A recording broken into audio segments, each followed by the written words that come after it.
advertised he didn't feel like everyone else.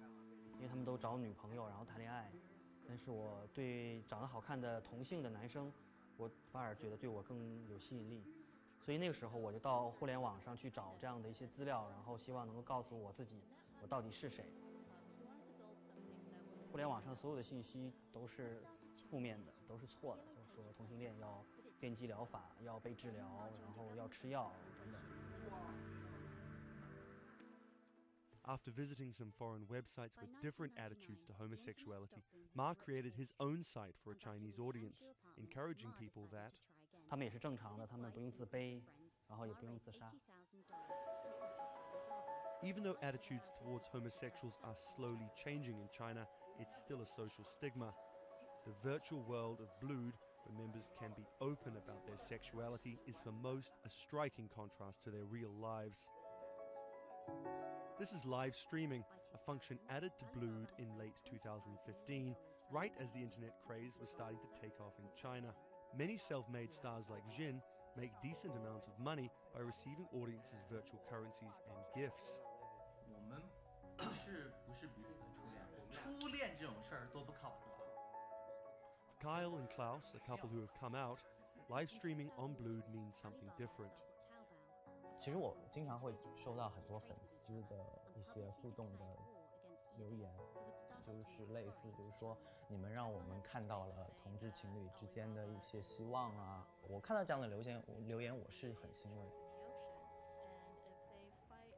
The government's rules for acceptable content online may shift quickly in China, with LGBT material in a grey area. Many companies feel the chill of the recent internet crackdown, but Blue City still runs as usual. Ma has won the Chinese government's trust by helping with HIV prevention among gay men. A third of the company's staff are dedicated to screening pornographic and politically sensitive content. 我不太多的愿意去对抗，我更多的愿意去对话，去改变他们的想法。我觉得这个可能在中国来说是更有效的。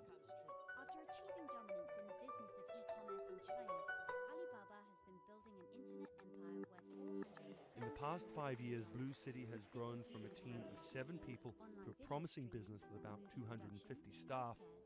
Ma said the company earned over $15 million last year, mainly through advertising and selling virtual currencies to live streaming audiences. Now the company is expanding overseas. 我希望吧，通过我们的努力，Blood能够成为全球第一家在美国纳斯达克或者是纽交所上市的这样的同质互联网公司。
love to expose everything you won't admit. And action! This entire video is based on a true story. When I do like motivational speeches or even tell myself like, love yourself and you should love yourself. This is Lily Singh, but to fans all over the world, she's the YouTube star Superwoman. What up everyone, it's your girl, Superwoman. I know we can change the world for the better, one positive day at a time. My parents now know what I do.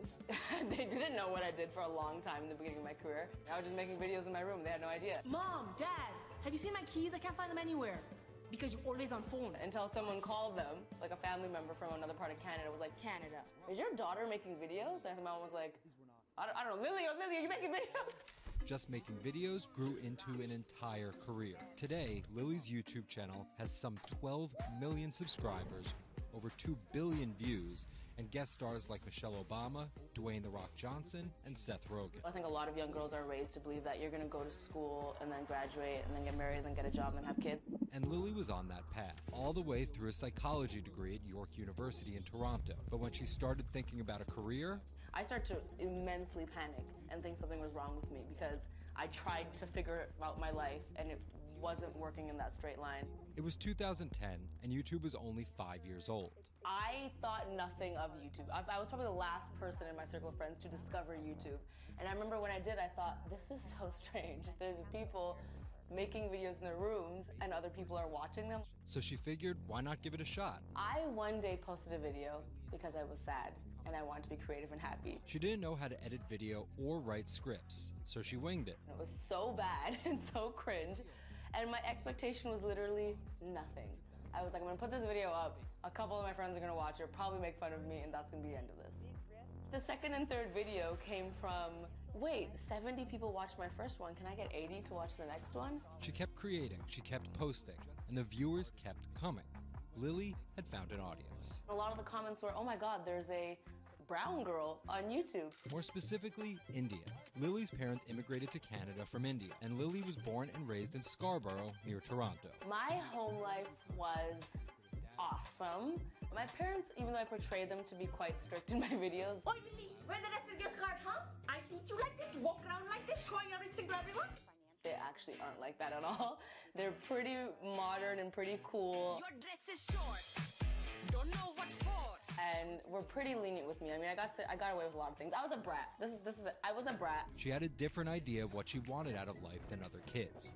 In a grade school graduation slideshow, her classmates said they wanted to be lawyers and doctors. And then I came up and I was like, rapper. Making out with your friends, man. But then you say that you hate hoes. I could just feel my parents being like, why? Because that's just not something women really did in the Singh family. I know there was a ton of people that weren't happy about my birth being a female, so I think, and that's some real-ish, but it's a real thing. The best thing I could have done to prove to so many people that didn't want my mom to have a daughter was to become Superwoman. What up, everyone? It's your girl, Superwoman.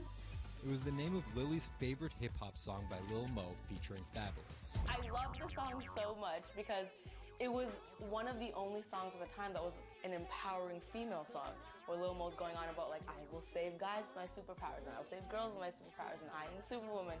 I thought, this name that I've had for so long that empowered me when I was younger, I'm gonna make this my screen name. Maybe this should be a new series. Superwoman didn't just burst onto the scene overnight with a viral video. It was a steady climb fueled by hard work. The moment that I thought this is going somewhere and this could be a career was the first time I performed internationally. It was in India.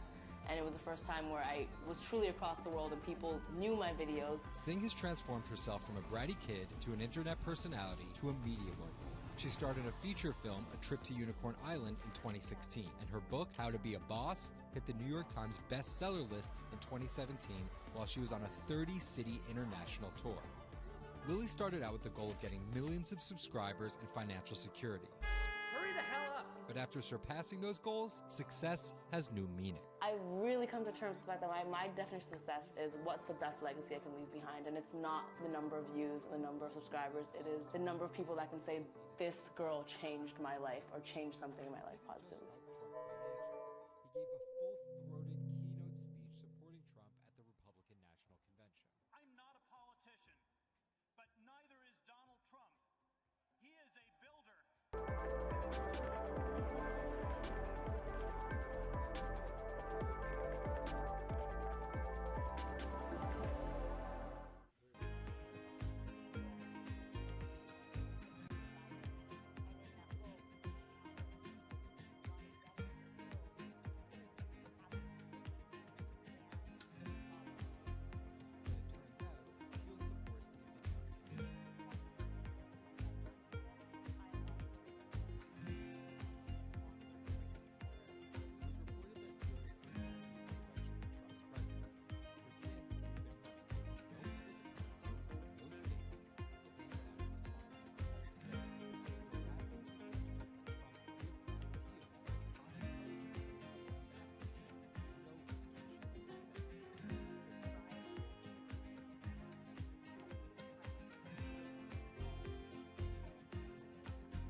The cubicle represents a tyranny. It confines your imagination, your thoughts, into a small physical area. Imagine pretty much every software engineer or finance person being able to, disconnect from their desk and look at holographic monitors on a beach and doing their work from there. That's not going to be science fiction. It's the modern office place. Silicon Valley is all about building the future. A startup called Meta thinks it's getting there first, thanks to a big bet that it's made on augmented reality. How are you? Good, thank you. Welcome to Meta. Thank you. Call it a 360-degree office where you can spatialize your thoughts as part of your workflow for education, architecture, design, engineering, etc. People often mix up augmented reality with virtual reality. VR totally blocks your ability to see or hear the real world. AR overlays holograms onto what you already see. Meta has tried to make its version of the workspace feel familiar. You grab the hologram instead of using a controller or a mouse, and your brain already knows how to do it. In other words, we've designed an operating system that humanity has always known how to use. So you can see this eyeball, which is, by the way, photorealistic. You can see my hand is occluding the eyeball, and now the eyeball is occluding my hand, right? You see those two circles? They get small, and then they turn into this glowing white ball, and then I can move my hand around supernaturally. I can do this with two hands and rotate the thing. I could stretch it. I could throw it back right into the shelving system, and that's all you have to learn to become a modern worker. And to prove this, the employees at Meta have started to get rid of their computer monitors, trading them in for Meta's augmented reality headsets. Myron thinks that in less than a decade, we'll all be just wearing strips of glass that can project holograms.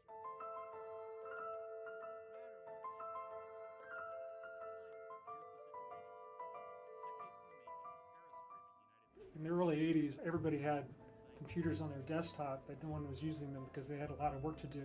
So they were still using typewriters. And at some point, the CEO took all the typewriters away and everybody was forced to use their computers. So it's very exciting to see a new generation of technology, a new paradigm. I consider us like pioneers in the holographic wild. I'm pulling up my browser with my hands and sending out emails to colleagues and just kind of really acclimating to the new environment.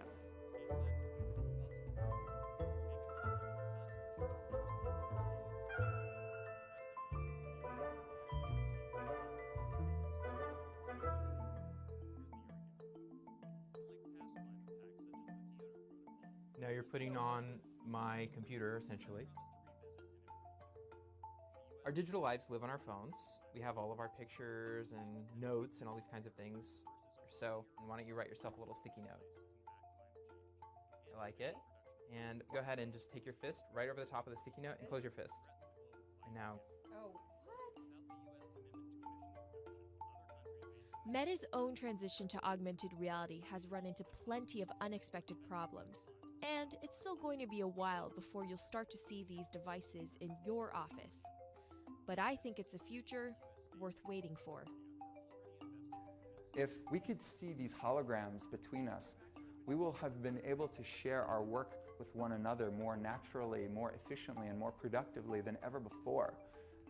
Humanity will have evolved slightly.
CTE is often found in the brains of deceased athletes, military veterans, and others with a history of repetitive brain trauma. Hundreds have donated their brains to the VA Boston University Concussion Legacy Foundation Brain Bank. This is a former NFL player who died in his early 70s, and this is a veteran who also died in his early 70s. Dr. Ann McKee dissects these brains. The hippocampus and the mammillary bodies are very important for memory. I can see that they're slightly affected.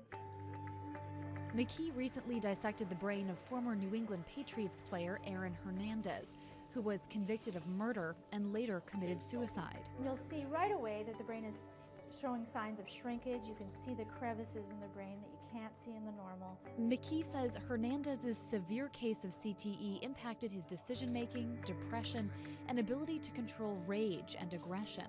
Right now, she thinks we're underestimating how many people have CTE. We were able to distinguish between CTE and controls and CTE and Alzheimer's disease. The next question is, can we do this in the blood and can we do this in living people? And we aren't there yet with those answers. But the need for a diagnosis in the living is motivating companies such as Quanterix in Lexington, Massachusetts, to work faster on technology that could diagnose concussions and CTE in as few as 30 minutes. Kevin Rosovsky is the CEO. It's like a high-powered microscope. And so by doing that, we can see little biomarkers that you couldn't see before in the blood. Quanterix received a grant from the NFL and just went public. Since then, its stock is up more than 40%. The company sells a machine called Simoa for $175,000 to other biotechs, hospitals, and researchers. And for the first time in history, we're able to see brain health in blood, and that's a major breakthrough, and that's leading to less invasive testing, and we've already been able to see evidence of concussions, and there's the beginning evidence of being able to see the accumulated effect of concussions. Quanterix is also trying to detect Alzheimer's disease, multiple sclerosis, and ALS. Rosovsky says he thinks diagnosing concussions will be easier than diagnosing CTE. Diagnosing CT in the living probably is a couple years away. We're real excited to see the progress, but reducing some of that work into actual tests in a laboratory takes time. There's regulatory approvals, there's a lot of red tape that you have to go through. Also in this race to diagnose CTE in the blood are Athlon Medical and Exosome Sciences. And New York's Mount Sinai Hospital is scanning for the disease in the living. But it's just one step in a series of questions for those with serious head trauma. There's still no cure for CTE. Even if we had a great idea for a treatment, there's no way to test whether it's effective or not. So that's the enormous advance that we'll get if we can develop a biomarker for this disease. In Boston, Ann Mostu, Bloomberg News.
You don't write about cars for a living without meeting some pretty interesting characters.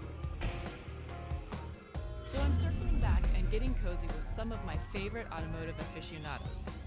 We'll talk shop, luxury, and passion in a new series I call Crossing Lanes. Well, good to see you again. What's it been, a couple of years, right? I think a couple of years, yeah. Thanks for having me back. Yeah, there's a few new things. I brought something I think which could not be more Americana. This is a 1958 Imperial. Just the epitome of American optimism, that post-war, we won World War II, now we started a space program. All cars had fins and the Jetsons was coming on TV. How many feet is this car? I don't know. People lose count after a certain after number. 20 feet. Yeah, they're sort of like dinosaurs from another era. This would sort of be the demographic car that I think the average TV viewer would remember. I mean, look how much room there is in this car. Just hilarious. I love how huge the gauges are. They're like giant high plates. This was considered safety. This Padded with leather. Yeah, no great hurry to be safe. And the way you start is you turn the key and then you hit the neutral button. Everything is push button. Yeah, people think that's a new car thing, but actually, No. old car. If you can type, you can drive. Just press the button and you pull away. How many cars can you cross your legs in the front seat? I mean, none, except for this. And I'm tall, too. Comfortable car, isn't it? You don't get all wind blown. You can have a conversation, even though we're so far apart. You wonder how many 16-year-olds took their driver's tests in these big, stupid things. I mean, what about the parallel parking section? Don't that even would think be an about issue. parallel parking. Huh? So, what cars did you grow up idolizing when you were a young kid? You know, when you grow up in a little town in New England, anything with less than 4 doors might as well have been a Ferrari. Nobody had cool cars. I was 9, 10 years old. I was riding my bicycle up a hill and I saw an old man polishing a 1951 Jaguar XK120, and I was fixated. He said, "Come on over, you want to sit in it?" It was unbelievable. I'd never seen anything like that. You have to remember, back in 59, 60, most car magazines were black and white. You didn't really get the sense of speed or excitement or anything from it.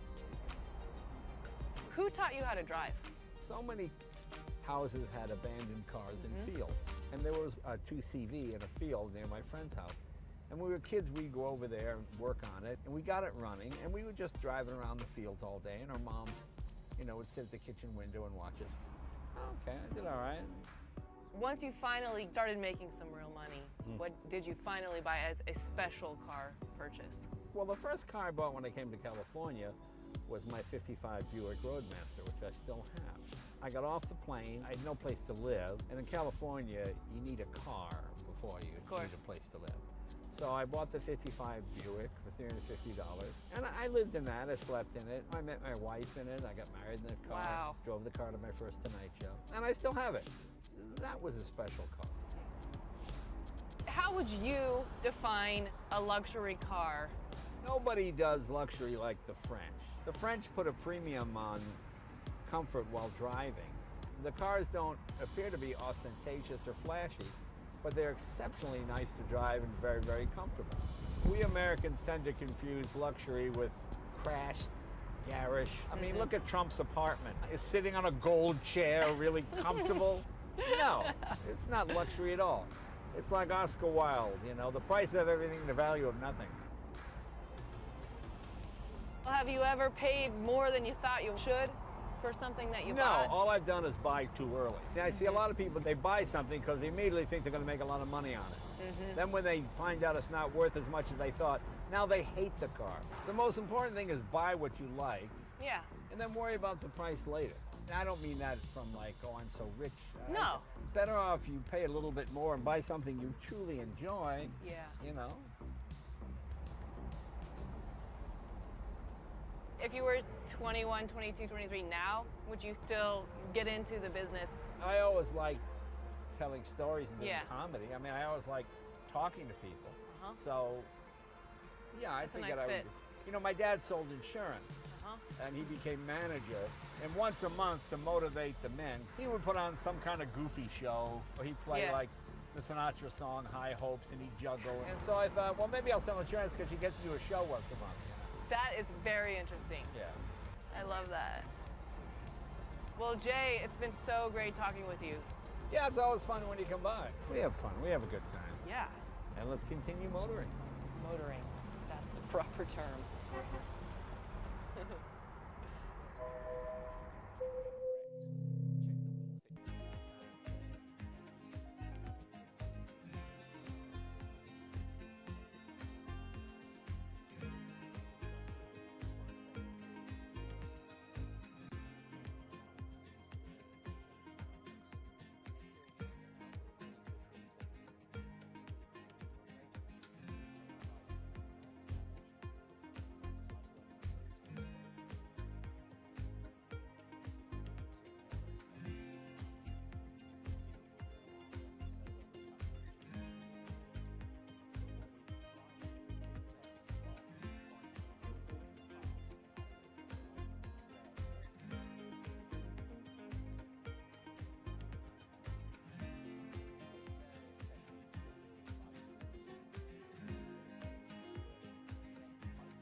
Mumbai can overwhelm you.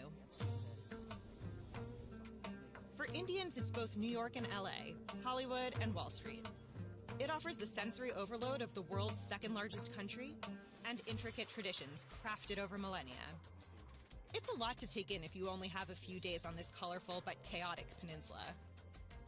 I'm Nikki Eckstein, travel editor for Bloomberg Pursuits, and I'll show you how to make the most of Mumbai.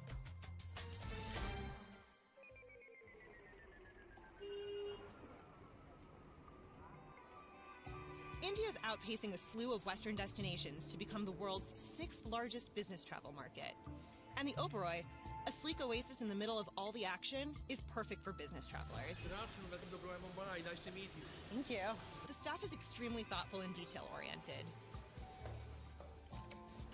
Hi. Ma'am, welcome to the Oberoi.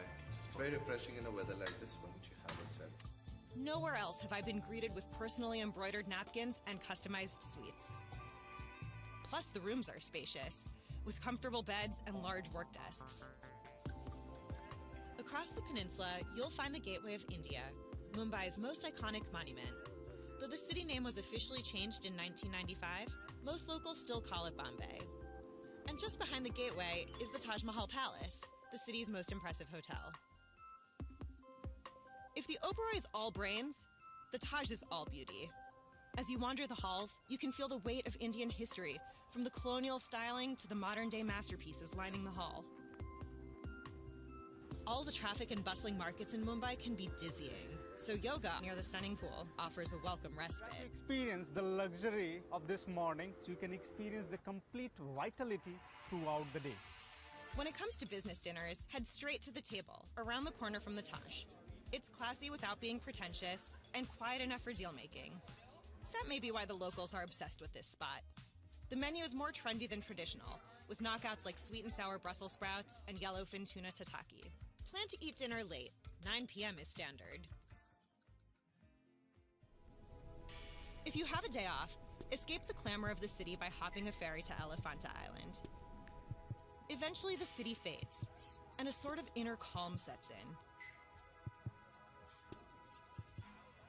You'll be surrounded by sweet Indian children who toss snacks to flocks of seagulls that trail the boat. You can also hire a speedboat for about $500 to cut the journey from an hour to 25 minutes, but you'll miss the local color. On the island, you'll find a path with about 1,000 stairs and a handful of feisty monkeys. It leads to a series of amazing 5th century caves, lined with relief sculptures dedicated to the Hindu god of Shiva. If you can't make it across the water, you can stay right in the middle of Mumbai where there's plenty to see. Stop by a street-side coconut vendor. They're everywhere. And if you're still jet-lagged, the electrolytes will help. One of my favorite hole-in-the-walls in all of Mumbai is Shri Thakur Bhojanalaya. There's just one choice here: bright and flavorful Gujarati thalis, which are like all-you-can-eat sampler platters. The restaurant was passed down from father to son, and the son is very enthusiastic about his locally sourced cuisine. Since India has gone cashless, ask to add a 10% tip before settling the bill. You can also charge tips for bellhops and housekeeping back at the hotel. After lunch, hit the streets and find the perfect piece of India to take back home. D. Popley & Sons is a family affair where the owner keeps the real jewels hidden in the back room. The owner's son designs many of the pieces himself and sources the rest from Jaipur. Antiques are huge in India, but you can't take anything that's more than 100 years old out of the country. You can, however, pick up carved elephants and crystal drawer pulls salvaged from Maharaja palaces at Ejecution, just next door.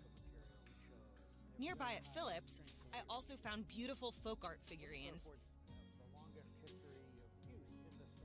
and an amazing vintage photo collection.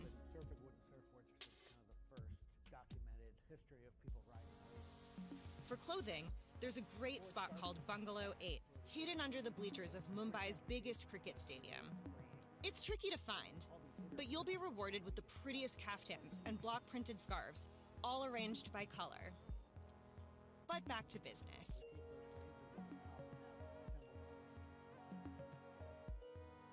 If you have one last deal to close, head to Bombay Canteen. The menu is an ode to India's regional recipes and native ingredients, like red snapper ceviche in a kokum broth or Kashmiri lamb. And don't miss a drink at Air, the rooftop bar at the Four Seasons. Guest bartenders shake up some of the city's best sundowners. Go to make one last impression with colleagues. Or let Bombay make one last impression on you.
With SUVs growing in popularity, it only made sense to get some on this show. So in this review, we're going to compare 3 of the best-rated luxury SUVs on the market. This isn't going to be easy. We've got our hands on an Audi Q5, a Porsche Cayenne GTS, and a BMW X5. I've decided to spend a day in the Hamptons with each of them to get an in-depth look. Now this is the Q5. It's Audi's mid-size SUV, and it starts at about $41,000, which is way more affordable than the other 2 cars that we're looking at. This is kind of like the iPhone of luxury SUVs. It's designed so well, but it's also affordable within the segment. This is a 4-cylinder, all-wheel drive, 7-speed automatic with paddle shifters, 252 horsepower, and there's no lag. Immediate power, immediate response. The minute you step on the gas, you're there. Q5 has by far the most futuristic interior of the 3 cars. It's minimal, it's clean. The sunroof spans the entire width of the ceiling. It's really cool. There's plenty of room for 5 adults, lots of headroom, but this is the smallest car of the ones that we're testing. The trunk is 29 cubic feet, which is in the middle of our range. A family on a trip might have trouble fitting everything in. There are other cars that are more powerful, that look more distinct, but it's also really affordable, and Audi has really kind of hit a sweet spot.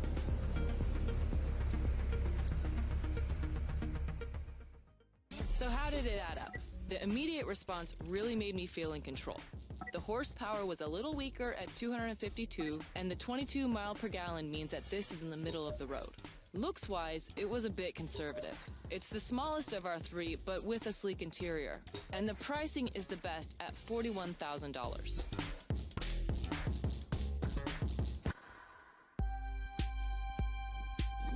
Now this is the BMW X5 Hybrid. That means it gets 56 miles per gallon combined between the electric motor and the conventional engine. This car starts at $62,000, so it's right in the middle of our group. The electric motor and the engine switch off depending on what drive mode, how fast you're going, all of that. What you won't find out from the stats on the website is how big this car feels when you sit in it and how small it drives. It's a nice balance. So the interior, it's not as futuristic, it's not as clean and modern feeling, but it's also a little less full of buttons and levers and gauges. This does feel like it's the roomiest of the 3. I think a lot of it has to do with the natural light. The most visibility for sure. And with the seats in use, the trunk still comes up with nearly 36 cubic feet, which is massive.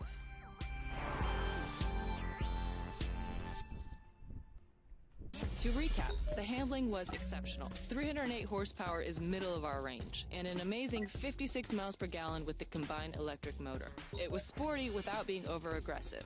The roomiest, but with a toned-down interior. And at $62,000, it's mid-range for our selection.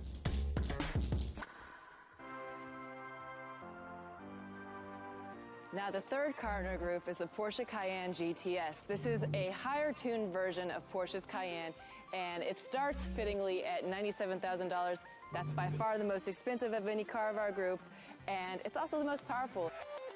Porsche was among the first of the luxury car makers to introduce an SUV. It really sets the standard for a lot of things. The engine here is a 3.6-liter V6 twin turbocharged engine. 440 horsepower with almost double the horsepower of the Audi, 443 foot-pounds of torque, and you definitely feel it when you push the gas pedal. The thing that you notice are the buttons and levers and knobs and vents. So if you're someone who likes this cockpit stuff to play with, you're gonna love this car. This trunk was actually the smallest at 24 cubic feet, but after you put the seats down, you'll get by. It drives fast, it feels really luxurious inside, it's really striking to look at, it just costs a lot of money. Okay, this car was the most powerful. 440 horsepower, 434 foot-pounds of torque. Unfortunately, only 19 miles per gallon combined. This is a true sports car in SUV form. It had decent space and the interior was loaded with gadgets. But the downside, I'd say, is price. $97,000 means this car will dig deep into your wallet. The luxury SUV segment is a competitive field. There are a lot of really confident players, and these three are all excellent vehicles. However, after 3 days of driving, I felt the BMW checked the most boxes in terms of performance, agility, style, and value. Was it the fastest or the most powerful? No. But it was the most versatile while moderately priced for a luxury SUV. With the largest interior, the most visibility, and the fact that it's a hybrid with a 56 miles per gallon rating, that just pushes it over the edge. This car has a great value and anyone would be happy to have it. Blued is one of the biggest gay social networks.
The perfect sports car should combine sexy good looks with nimble steering, aggressive power, and a high-quality cabin. It'll be expensive, but not so pricey that it's out of reach for everyone. Porsche, Mercedes, and Jaguar have 3 of the top sports cars on offer today. But which is the best for you? Let's get the numbers out of the way. All 3 cars have impressive stats. The Porsches come just slightly behind the Benz and the Jag, but each is a thrill to drive in its own way. This is the 2017 Porsche 911 Carrera Cabriolet. The engine in this is a 420 horsepower, 6-cylinder boxer engine mounted in the rear. This is Porsche's famous engine. It's difficult to describe the feeling when you get behind the wheel. This is where that mystical Porsche X factor comes in. The rear-wheel drive on 20-inch Carrera S wheels and Porsche torque vectoring grip the road better than any other model in our group. The AMG GTS is faster and more fun to drive than any other Mercedes. I think it feels like a rocket ship. This car has a lot to offer. It has that amazing V8 engine, it has the horsepower, it has the torque. Of course, if you're not careful, the rear-wheel drive AMG will fishtail forward with a mind of its own. That said, it's amazing in a straight line. This is the two-door coupe Jaguar debuted in 2015 as a way to get back in the game. And the company did it with flying colors. The handling is great. I mean, this car is so perfectly balanced. It's really a treat to drive, especially on windy roads. The torque that you feel when you drive it is the most impressive of the group. But it's not as connected to the road as the 911, nor as smooth as the AMG. It is tight when it comes to steering and braking.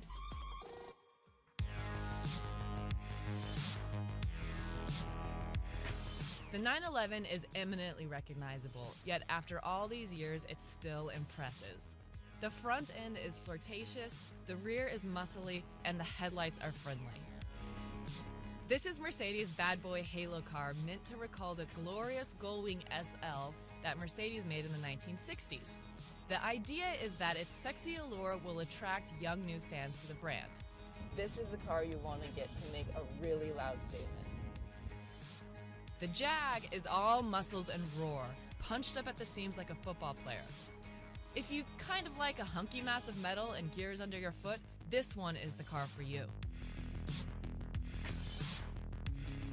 Porsche was the first sporting brand to introduce the PDK paddle shift technology, which is quicker and better for city driving than the manual. There is also a back seat in this option, something the other two don't have. Now, I don't know if you'd put anybody in that backseat except for maybe your dog or someone you don't like, but it is back there and you can use it in a pinch. Inside, I loved how the Mercedes looks. It has crazy octopus-like round dials all the way through the center and the dash, and everything felt thick and rich. There is plenty to see inside the Jaguar. Lots of loud blue stitching, performance seats, and even a handle for the front passenger to hold onto for dear life. This is the least well done of our three when it comes to interior quality and design, but it's still pretty great. The bottom line? You can't go wrong with any of these incredible machines. But if you want the whole package at the best value, the 911 is the clear winner.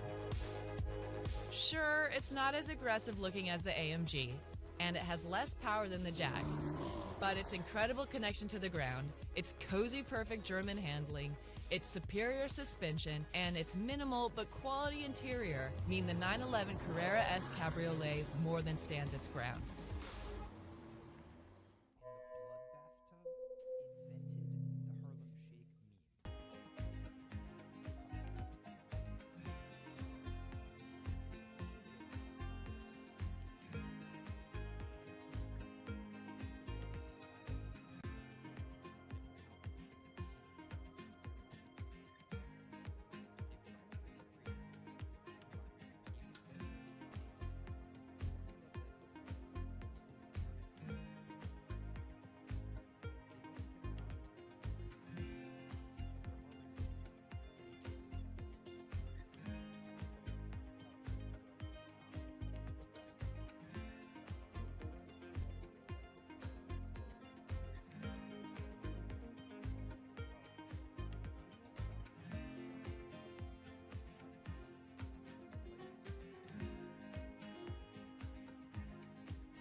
Ferrari, you probably think fast, sleek, or maybe risque. What you don't think is practical.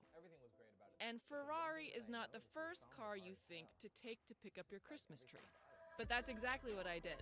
I drove a Ferrari GT-C4 Lusso 2 hours outside of New York City to Barclays, a fourth-generation orchard and tree farm. I wanted to test out Ferrari practicality. Welcome to Barclays Tree Farm. I'm Steve Barclay. I'm Hannah Elliott. Nice to meet you. Should go find your perfect tree? Let's do it. Excellent. What kind of trees are these? We've got Douglas fir and Norway spruce in here. This looks great. So this is the one, Yeah, huh? I like it. It's good. Okay, let's do it.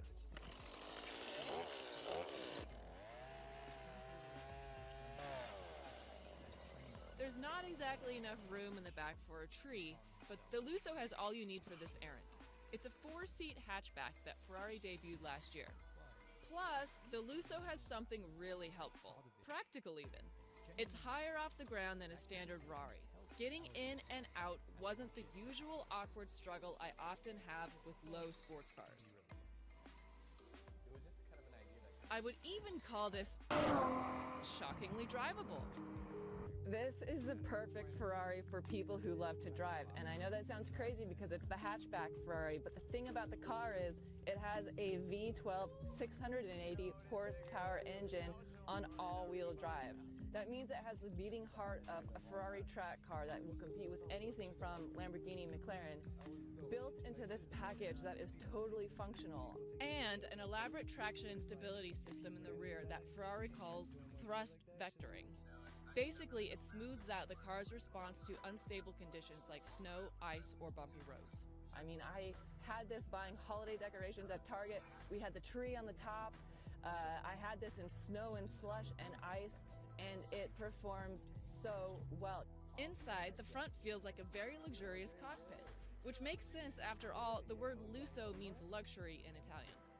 The back is spacious enough for a couple of adults, and it roars from 0 to 62 in 3.4 seconds. Top speed is 208. So what gives? Why did Ferrari make a practical car? Well, to hold on to its most loyal fans.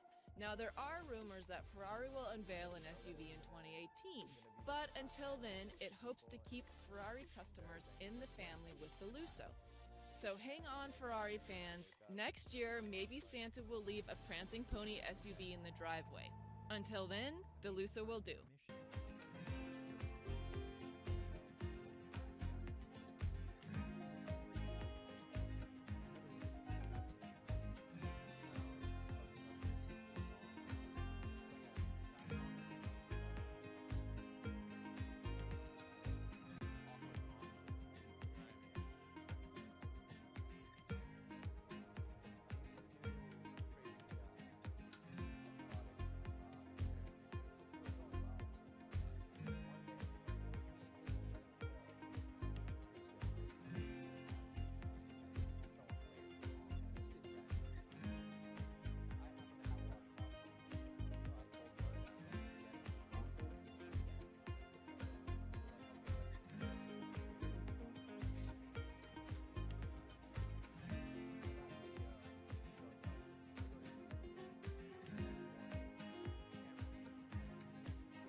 Wow, this is a Callaway Corvette Aerowagon. It is the most powerful car made in the US, period. It's supercharged with the supercharger pushing up all the way through the hood. 757 horsepower, this car will go from 0 to 60 in 2.7 seconds, which is nuts. So let's put it to the test. I'm going to head out to Rockaway for lunch, and we'll see what this beauty can do.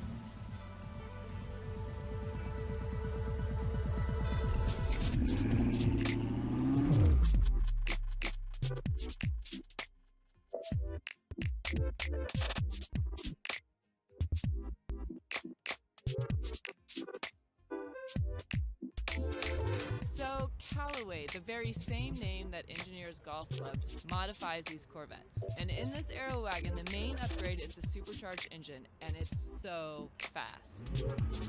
The fuel efficiency is 27 miles per gallon at speed on the highway. That's like prime optimum conditions, but it's still pretty incredible considering most cars with 757 horsepower get like 12 to 13 miles per gallon.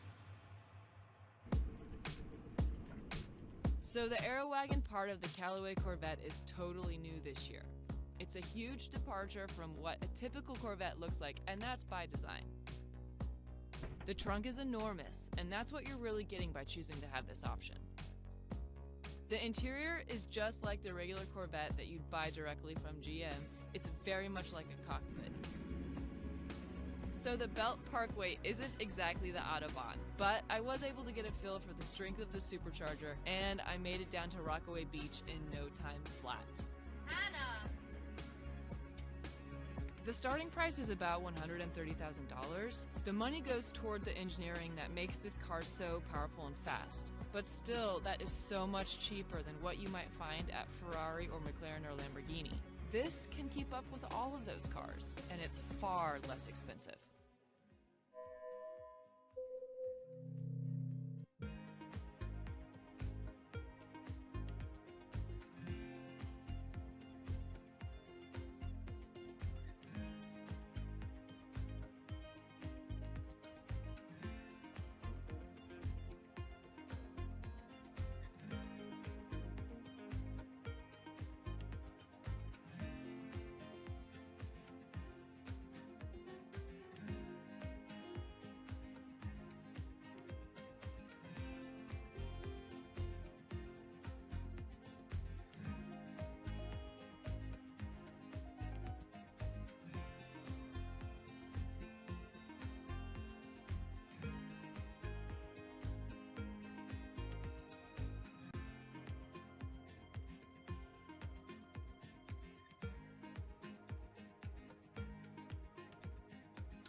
Sometimes I don't trust love at first sight, not even when a car looks this good.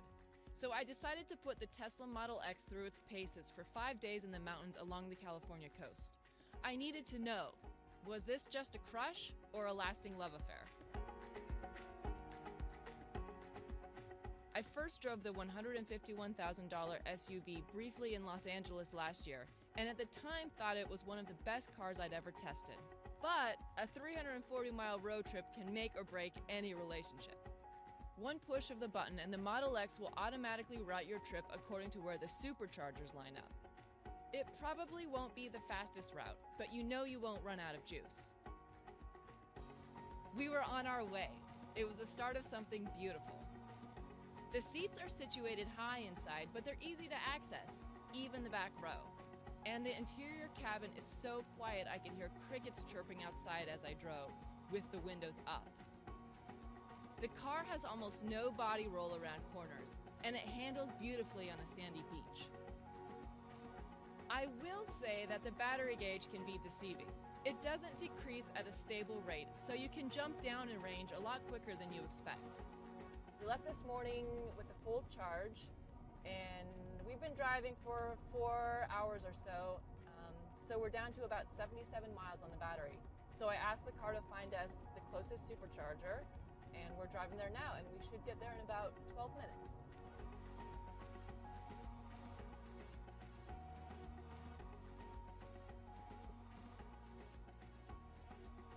Turns out I had some major time to kill.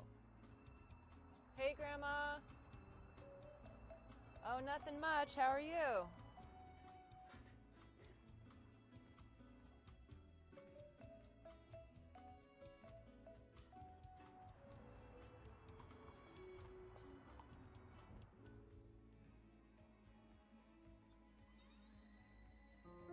Back on the road, I could focus on the feel of the all-wheel drive, test the 3.2-second 0 to 60 mile per hour sprint time, and the 762 equivalent horsepower.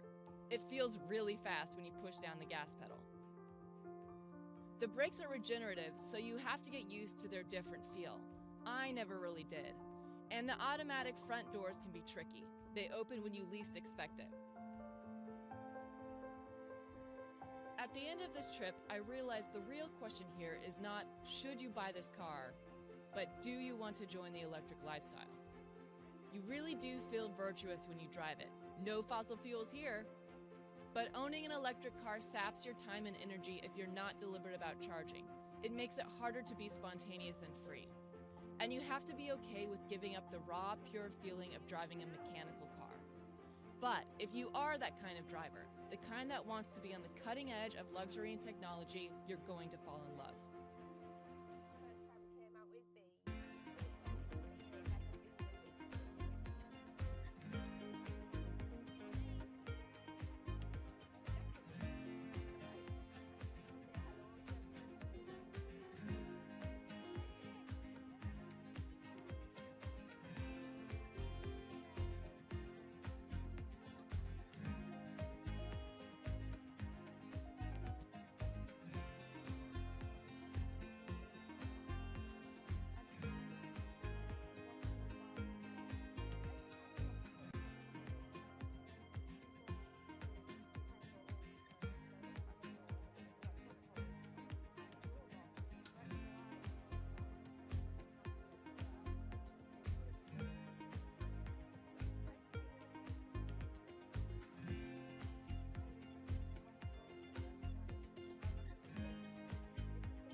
The season is upon us, and everyone, including me, is thinking about what to pour for all those holiday gatherings.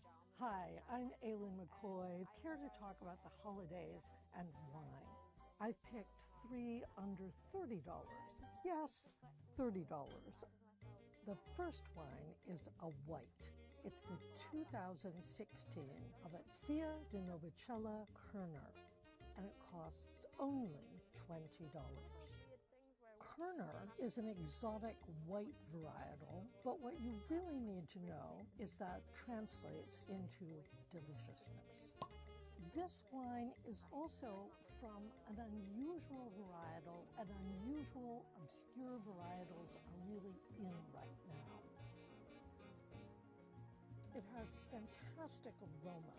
It has lovely zingy fruit flavors, which are very bright and crisp, so that you feel the wine is bigger, richer, and will go with something that is really quite serious in terms of food. Now we're ready for the red. It's the 2014 Chateau Cartier from Saint-Emilion in Bordeaux, and it costs $27. Classic Bordeaux's do not all cost $100 and up and have to be aged for decades. This is made from 100% Merlot. It's ready to drink right now. Let's taste. It has lovely plum and cassis aromas, just the way a Bordeaux is supposed to, and charming fruit that's really delicious, along with silky tannins. Because it's so fruity and easy to drink, it will go with everything from roast turkey with dressing to a juicy prime rib, and it's perfect for white wine snobs to sip at a cocktail party. Now for the best, the sparkling wine. This is the Schramsberg Mirabelle Brut from California, and it's only $25. It's a blend of Chardonnay and Pinot Noir, and it was aged in 19th century caves on Diamond Mountain. Now let's pop the cork. Bubbles are essential for the holidays and look festive in a glass. The smell of this wine is like just baked brioche, and the flavors are lemony tart and so refreshing. Keep a few bottles in the fridge for when friends stop by or when you need to perk yourself up while you're cooking. Cheers.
When you hear the word Ferrari, you probably think fast, sleek, or maybe risque. What you don't think is practical.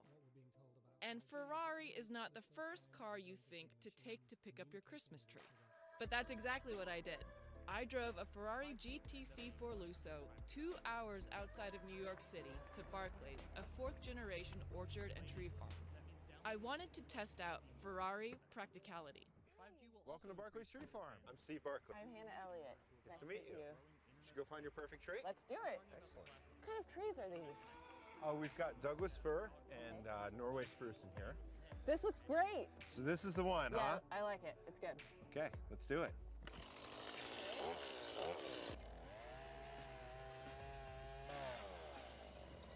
There's not exactly enough room in the back for a tree, but the Lusso has all you need for this errand.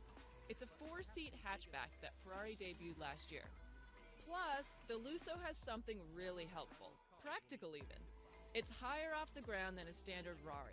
Getting in and out wasn't the usual awkward struggle I often have with low sports cars.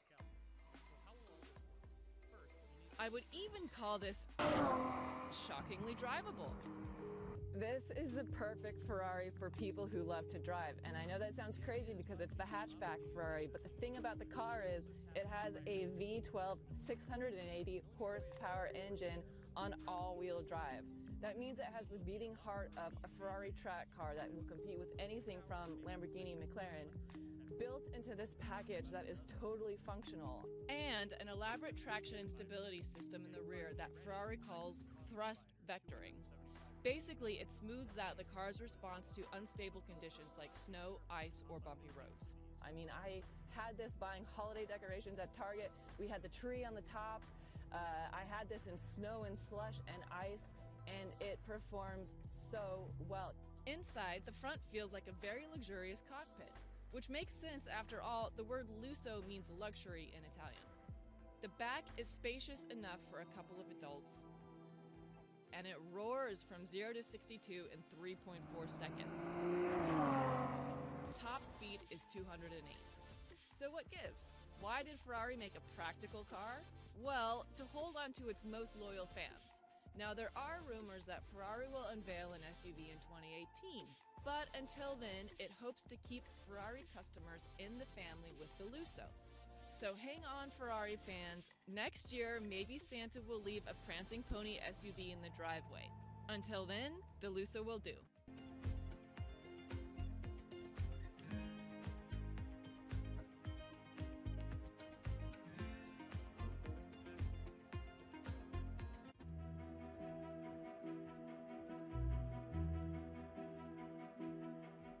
The design of this soy sauce bottle goes back to 1945 in Japan. A teenager named Kenji Ekwan had witnessed the aftermath of the atomic bomb falling on his hometown Hiroshima and was mourning the loss of his sister and father. After seeing the devastation, Ekwan's path changed. He first enrolled as a Buddhist monk, following in the footsteps of his father, but instead he decided to become a creator of things and bring happiness to people. As a young designer, Ekwan got a contract to design a tabletop soy sauce bottle for food company Kikkoman. Soy sauce is a must for Japanese meals, but it was originally sold in big bottles that were hard to hold. It took Ekwan 3 years and about 100 prototypes to complete the design in 1961. The result is a small glass bottle with a narrow neck, a shape reminiscent of traditional Japanese sake flasks. It allows you to see how much sauce is left. It's stable on surfaces and comfortable to hold. The inward angle of the tip of the spout is also perfect at preventing drips and controlling flow. The design of the little soy sauce bottle was just the start of Ekwan's great journey. He also went on to create other icons of Japanese design. In Japan, Ekwan has become almost as recognizable as his bottle, and 50 years later still appeared in commercials for the soy sauce. Today, the bottle can be found on the tables of homes and restaurants in more than 100 countries. And in 2015, the bottle was even exhibited at the Museum of Modern Art in New York. Simple but elegant, this is the design made to create a small moment of happiness. without you even knowing it.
The design of this shoe starts in Oregon in 1981 and with a man called Tinker Hatfield.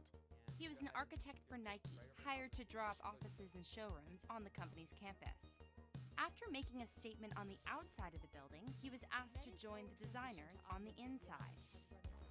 In a race to develop sneakers, a former NASA engineer had recently introduced the idea of sealing air bubbles in the soles for extra comfort and performance. But competition was fierce, and Nike still needed an edge. Hatfield headed to Paris in search of inspiration. While he was there, he visited the Pompidou Center, a radical building famous for its inside-out design, which exposed the building's components, like escalators and heating pipes, for everyone to see. Hatfield decided to apply the same principle to his own design, revealing the inner workings of his shoe by making the air cushioning system visible. The marketing team thought the air bubble would seem like a weakness, but the Nike Air Max 1 was an instant hit when it launched in 1987. Originally, pairs sold for $75. Now they go for double that. Today, Tinker Hatfield is one of the most successful shoe designers in the world. He even created those legendary self-lacing sneakers of Back to the Future fame. Stylish and innovative, this is the design that stayed one step ahead, simply by being turned inside out.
London. It's easy to recognize. But look closely at a map. In the very center, there's a 1 square mile cutout. This is the City of London, which lives in a city named London.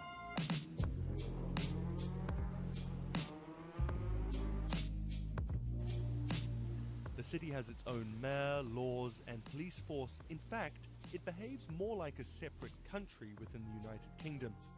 This is because the city's been around for much longer than the UK. It was built by the Romans and has remained semi-autonomous ever since. To embody its fiery independence, the city's emblem is a dragon, not a bad choice. You'll spot these statues. They guard the boundary of the square mile.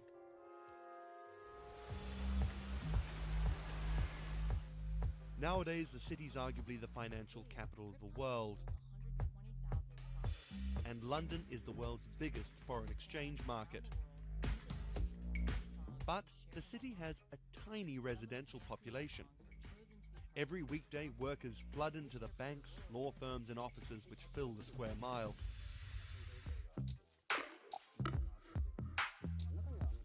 But it's not all work. This is 1 p.m.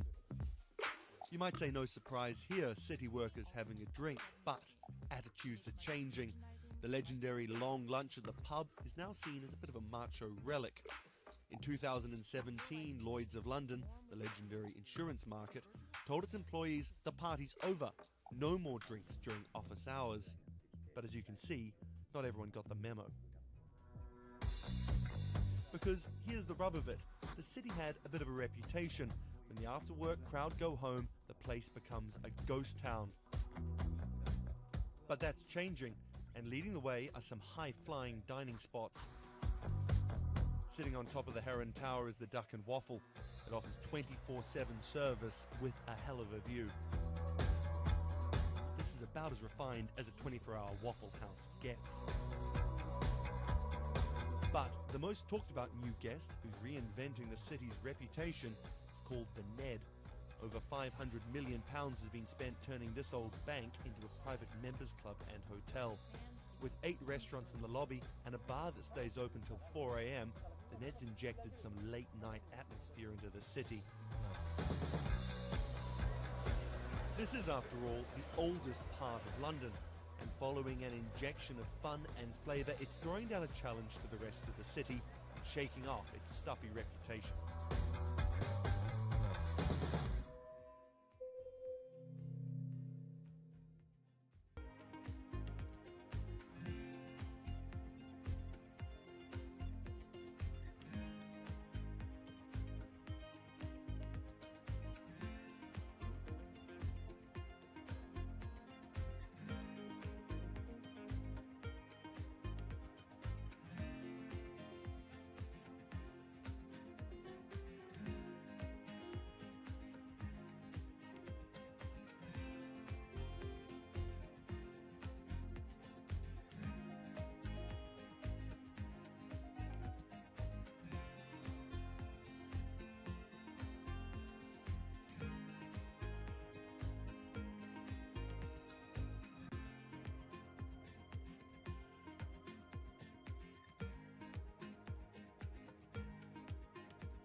There's an inherent attraction to light and being human. And I think on a very deep psychological level, light is this way in which we experience the energy surrounding us in a very personal manner. My name is Matt Dilling. I'm the founder of Light Bright Neon Studio, and we manufacture, produce, and restore neon works of art and design.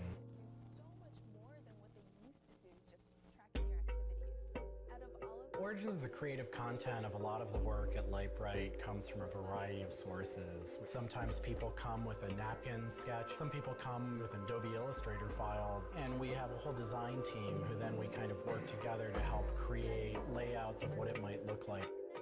Scale it up and create a paper template using a pen plotter.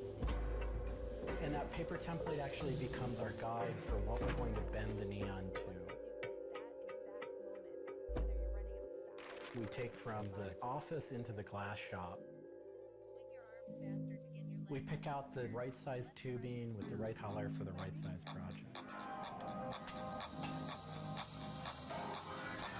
From there, we heat up the glass tubing.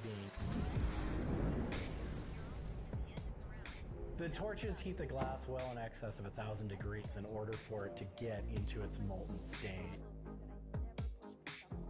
We heat up and bend the glass tubing to match the template. One of our chandeliers has over 100 different bends in it. So each one of those bends has to be marked for a heated up bend. We also have to allow the glass to cool between the bends so that the next area can be worked on and heated up in its own unique fashion. It turns into spaghetti, and then we have to make sure that that spaghetti lines back up and cools to the template. We use a blow hose to connect our mouth to the tube, create a volume that's closed, and we can control the pressure in there with our mouth. There's just a variety of challenges that come up inherently in working with glass.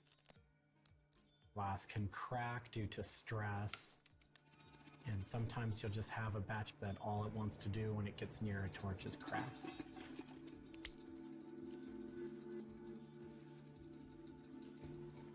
After we've bent various components, we have to go in using the crossfire or the hand torch and actually weld all of those pieces together. The last step on that is then to weld on electrodes onto either end. Each one of those steps is very, very specific. I draw inspiration from so many different experiences. It's hard to come up with one thing that's particular, but one of the ways that I really am able to connect with the creative is to float. Floating is a similar experience to meditation, to psychedelics. Going into a blackened room and laying out in a body of water and salt that's heated to your body temperature, and it allows for all sort of external stimulation to fall away. And your internal world really begins to bubble up and manifest. You really get to experience a different relationship to your mind.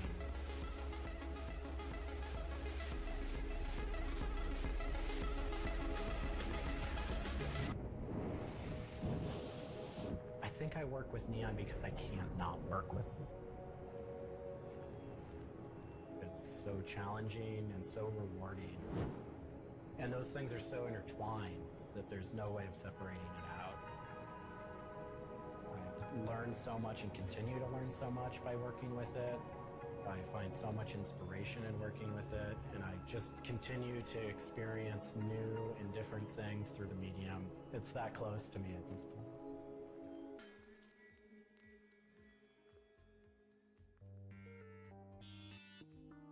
Once the neon tube is completed, we have to hook it up to our manifold for bombarding. The manifold is opened, a vacuum is drawn. We check the tube for leaks with our Tesla coil. We close the tube back off and we heat it up using a very large and powerful transformer. As the tube is heated up, it releases anything that's not inert inside the tube, and we evacuate that out. We introduce the gas into it. And we seal the tube off, sealing into that tube whatever gas we introduced into it. I think my favorite part of making a neon light is when you see it lit up for the first time. Different gases, when electrified, emit different wavelengths of light. Neon gas is this very bright orange, fiery red color. Argon gas creates a very intense blue, but that light output that is produced can then be expressed in a different wavelength by coating the inside of the tubes with a phosphor coating that takes that one wavelength of light and emits a different wavelength. We bring it over to the aging table where we hook it up to an age-in transformer and allow it to settle, age the gas in that we've introduced to it. There's always a stray particle of something left inside the tube. But that time that the oxide coating can act to scrub whatever is left inside the tube while things are getting settled into place.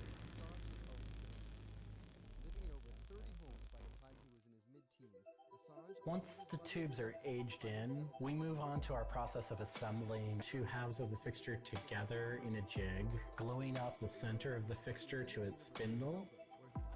Once the adhesive dried, we would connect the wires from the fixture together into a transformer, and we turn on power and it lights up.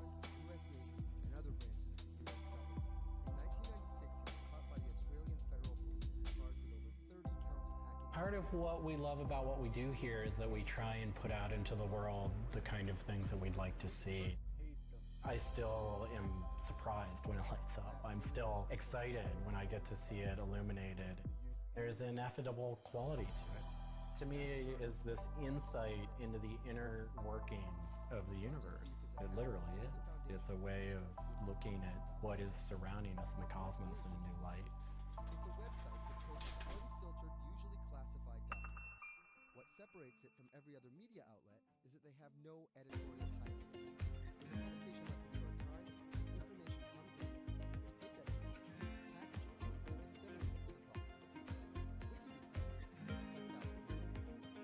We can even say, let's have it.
bit like an addiction. You've got to make something, you have to do something. It's borderline obsession. And every bike we build is my favourite bike at the time, and as soon as it's done, I want to build another one.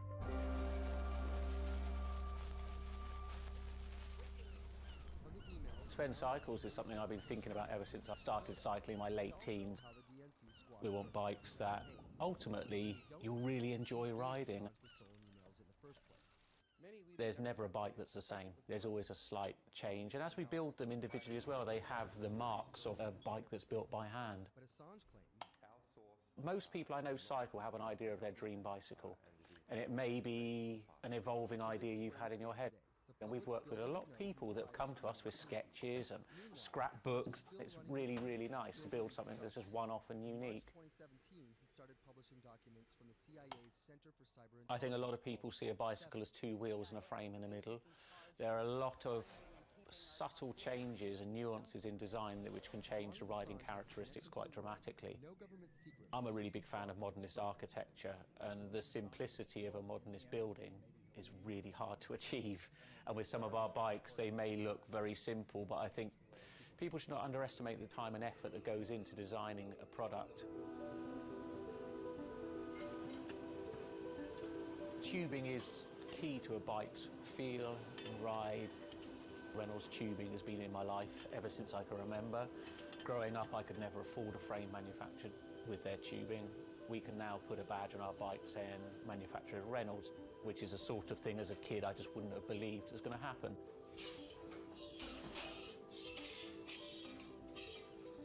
Every part of the bike has a specific tube. It's not universal. The first thing we do is get the tubes out, check they're correct, check the wall thicknesses, sand the edges, make sure it's all really clean, because if it's not clean, the tubes won't join together correctly. We build in steel because I still believe it's one of the best materials to use. It's been used in bikes since the late 1800s, and they're still using it now for a very good reason. It's the flexibility that we can replace the tube, repaint the bike, and you wouldn't know it's damaged. I just like working with it. It's very sculptural. This isn't sort of aerospace precision engineering. It's a steel rule and a marker. So when we're cutting the tubes, it's within a mil or two. But what we're trying to do is take the best from bicycle building in the past and add a little bit of modern flair to it.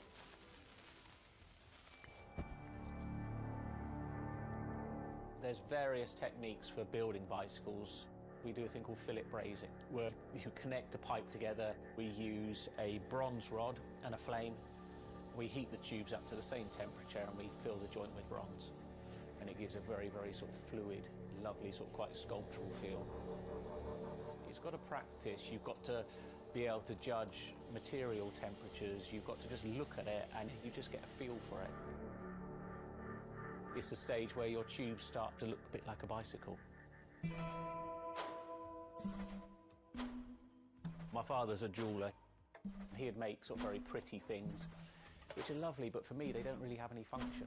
What I love about bicycles, you can start on a Monday with a box of tubes, and you can be riding it by the weekend, and it can last you for the rest of your life.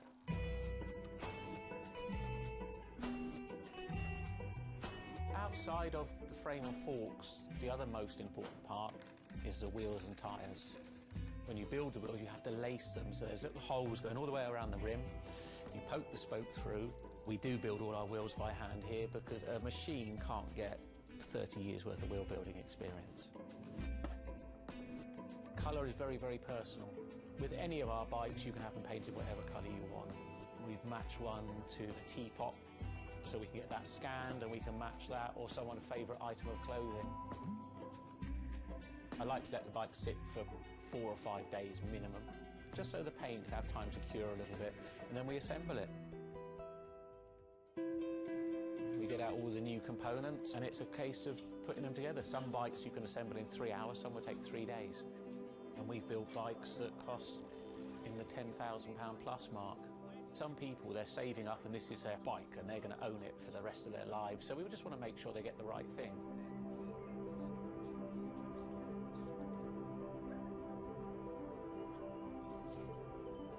I think the bike for me was the first time I had some freedom, so as soon as I had one I was off.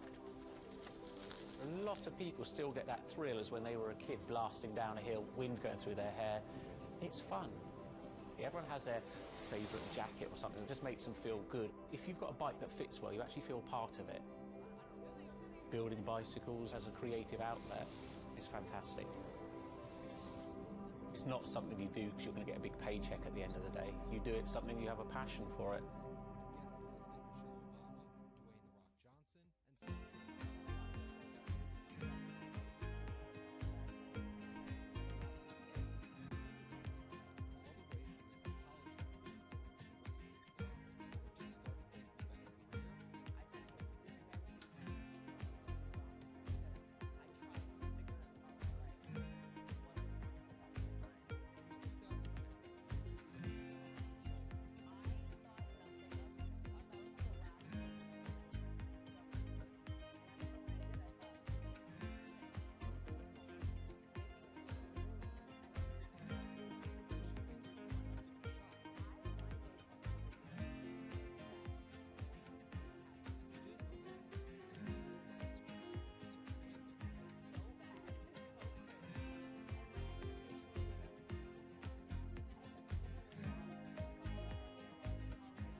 If you ever saw a wooden surfboard, it was probably hanging in somebody's house or underneath the deck. But kind of in the last 10 or 15 years, wood has made a big comeback. They surf wonderfully. It's beautiful and it feels great to be on one of them.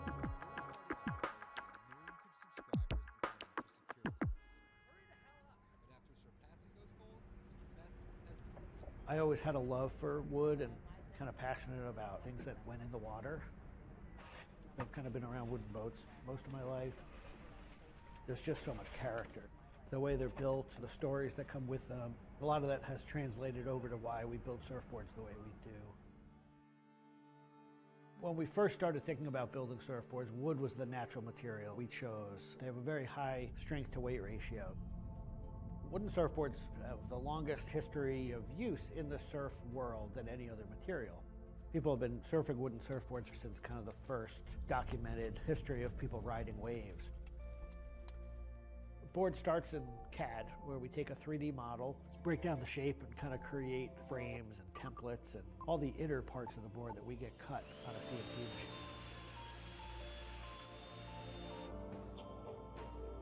We take those frames and we just pop them out, assemble the frame into kind of a skeleton. We go out to our lumber shed, pick a bunch of cedar, and bring them into our mill shop, put glue along the edges, clamp it all together into a panel. Everything's book matched. You have symmetry in the colors and texture of the wood. Cut your outline. Take our assembled frame, gently put it down right on top of the plank.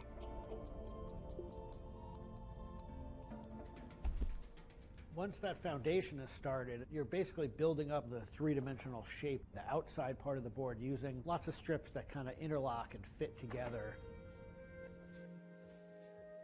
Every piece of wood is going to be different, and it's all going to react differently. There are frustrations with it, but I think that's one of the things that keeps it challenging. You learn to read the kind of what the grain lines are doing and what the color of the wood is telling you.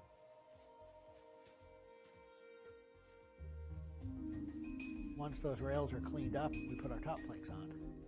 It's a little bit like putting a lid on a box. It's like, this is it. Whatever's inside that board is staying inside that board. And by tensioning some rope, you can clamp the two together. It's like a time capsule.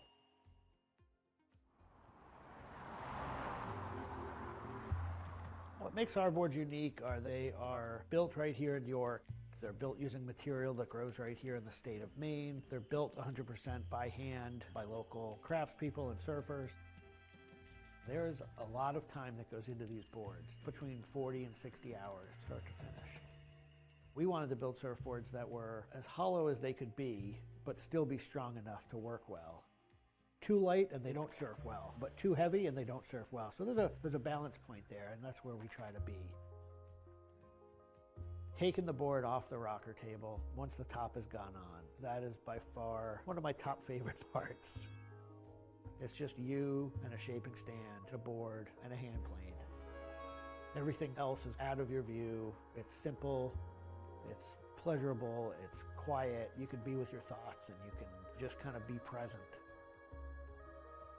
There's something about taking a nice sharp edge tool to a beautiful piece of wood and feeling the curls coming off and knowing that every pass that you're making, you're kind of getting it closer and closer to what you have in mind. CTE is often found in the brains of deceased athletes, military veterans, and others with a history of... Once we've shaped it down and the board's looking like it's supposed to look like, time for it to go into the glassing room.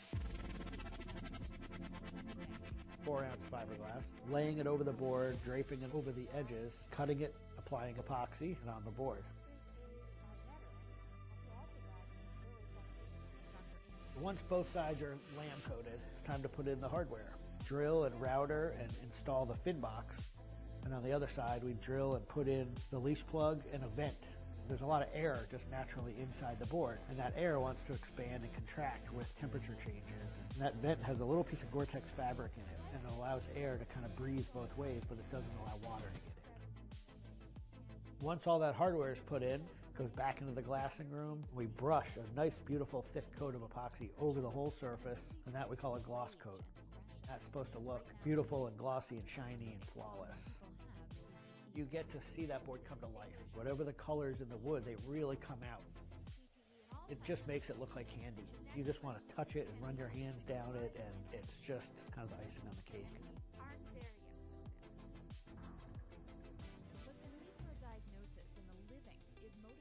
Once everything is hard, we put it into what we call the oven, get that epoxy to cure, really kind of bake it, and just get it to harden.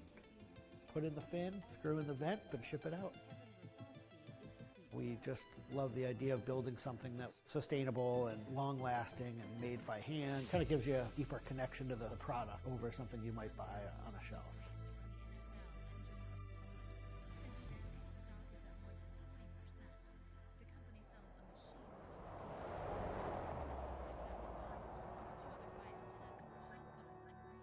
When a customer gets the board, they feel it. They 100% feel the amount of work and the amount of passion that went into the board. So I'm not really looking at hours and efficiency. We're looking at like doing it right and enjoying it as we go.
design of this little trees car freshener goes way back to 1952 in Watertown, New York, and an unhappy milkman who was complaining to one of his customers about the bad smell of spoiled milk.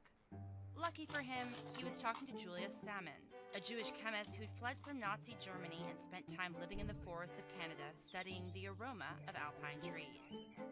After his chance encounter with the milkman, Salmon started to create paper soaked in natural pine oil. A string was also attached to stop people getting the perfume all over their hands. The freshener was originally in the shape of a buxom pinup girl, but Salmon changed his design to the pine tree we know today. This allowed the cellophane wrapper to be rolled down slowly, so the fragrance would last that little bit longer. As the automotive industry took off, so did little trees, filling the air with classics like Black Ice, Royal Pine, Vanilla Roma, and of course, New Car Scent. Fragrant and affordable, this is the design that brings you the heady aroma of a Canadian woodland, whether you're in a milk cart or a taxi cab.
The design of this bottle started in Terre Haute, Indiana in 1915.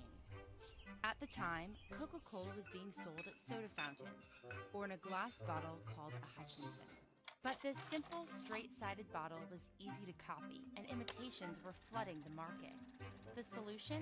A national contest for a new bottle that would make Coca-Cola stand out, even if the bottle were broken or you touched it in the dark. The Root Glass Company got to work on their competition entry, looking up the word coca in the encyclopedia, and coming across an illustration for a cocoa pod. The curvy, ridge shape appealed to the team who used it as the basis for their winning design. The first bottles hit the shelves just a year later, with the added touch of the glass being colored German green, later changed to Georgia green, in honor of the Coca-Cola Company's home state. Sleek and iconic, this is the design that's flaunted its curves to become the trademark of the most popular drink in the world. Sprinting down the aisle to save the match. That's this one. So it should go as no surprise that World Wrestling Entertainment, known as the WWE, the most popular brand of sports entertainment in the world, is prepared for any swerves that come their way. So here's the story of how the WWE learned to see the swerve coming. So I spoke to Bloomberg reporters Felix Gillette, a writer for Bloomberg News, global business, Kim Basine, and find out exactly how the WWE is positioning itself for an all-out global invasion, which starts with a massive change to their lucrative pay-per-view You've been open since 1982, which is a long time, especially for a bank in this day and age when it can be difficult to even, survive a crisis. So many of them go away. Tell us about, what a black bank is. It's African American owned in the sense that it's depositors? Yep. So we are black owned, and as we say, we are unapologetically black. We used to see ourselves as a community bank that happened to be black owned, but really now our strategy, and has been for about the past 5 years, to really focus on the fact that we are black owned, because our community really needs someone to speak in an authentic voice about issues that are confronting our community. Maybe about 5 years ago, we started focusing on being black owned, and since then there has been this movement, this Bank Black movement, which is it's really trying to do is to get the black community to use its $1.2 trillion to both deposit in black banks and to use it to really invest in black businesses and to start doing business with each other so that we could grow the economy in our community. How has the way that people think about black economic empowerment changed over the years? So for us, it has changed drastically, really through the use of technology. Not only are we located in Boston, Miami, and LA, we're also the first Black internet bank or online bank. And so people can open up an account with us from anywhere in the country. And we have customers here in New York, as well as in Utah and in Denver. And, you know, I could name cities across the country where we have customers. And so part of it is that we are now, as a community, connected through the internet. And that has been a drastic change in terms of how Black people have really viewed themselves and viewed the opportunity to bank Black and to buy Black and to do business. Now, are your standards different when it comes to, say, lending and when it comes to giving out credit cards? It would seem that that would be one way of maybe helping a community that traditionally has had a harder time getting loans. Yep. So we do offer services that other large banks do not. As an example, about 30% of our community has a check systems record, which means that they can't open up a bank account somewhere else. And we offer a second chance checking account, so to give them another opportunity to open up an account. Or we have a secured credit card to help people rebuild their credit. So there are products that we offer that are really tailored to the needs of our community. But there's also the other side of it that a lot of people don't want to talk about.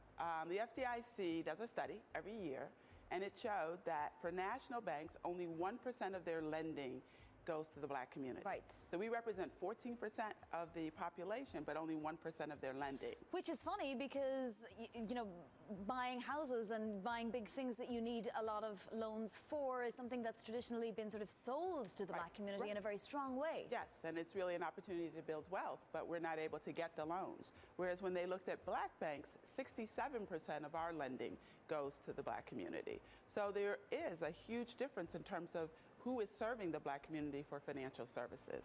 So when you're trying to get more interest around, you said the use of technology played a crucial part. How much of it is driven by Black millennials? Yeah, a lot of it. It's sort of interesting because they've had recently sort of studies that have been done about how Black millennials and millennials in general are using technology and using social media. You know, we're very big in social media, which a lot of banks have really shied away from because that's the way to get the word out to millennials. And millennials, you know, if you think about it, I'm a baby boomer. And the technology that really came out for us was really related to spending. I mean, it's probably hard for a lot of your audience to remember when ATMs didn't exist. Remember, ATMs were, you know, sort of created in our lifetime.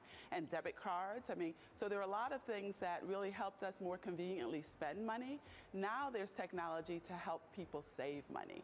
And that's what millennials are doing. They are actually using technology to save money, to invest, and to recognize that they need to make their money work for them. Terry, what is the one or two things that people come into you, because I presume you meet clients and you meet customers all the time, and say, this is a problem for us. It's not a problem in the economy at large. It is a problem. Help me. Mm-hmm. Well, the basic thing is that the Black community really did not feel that banks were for them. Like, we have people that come to us and say, this is the first time I've been excited about banking, like, period. Like, forget what we could do with a bank, but just even be excited to feel welcomed. So that's the number one thing, is that people are starting to say, hey, banking is for me. And they walk into a branch and say, I've never been in a bank before. They could be 50, 60 years old. They're like, I've never been in a bank before. So that's number one. The second is really thinking of banking as being not just a place that you deposit your money and don't think about, but to recognize that your deposit has power. There's certain social justice movements that we've gotten involved in, whether it's Black Lives Matter, whether it's Black Money Matters. I mean, we have expressed our voice that these things are important. And so where consumers are looking, and Black consumers are looking at us and saying, my money matters. The fact that I'm putting it into whether it's a local credit union or a local community bank or a Black bank does make a difference. And so the combining of your money and your deposit, specifically in social justice, is where the millennials are coming from.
Of the many satisfying moments in the recent Winter Olympics, it's hard to top the U.S. women's hockey team defeating Canada in a shootout and winning the gold medal. That victory is helping the National Women's Hockey League, the first paid women's pro hockey league, shine a light on the sport and inspire the next generation of female athletes. In today's Walk the Talk, Bloomberg's ongoing conversation about diversity in the workforce, I sat down with Danny Ryland, founder and commissioner of the NWHL. And I began by asking Danny about increased demand for women's hockey following the historic win by Team USA. I mean, it was just an amazing experience just to see those women win gold. I mean, ever since Maddie Rooney made that last save in the shootout, I mean, our players have been walking taller. There's been a great buzz around the women's game, and anytime you can have, that type of TV rating, parlayed with a gold medal. I mean, just the exposure that's brought our game has been unbelievable. Yeah, the buzz it's generated is really something else. Has sponsorship gotten easier because of it? And I wonder whether individual players, some of the stars from Team USA, will be able to get individual sponsorship deals that will then make it easier for the league to strike these deals. Of course. I mean, anytime there's international exposure, the conversations become a lot easier with sponsors. They know about the women's game. They know some of the stars in the game. And it just kind of makes the barrier to entry a little easier because we're not introducing them to a new sport. They're already aware. So it has made our lives a little bit easier, and we expect it to continue to go in a positive direction. Now, there's been a lot of changes since you founded the league in 2015. Among them is that 2 of your clubs now have the backing and the resources of NHL clubs. And I'm talking here about the Riveters, which formed a partnership with the New Jersey Devils, and the Buffalo Sabres owner bought the Buttes in Buffalo as well. Does that create imbalance with the other 2 teams that don't have that backing? No, I think it actually helps us raise the bar across the league. Obviously we want our teams in the hands of the best owners and operators, and the NHL clubs do it best. So I think it's a rally cry to the other clubs to say, like, all right, let's get another deal done. So we've definitely hit our stride this upcoming season. It's an interesting phase of the business that we're entering into. Yeah. So the goal is to then get those other 2 franchises to get owners as well. Yes, I mean, the uptick that we've seen in the 2 markets that have the relationship with the NHL clubs has been noteworthy, and so if we can replicate that and kind of come up with the perfect blueprint, not only with our current clubs but potential expansion markets as well. All right. Now, under your original plan, NWHL offered contracts of up to $26,000 a year. About 6 weeks into last season, you unexpectedly had to cut salaries by 40 to 50% to preserve the league's future. What's been the effect on player retention? The players have actually been amazing. They understood the change. They know that we are a startup business and that we do whatever we can for them, and they were our greatest ambassadors during that hard moment. And it was definitely difficult. It was the hardest decision that I had to make as a commissioner. But the way that they reacted, the way that they continued to be great ambassadors for the game, really spoke highly of them, and we retained almost all of our players. And then this year, we've seen a great uptick in the game as well. What's the path forward to getting salaries back to the levels they were at? Yeah, it's all about scale. We need to scale the business where the sports business really scales, and that's on the sponsorship side and the media side. So having the Olympics really factor in that.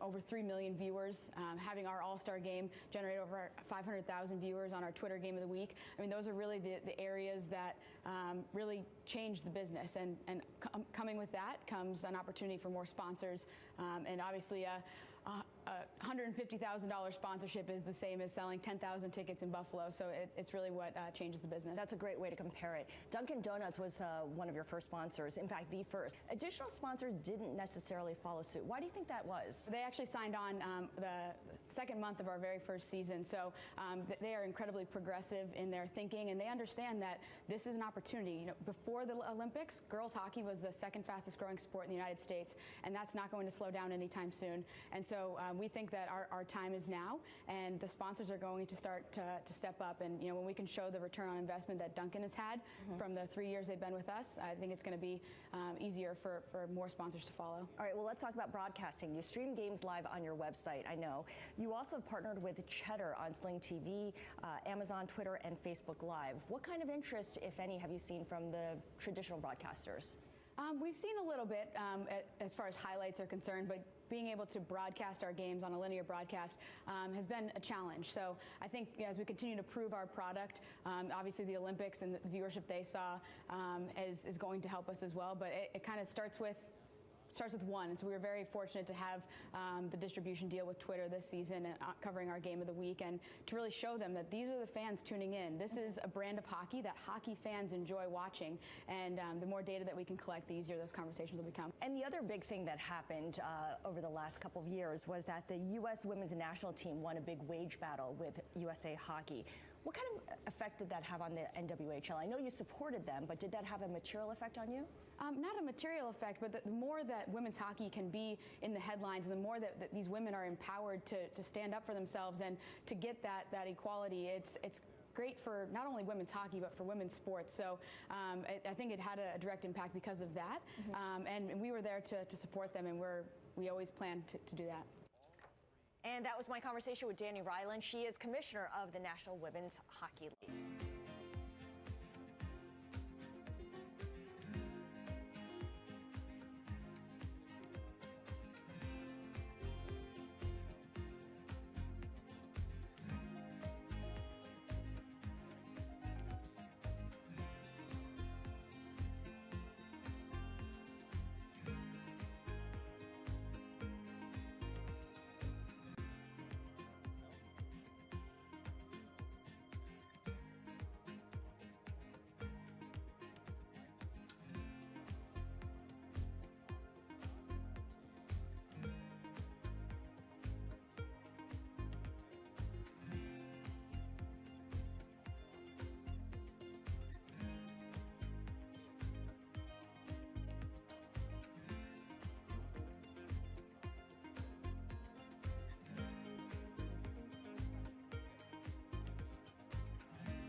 In the fight for gender equality, there are new warriors in the halls of U.S. business schools, men. The nonprofit group Forte Foundation has been training male business students to become part of its Men as Allies program. In today's Walk the Talk, Bloomberg's ongoing conversation about diversity in the workforce, I sat down with Elisa Sangster. She is executive director of Forte, to talk about the organization's efforts to launch women into careers in business. The business schools, each of them have established in a little bit of a different way, but they all found kind of the structure that worked for them. So the men work with the women's student group to establish this organization, and we've provided them with a toolkit. So really a step-by-step process of how to get this effectively started on your campus. They have a whole curriculum of conversations that they do in terms of programming. Some of them go out to hike a mountain and sit down and talk about these issues at the top of the mountain. Some of them go and have a small group dinner where they can actually have one-on-one guided conversations with questions that they can talk about. So it just depends on the group, and they try to do a variety of programming so that they can engage men and women who are on various ends of the spectrum into this conversation. Based on what you've seen through your years at the Forte Foundation, do men and women have different ideas about how men can best serve as allies to women in business school? It's a good question, and some of the things that we heard from the women, especially women who were resistant to this, were we don't need white knights, and so they didn't like the white knighting piece. They wanted the men to come in and join them side by side, but they didn't need them to come in and save the day. And for some of these organizations, that tension caused a little bit of a problem getting the organization started. But the good thing is they worked through it, they reapproached, and they came up with a better way to do it. And the men were open and interested in making these things successful, and that was helpful, I think. In terms of numbers, what have you seen? Are we talking about 100% participation by the men, or is there a threshold at which you know that this has legs? So I think what we're seeing is that the chapters have grown. So we've gone from a handful of chapters, 5 to 6, up to 25 right now out of our 52 partner business schools. But on each campus, they take a little bit of a different approach. Some of them are trying to get 100% of the men to sign a pledge, and then others are really looking at the population, 20, 30, 40%, who are interested in diving deep into this conversation and really making an impact in that way. So it's different depending on the campus. Now, this initiative was introduced in 2016. Obviously, a lot has happened since 2016. What have you learned from the whole process? That I think it's a really important conversation to be having early, and I think to start in a positive place where it's men saying we want to be supportive instead of men feeling attacked and possibly isolated from the conversation. I think what Male Allies does is give them the entree into the conversation that they need, and we do see across that spectrum that men are often interested in supporting but unsure where to start and what kind of things they should be saying and doing to be those male allies. And so that's why I think it's important to train them as early as possible. This sounds very much like a product of its time. It can only happen at this period of time with this group of people, the millennials. To what extent do you see the same level of enthusiasm from people who are from a different demographic, an older generation, for instance? Right. I think that they're sensitive and interested in it, and especially because many of those people are in leadership. They're hearing about it. How can we as an organization address this? How can we develop something to share within our entire corporation? But I think what's different about this is that these are young leaders who are moving into an organization, and they're saying very actively, we want a voice in this, and we have something to say, and we want you to listen. So top down is good, but it's not good enough. We want to also see bottom up and side to side conversations. They see themselves as agents of this process. Absolutely, absolutely. What is the next step then? Because eventually these business school men and women will graduate. They will go into jobs or start their own companies. How do you maintain your influence from that point on? Well, it's interesting because we have seen 3 or 4 years of graduates, and they are starting to reach back to us, and they've said, hey, I'm experiencing X, Y, and Z in the workplace, and I really think what we did in business school could easily apply in the corporate world. So over the last year, we've been collecting data from them, kind of their own experiences. We've done additional research, and we've also been talking to companies, especially if they have some kind of grassroots movement. And I do think that business school, this program is unique to business school, and I don't think you're seeing it as pervasively within a company or in the corporate structure. So these students are still taking the grassroots approach, and they're saying we think that this is the most effective way to do it. Training is important, and definitely we want our leaders to be bought in, but we think that having that conversation early is what prepares you to be the best business leader. What kinds of companies are participants, are willing participants here? It's companies from a lot of different industries. We've seen companies in tech, in consumer packaged goods, in finance, all across the board. There are companies involved in this. Again, it's more the men who are reaching out to us in those industries. It's not necessarily the companies saying, sign us up. That was my conversation with Elisa Sangster. She's Executive Director of the Forte Foundation.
to the Me Too movement, Hollywood is in self-reflection mode about creating a safer work environment for women.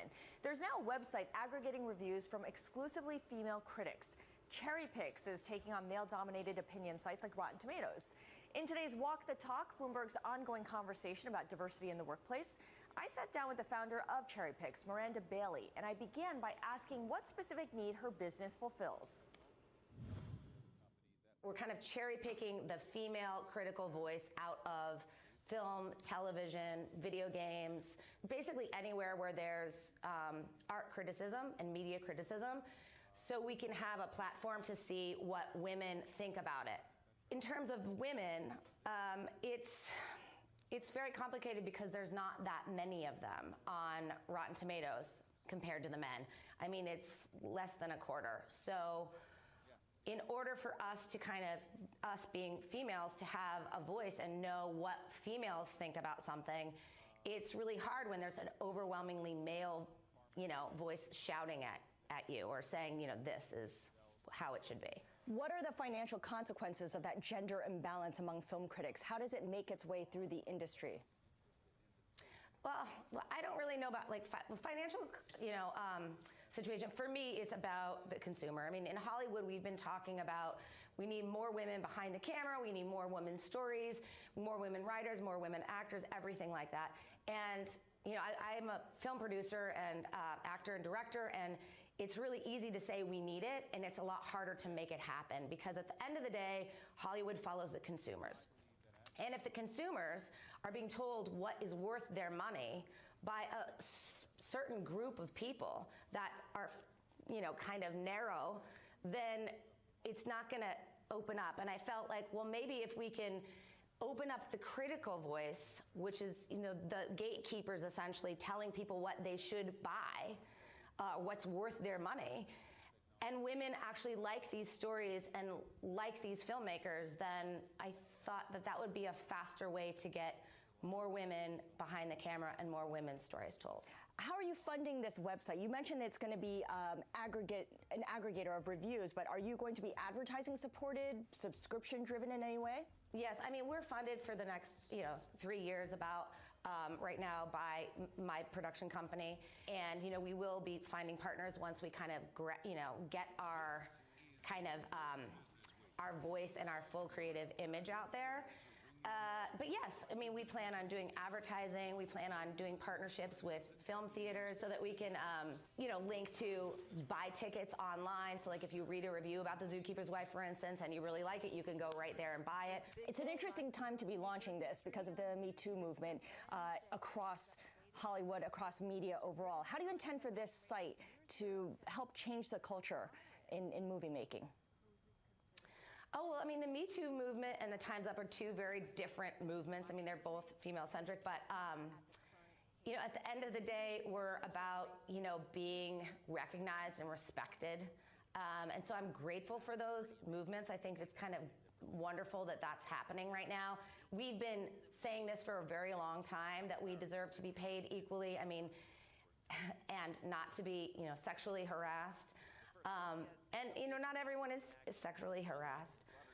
But most all women are definitely underrepresented, underpaid, and disrespected. You are an independent film producer. As you mentioned, you're an actor, you're a director. What kind of feedback have you gotten from peers in your industry when you told them about Cherry Picks?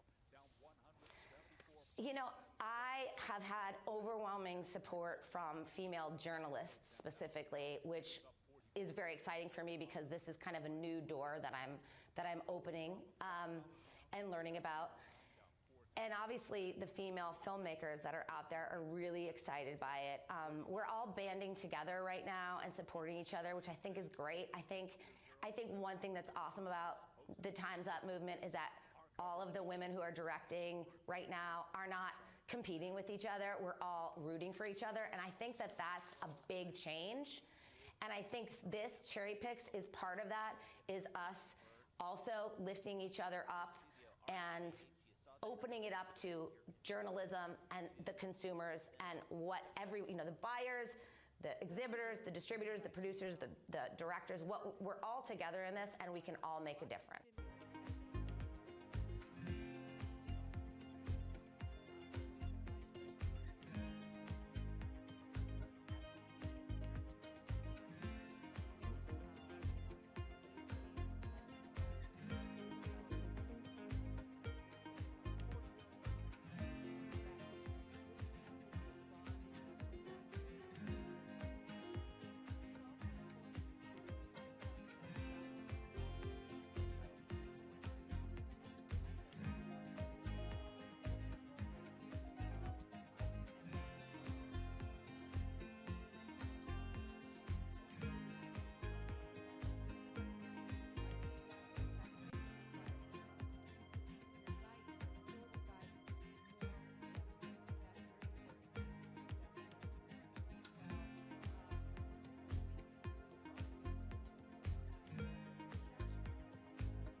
Marte went from doing hard time to building hard bodies.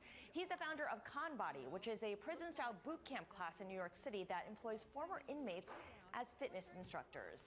In today's Walk the Talk, Bloomberg's ongoing conversation about diversity in the workforce, I sat down with Koss to discuss how he built ConBody from the ground up. ConBody was derived from my prison experience. I lost 70 pounds in 6 months in my prison cell after doctors told me I could probably die because of my health issues. I was extremely overweight. My cholesterol levels were through the roof. And I lost 70 pounds in 6 months, and then I helped over 20 inmates who was over 1,000 pounds combined. But I took that same programming that I was doing in the prison yard and started doing it and brought it to the streets of New York. And you began a business, but you told me how you didn't have any startup costs and you funded this yourself. How did that work? Yeah, I mean, I didn't have no overhead. I just went out straight to the park and started running after a woman wearing yoga pants. And I was like, hey, I got a boot camp. And I told her my story and started just attracting people to the park. I was standing on the F train, B train, making announcements. Like, I was nonstop hustling and asking. And I basically took the same skills that I used while I was selling drugs and brought them out legally. So these are transferable skills. Exactly. Your workout has gotten really popular. You now have your own location. Talk about what's involved here and who goes to your workout classes. Yeah, so what we do is hire formerly incarcerated individuals to teach our fitness classes. So we train the inmates in the system, and we're working on creating a direct pipeline from the inside out. Mostly the people that come to our classes is young professional women. Actually, a lot of people are surprised, but we don't use any equipment. A lot of guys like to, go to the gym and lift 1,000 pounds. My secret sauce is that I work with what I got. So just my body weight, small amount of space, just like I did in my prison cell.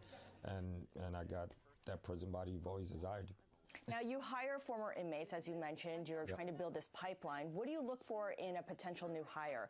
And the extent of vetting, talk about that involved in these prospective hires.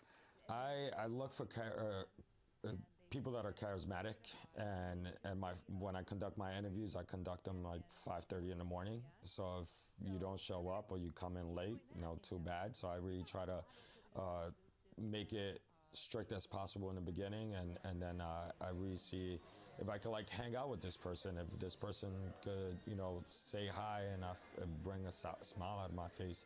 Not only me, but the customers that are coming through the door, and really breaking down that stereotype, because we have people coming in, who's never met anybody who's been incarcerated. What the perceived notion of somebody that's a so-called ex-con is that we're all killers and rapists and, the worst of the worst. But the truth is that we're just all human beings that committed a mistake, and we just want to readapt back to society and get a second chance. Your real message here is about prison reform when it comes down to it. And you kind of came up with your business plan when you were in solitary confinement. You had a lot of time to think about this. You also got some help once you established your workout class after you held it in the park. Talk a little bit about the organizations that allowed you to bring together some of your ideas and make it a more scalable business. Yeah, so when I came home, I try to take advantage of every nonprofit that you could think of in the prison reform industry. So I went to Fortune Society. From Fortune Society, went to Career Gear, and all these nonprofits are helping me and just trying to get me back on my feet. But there was one program called Defy Ventures. Defy Ventures believes that illegal entrepreneurs have the transferable skills to become legal entrepreneurs. And I did that program. It was a very intense program taught by MBA, Harvard, and Stanford professors. And you graduate and you get a MBA Baylor University certificate when you graduate from the program. So they helped me put my whole business plan together and pay my taxes, and redo it legit. Talk a little bit about your growth plans, because you're based in the Lower East Side of New York City, but you have some pretty ambitious plans. Yeah, so I'm in the Lower East Side, in the exact same corner where I sold drugs at, where I got in trouble at, and went back into a full circle in that neighborhood. Our growth is we want to open nine studios in the next 5 years. I just came out with my book, so ConBody shows my whole secret sauce in that book, and then also we started this online platform that's coming out in a couple weeks where you could virtually work out with a formerly incarcerated individual. So you basically choose your favorite ex-con for $9 a month, and you get that prison body you've always desired.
Diversity is in fashion. That's according to Eva Chen, who heads up fashion partnerships at Instagram. In today's Walk the Talk, Bloomberg's ongoing conversation about diversity in the workplace, I sat down with Eva Chen at the monthly Cornell Tech at Bloomberg Speaker Series, and I asked Eva how exactly inclusion is showing up on the runways. The message is you must be inclusive, and you must kind of understand that there are billions of people on this planet, and there's not one look. I think about Instagram and some of the accounts that have done so well on Instagram, and some of the models that are coming out of it, like Ashley Graham or Paloma SLR or Halima. Like, these are women who represent beauty for a lot of different people, and that kind of cookie cutter look. There's not just one standard of beauty. It's 800 million standards of beauty. So I think that's kind of the voice. And now, you think about it, if a fashion show were to cast just one type of model or one type of woman in their runway, and it was every single model looked the same, you would hear about it on Instagram. Like, people will not take that. And I think it's amazing. I think it's powerful. I think everyone can feel represented. And for me, growing up, I remember not seeing anyone who looked like me or looked like us. It just didn't exist. And I think now, if you are a 15-year-old bookworm who, loves to read, this is like, I'm describing myself, like a bookworm who loves to read young adult fiction and drink like lemon ginger tea, it's like you can find someone else, and you can find your group of people by following the hashtag Bookstagram. You can find, like, your kind of like squad. And even if it's a digital squad, you can feel like you have other people to kind of identify with. How is fashion able to get ahead of the curve of everyone else? Why were they able to figure this out more quickly than others? I mean, I think in so many ways, like, fashion just kind of, it's supposed to be a little bit prescient. It's supposed to be a little bit ahead of the curve. And also you're able to push the boundaries in fashion. Like, there are runway shows where people can kind of walk backwards on the runway, or they cast real life models, real life people, which is just like people, revolutionary, on the runway. And I think that you're able to take risks in fashion, and risks are appreciated. Some risks don't pay off. I mean, I think of H&M and the controversy over a black child modeling a sweatshirt with the words "coolest monkey in the jungle." That obviously did not work. How is the feedback now from consumers different in the age of social media, where something like that will go viral in a bad way very quickly? Yeah, I mean, I think that, listen, I don't know what the thinking was behind that specific moment, or behind that specific casting, but nowadays it's like, the most important thing for corporations and companies is to have representation. Make sure that your board of directors is diverse. Make sure that the people who work in the casting department and the creative teams are diverse, because you want to be able to truly represent and truly embody. It's not enough to say, we believe in diversity. You have to have diversity. And that's, I feel very fortunate at Instagram. It's like, it is a diverse team. I love seeing and hearing the different voices and opinions, and voices of dissent as well. And that's the thing with Instagram. It's like, people have opinions. You won't always agree with the opinions, but it's important that people voice their opinions, and when people see something that they think is wrong or that is wrong, they will speak up and speak out. Right. Do you think fashion brands are nimble enough to respond, or it's because of something like Instagram that provides that instant loop, that feedback loop, they're able to? I think some companies are. I think it very much depends on the infrastructure of the company, and this is I don't know enough about fashion corporations and infrastructure, but if you have, I look at Gucci, for instance, and Gucci, they have been known to collaborate with a lot of Instagram influencers and artists, and for the most part, 99% of the time, it's amazing. And there was one season where they did there was something on the runway that was very evocative of Dapper Dan, the renowned kind of fashion icon, and they were called out for it. And very quickly, they issued a statement saying you were right, and now they're collaborating with Dapper Dan and doing a whole collection together. And I think that's in part their creative director, Alessandro, is incredibly fluent in Instagram. He's on direct messages, reaching out to illustrators, looking for fresh voices. And I think a lot of it depends on the leadership and how, I don't want to say woke, but how kind of tuned in they are to what the public consciousness is.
So in the early 1990s, you started selling soaps and essential oils on the streets of Harlem and Bed-Stuy to start Sundial Brands. How did you know back then that there would be a market for black hair and skincare products? Yeah, well, because when we started, there was, first of all, there was nobody producing natural products that were efficacious and that were designed to work on different hair textures and on different skin types.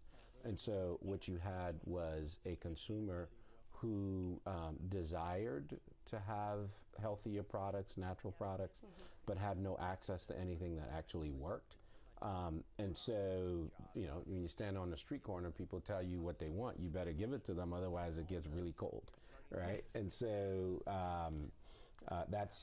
we started to take that feedback and started to incorporate that into the things that we were offering. And before you know it, we were selling to other vendors who were bringing feedback from their customers and clients.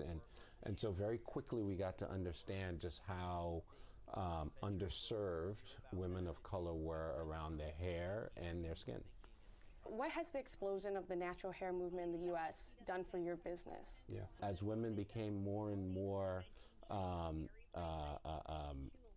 empowered or empowering themselves, I should say, to wear their hair natural, to express themselves as freely as they wanted to around the things that were important to them, that really started to drive the adoption of natural hair.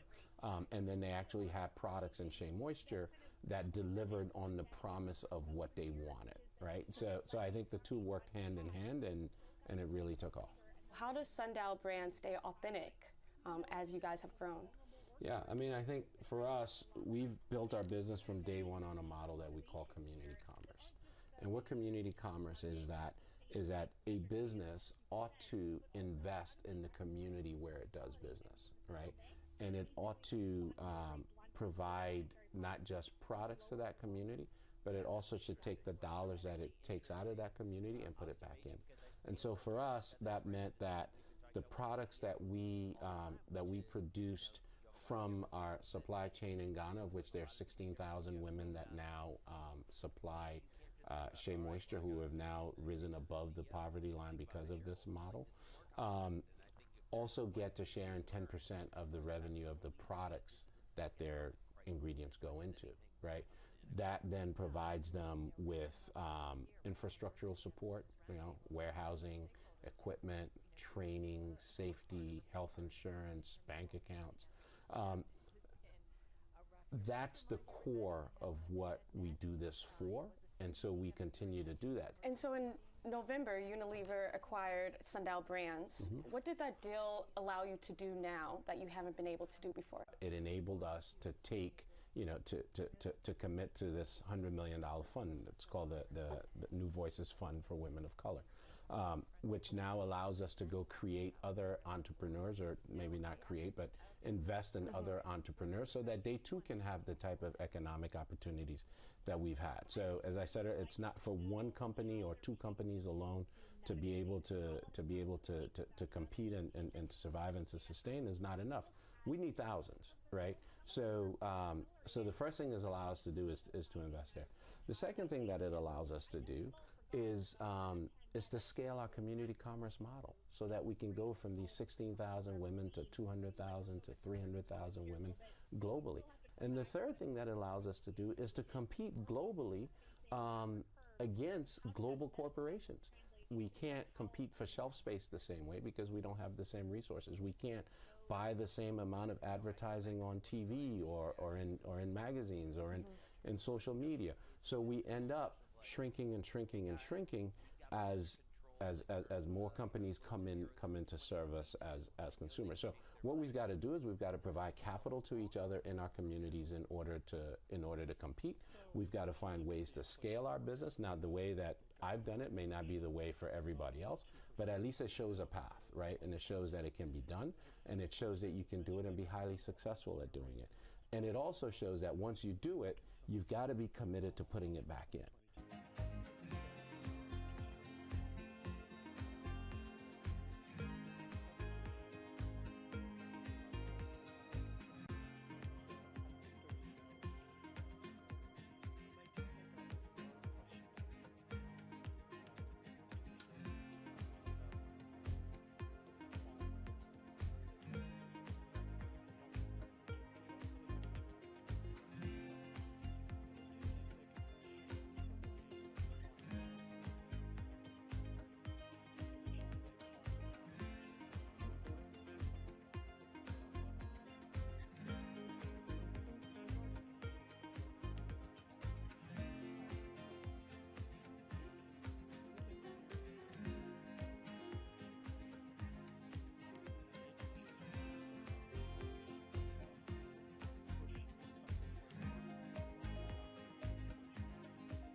In today's Walk the Talk, Bloomberg's conversation about diversity in the workforce, we're putting the spotlight on Goldman Sachs. CEO Lloyd Blankfein is reportedly planning to step down as soon as this year. Diversity will be a top priority for his heir apparent, David Solomon. Solomon recently told the Women in Corporate Leadership Initiative, quote, "You make progress, but the progress as you're looking at it day to day feels slow, and it feels slow because you're a big organization. But you know over time that will change. It's our job to change it." Joining us now to explore this topic is Bloomberg's Jordan Holman. Jordan, we know that Solomon has been pretty active on the diversity front. He did propose a number of ideas to the board not so long ago. Why aren't we seeing an increase of female representatives or executives at the senior level? Because it's not there yet. Right. No woman has run a major Wall Street bank before. And if David Solomon does become the next CEO, that pattern will continue. So at Goldman, they are looking at increasing the number of women who come into those entry-level positions. But we're not seeing the women come out on the other side of the pipeline on those executive teams. So there is a retention issue, and they are looking at that through mentorship and sponsorship initiatives. So how long does it take before you get sort of a critical mass of women at senior ranks? I mean, what's the sort of trajectory within Goldman to reach the upper echelons of leadership? It definitely takes years, and you have to groom people. Goldman's a company where they want to hire internal candidates. An internal candidate becomes CEO. So that's why it's important to retain those women that they're bringing in. For example, this summer, they said that they have about 40%, mid 40% of women in their junior employee class. And so that's great, but there's only 2 women on their executive team. So now you have to, with this generation, groom them, promote them, have opportunities for them to want to stay on Wall Street. And that takes time. I think about how Dina Powell, who was once at Goldman Sachs, went to work for the Trump White House, has come back. And there was some tension over her promotion when she returned because she was added to the management committee when her background is not in a profit-generating business. Right. Her background's in government and philanthropy. And when you're looking for the next CEO, you're looking for those people who've been in positions of profit and loss. And she's not in that. So then when you look at the pool of women who are in that, it gets smaller and smaller. So then when it's time to select your CEO, you have nowhere to turn. How does Goldman compare to its peers with this? So Goldman's not alone when it comes to female representation. Citigroup and JP Morgan also have less than a quarter of women on their executive teams. So it's a conversation that needs to happen across all the banks of how do you get your first female CEO of a large bank. You recently talked with Goldman Sachs' former HR head, Edith Cooper, who spoke about the bank's efforts to increase diversity, women as well as minorities. What did you learn from her? So Edith Cooper spoke on a panel last week, and she said that Goldman is looking at the data. They're really trying to be data-driven about their diversity initiatives. So if the data's not saying that they're making progress and change, like Solomon said earlier, it looks slow, then they're going to switch it up. They're going to try new initiatives.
Fixed income mutual funds run by women are outperforming funds run by men. So you would think that the number of female managers would be rising, but you'd be wrong. In today's Walk the Talk, Bloomberg's ongoing conversation about diversity in the workplace, I want to bring in Bloomberg's Liz McCormick, who's been crunching the numbers, and the numbers are kind of troubling here. Going back 15 years, Morningstar has found that women-run fixed income funds outperform by a meaningful amount.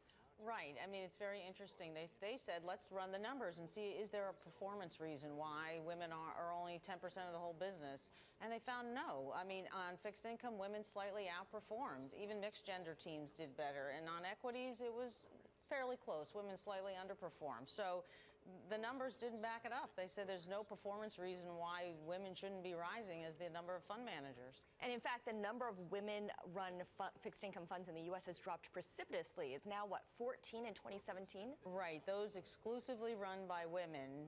There's only 14. As of September 2017, that's all there was. In 2004, it was 47. Yeah, so it was a big drop, you know, so it doesn't kind of make sense, you know. So you talk to different people. What do they blame it on, or what do they attribute it to, rather? Yeah, it's interesting. You know, I spoke to a lot of the leading fund managers who broke through and said, how'd you do it? What are the problems? A lot of them said, number one, it's very tough, because we weren't always welcomed in the beginning, and you don't start as a fund manager. You have to rise to that level, so it's a long haul. And some say by the time you've fought for 30 years or so, some are like leaving and they're had enough. And others are saying young women don't know enough about it. So that's why these organizations like Girls Who Invest are trying to, you know, educate college women. Hey, this is a great field for you, and you can perform. Absolutely. Misconceptions also abound here, and I know this is something that Girls Who Invest is trying to fight as well. The idea that you have to be super quanti to run a fund. It's something that doesn't get communicated very well. Right, exactly. I think some women think, well, maybe I could, you know, go into sales or banking or something in general, but to run a fund, you have to be just wicked smart and have to be great in math. And of course, those are great skills, but that's not all it requires. And women, it's about managing risk. Like Ann Walsh of Guggenheim said, you know, women are very savvy at managing risk, and that's especially in bonds. That's a big deal, you know? What was her story? Because she started off on the state pension side, right? Right. She's amazing. I mean, I said, is this right, this list of all your achievements? Yeah, she started as an accounting degree, said, I just happened to go to a pension fund, and then learned about portfolio management, and then went on to just really work hard. MBA, CFA, law degree, you name it. She had to really stack the decks, but, you know, she achieved. All the credentials are there, and she got her break. Yep, for sure.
1990s, Liberian native Richelieu Dennis co-founded Sundial Brands with the goal of creating natural hair and beauty products for consumers of color.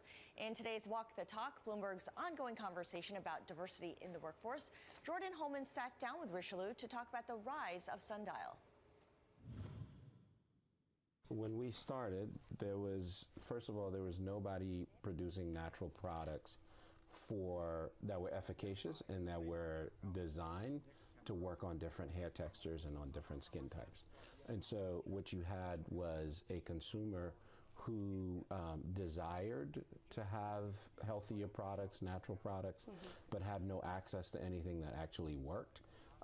And so, when you stand on the street corner, people tell you what they want, you better give it to them, otherwise it gets really cold, right? And so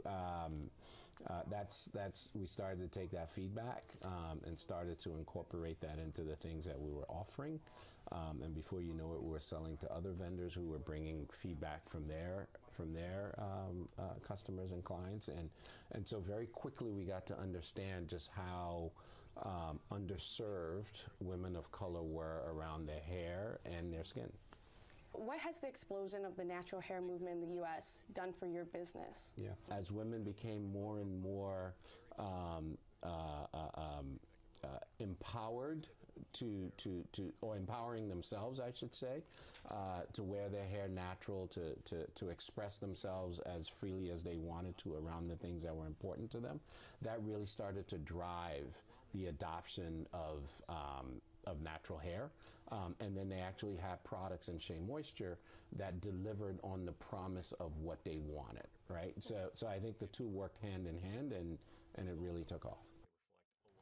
And that was Bloomberg's Jordan Holman speaking with Sundial Brands co-founder Richelieu Dennis. You can get the full interview on Bloomberg.com.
LOTOME stands for Locate, Target, and Message. LOTOME helps advertisers collect and organize their consumer data. So if you can imagine that customers engage on the phone, on the web, in a store, through a coupon, we help collect all of that, attach it to a profile, and activate it. It's the big data story. When I started the company in 2006, I saw this unbelievable opportunity around user-generated content. It changed the paradigm for all advertisers. There had to be a platform to protect the brand and get a defined result, which is a sale. That is the genesis of LOTOME. My first year in business, we landed 9 customers on a proof of concept. I then went to venture capitalists and told them the story. And over time, I was able to raise $60 million. I woke up one day in 2011, I had a board meeting. I called our board together, I told them the trends and the data points I was seeing, and we made a decision to cut the company in half and walk away from a $30 million revenue line of business. We took the company and made a huge pivot. We went from about 100 employees down to 50. There was some overlap of customers, but most of the customers were net new customers that we had to go win around a different line of business. We went from a media business that was charging on a campaign basis to a software as a service business that was charging a monthly fee to manage data. One of the key things that happened during the process was what once was just a desktop experience, meaning your computer, suddenly became a mobile device, a television, an iPad. And that is why we bought a company called Admobius in 2012, simply focused on what was called the device problem, cross-device.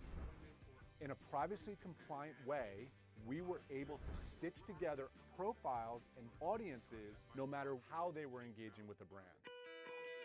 We've had about 500% growth in customers since 2014. We've 10x'd our employee base over the past 5 years. We're profitable. Developing profitability in a technology company is something I'm super proud of. Over the next 5 years, I would like to be a very large public enterprise. Almost every device and almost everything we're doing is connected to the internet. Microwaves, refrigerators, automobiles. There's information that's thrown off from that device connected to that consumer. I think there's an opportunity for a public company who is only focused on data, data solutions, and activating customer data. In a world where data is everywhere, we help our customers figure out what it all means. And that's the future of LOTOME.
idea for Full Lane came about in 2009 when I was making a personal shift to a healthier lifestyle generally. And I realized when I was looking into nutrition and fitness that all of these beauty products actually contained a lot of toxins. I realized there was a real opportunity for a clean beauty retail store with all vetted products for safety and performance. Our entire goal is to shift the mindset around the products you apply to your skin. I needed to learn a lot about business and about the beauty industry. I worked on a lavender farm, I worked for a skincare developer, I got a quick MBA at Babson where I focused on the business plan the entire time. In 2013, we opened doors to our first store. I was in there every single day talking to customers, figuring out what this needed to be. I raised a small angel round of $750,000. That lasted us almost 3 years. All the way through to 2016, I was really focused on building a brick and mortar first business. At the same time, there was so much more going on in beauty online than there ever had been. You know, content had become so critical. We decided to make a huge shift in 2016 and change to a digital first business. We decided that digital first was really going to be the only way that we could get the content out there and we could grow fast enough to be able to share our, very unique level of expertise. So we raised a round of $3 million to do that. We needed to build a digital first team. We needed to build a new flexible tech stack. We're very lucky to be in Boston, to be surrounded by a ton of really awesome engineers and folks that are super passionate about mission-driven business as well. We spent a year and a half building it out, figuring out how Full Lane should exist online. So it'll be between 70 to 80% online by the end of this year. Despite building a digital first business, you can never truly replicate our in-store experience online. We have 2 brick and mortar stores right now, both in Boston. We'll be opening 4 this year. And if everything goes well, we'll open an additional 10 in 2019. So we're going to continue growing content and education online in a huge, huge way. I think the real secret sauce to Full Lane is we're a highly curated portfolio. Since starting the business, we've tested between 800 to 900 brands. We have 75 brands in the store right now. It's not easy to get on our shelves. We don't carry any full brand portfolios. We carry what the best products are by the brand. It's helping in the repeat rates. It's helping in retention. We're now becoming known as the place to really, truly start your clean beauty journey.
mission at Food 52 is to inspire people to eat thoughtfully and live joyfully. We are a comprehensive resource for kitchen and home enthusiasts, and that means that we offer both content and commerce, and then community is a tie that holds it all together. My co-founder Amanda and I both come from traditional print media backgrounds. We were editors and writers. In 2008-2009, we saw this opportunity to create a brand around kitchen and home that lived online. We went out and got a book deal. We got a $100,000 advance, and we actually used that advance to pay for the building of the initial website. In 2009, when we launched, we started really with recipes. Then in 2010, we raised an angel round, a seed round, of $750,000, which we used to invest in building out our own e-commerce platform. E-commerce represents about 60% of our top-line revenue, and ad sales is the majority of the rest, with a very small bit being cookbook sales. The majority of our advertising is native advertising and branded content. The events are also a key part of all of our lines of business. We do a lot of events with brands on the ad sales side, and then we have our own events on the commerce side, often pop-ups where we're showcasing our products, which you can typically only buy online. Last year, during Cyber Weekend, we had an outage where the company that calculates our sales tax was down for over 12 hours. So we had just a total backup. What we decided to do was to remove the sales tax functionality completely from the checkout process so that orders could get through, and turn it to our advantage by actually making it a promotion. And we followed up with an email the next day, and we said to everyone, we will cover the sales tax through the rest of this weekend. When you have a community that you really are talking so directly with all the time, it enables us to have that sort of direct conversation with people via email, via the site. This is what we're going to do. We're going to turn it around to your advantage because you're that important to us. Right now, we are touching 12 million people on a monthly basis. Our unique visitor growth has been 65% over the past year. We're talking to Amazon Alexa about a partnership. Something we talk about all the time is, what does a Food 52 presence look like offline, a permanent brick and mortar presence? We're very close to profitability, and it is really one of our key focuses for the next 18 months is to become a sustainable business.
Sweetgreen, we make every single thing from scratch in store every day.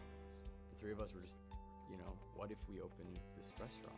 It was just solving a problem that we had in our own life. This problem of wanting to eat something that was healthy, affordable, convenient, and really stood for something that we believed in.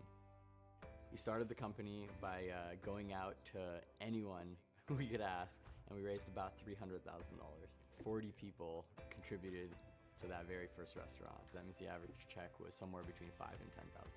The place we found to open was tiny. And what that did was it really forced us to simplify everything. And that philosophy has really stuck with us throughout the whole history of the company. It wasn't that sales took off in a crazy way right away, but it was like the people who knew about us loved us. Very soon after we opened the first one, we started exploring the idea of a second and a third one. Our first 7 restaurants, we stayed in the DC area. We had these huge ambitions, but we knew we had to get things right before we scaled it. We've had to raise a lot of capital along the way because we build restaurants, but we never really took on any sort of institutional funding or any big investors. It was about 4 years ago, one of our customers and friends approached us about investing a lot more money. It was a guy named Steve Case. He really believed in our mission. That kind of funding allowed us to invest in people, invest in the community, invest in the systems and infrastructure, allowed us to build a brand. We invested in mobile technology and also rebuilt our restaurants in a responsive way. You can pick up your phone or go online and within just a few clicks, order it, have it on a shelf ready, come pick it up and be out of there. That was really hard. It was more than just building an app. Everything had to be redone. The way we operate, our kitchen systems, our prep, everything we did had to be rethought because all of a sudden it went from like 1 restaurant, 1 engine to 2. It took us about 2 years to build that technology. I think sometimes the easy way is not the right way. Instead of resisting it, embrace it and figure out a way to do it the right way, not just the cheap or the easy way. Today we're open across the country in 8 cities. So we're in DC, Philadelphia, Baltimore, New York, Boston, Chicago, LA, and the Bay Area. In 2017, we'll end the year with 85 restaurants. For the next 10 years, we're focused on not only just building restaurants, but building technology that can make it easier for customers to interact and eat healthy. We always say we want to meet customers where they are.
The idea for Swell really was I wanted to create a better looking water bottle that would convert people to actually carrying a water bottle everywhere that they went to stop using those plastic water bottles.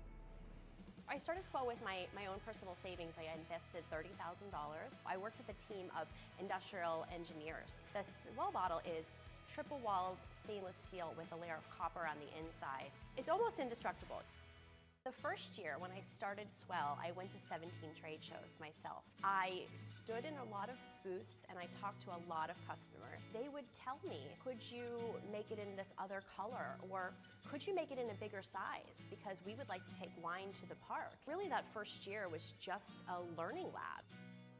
It's been a real wild ride. We went from 3 million in sales to 10 to 50, 50 to 100, really fast. We are now in 65 countries. One of the challenges that we faced is we outgrew our office. We outgrew our systems. We were running this company at $100 million last year on spreadsheets. We outgrew our website. It mostly kept up unless somebody famous tweeted about us and then everything, came down. For me as a CEO, it was really hard to turn my attention inward. It's been hard for me to not take every marketing opportunity, every sales opportunity, every innovation opportunity. We had to put a lot of things on pause while we built the infrastructure. We're building up the leadership team, we're moving the office, we're moving the warehouse, we're moving the website. We can be a billion-dollar company because we've got the systems. Last year in 2016, I had the idea to launch a new line for Swell. It's called Sip by Swell. We originally launched in Target stores nationwide. It's a little bit less expensive. It was part of my idea that create something new for a different type of customer. Our customers love to collect them. We found that the average customer that has a Swell at home has 5.5 bottles at home. Still today, we're a self-funded company and we don't have any outside investors. I don't have a board. I don't have any metrics. I don't have anyone telling me I need to hit any numbers. We might not always be privately owned. We don't necessarily need the capital, but I'm always interested in potential advice and expertise. How could we potentially partner with someone that could help us grow bigger, faster, stronger? I'm not saying that anything's coming, but you never know. I still see people with plastic water bottles. However, I have to say, I think the balance of seeing the plastic versus seeing Swells is starting to change. We still have some education to do, but I'm feeling pretty good about the progress.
Gotham Greens is a commercial-scale urban farming company. We develop and operate high-tech greenhouse facilities for fresh vegetable production in cities. I was working in the field of sustainability and environmental engineering and became fascinated with the technology that was available to be able to grow crops using a small fraction of the resources compared to conventional farming. And at the same time, I really started to recognize the growing trend in the marketplace toward consumers wanting more local and regionally sourced food. So that's really when the light bulb moment went off. We cobbled together some funding and built a 15,000 square foot rooftop greenhouse in the Greenpoint neighborhood of Brooklyn in 2011. We started pitching supermarket chains, restaurants, we started inviting chefs into the greenhouse facility, and within 3 months we were completely sold out of the produce. And that's when we realized that we were really onto something and we should probably expand. And then a really compelling partnership opportunity came along with Whole Foods Market, which at the time was one of our largest customers. And we crafted an idea to actually design and build a commercial scale greenhouse into the roofs of one of their new supermarkets in Brooklyn, New York. That was almost double the size of the first one and provided our brand with a lot of visibility. Lo and behold, within a few short months of opening that second greenhouse facility, we were yet again sold out of the produce. So we started looking at Chicago, which is also a city with a thriving food culture and a consumer base that's increasingly demanding high quality fresh produce. And that facility is our largest until date, which is about 80,000 square feet or 2 acres. That produces the equivalent of about 50 acres of conventional field farming. This form of farming, which is known as controlled environment agriculture, is really a combination of horticultural science as well as environmental engineering. It was a challenge to find people with this very unique skill set. We conceived of an idea to establish an in-house training program that we now call Gotham Greens University. So we're able to take young graduates out of university or high school vocational programs focused on science and biology and train them to really design these facilities and operate them. Our company has built 4 greenhouse facilities across 2 cities. We have about 160 employees. We've experienced about a 20x growth rate since inception. In our first year of operations, we grew about 500,000 heads of lettuce and leafy greens. And last year, we grew over 20 million heads of lettuce and leafy greens. I believe the future will have us expanding to other cities across the United States, expanding into new products, new product development. Our motto is to be able to harvest and deliver within 24 hours, to be able to provide consumers with the freshest possible product and the best tasting product.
Gemmy is a new luxury brand that's providing the customer with the highest quality Italian shoes at prices that have never been historically possible until now.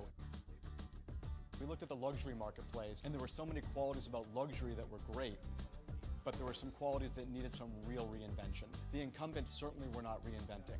Shoes happened to be a category that we fell in love with because we love obsession. We want to be a business that occupies a spot, a place in the customer's mind all the time. Shoes create that unique obsession. We think that you've got to be newsworthy. You've got to be different. You've got to have a story to tell. Our consumer knows there's must-see TV every Monday, and it's not about markdowns, it's not about private sales, it's about great new product. We actually don't release that many more products than other traditional retailers do. We just don't do it all at once.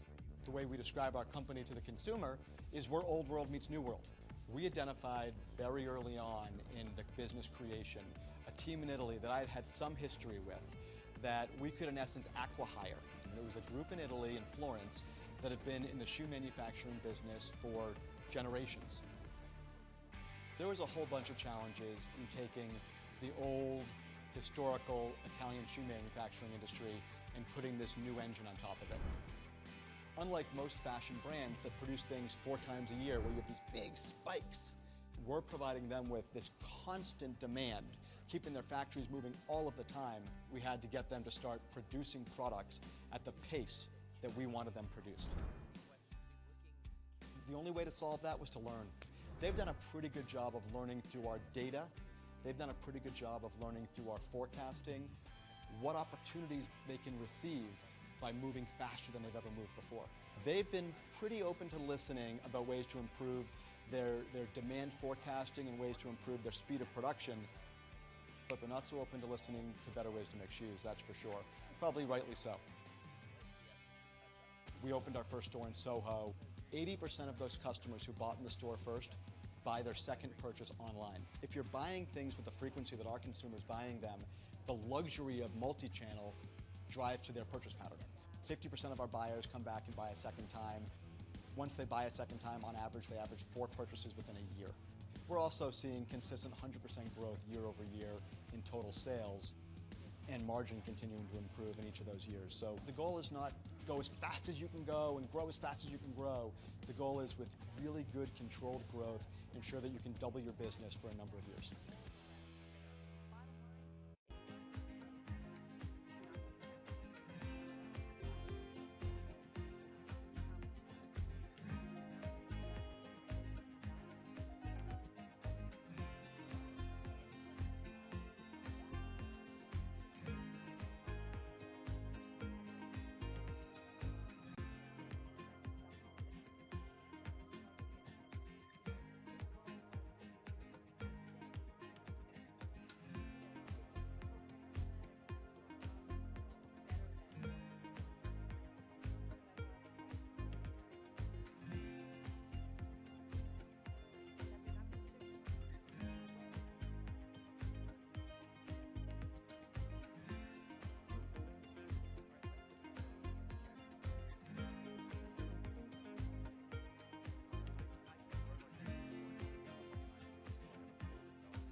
Box is an online warehouse club. We cut out the membership fees and we deliver it right to you, generally in 2 days or less with free shipping. I grew up in the suburbs of tropical New Jersey, and then moving into Manhattan later in life, I didn't have a car to get to a warehouse club.